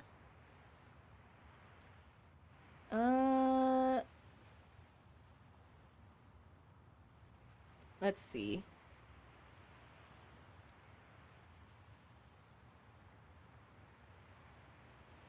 Ooh, wait. This looks kind of cool.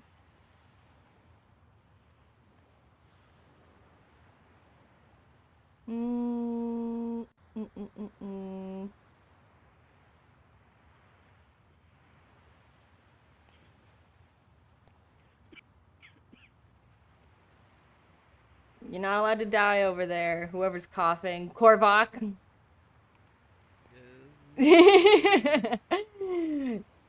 God, I hate this fucking dying bitch. Wow.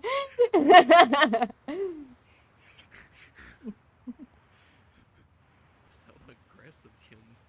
No, we love Bok here. Damn it, where's the fuck's my pizza? All these NPCs are talking to me. Stop. Oh? Back in just a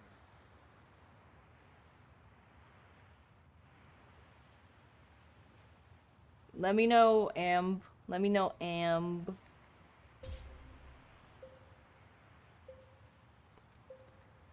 Wait, where are we right now? We're in Snowy? Oh, it's the stairway. Boo.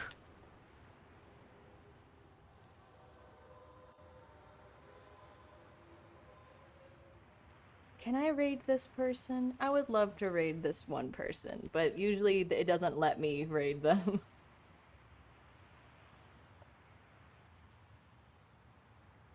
Yeah, they don't accept incoming raids. I hate it.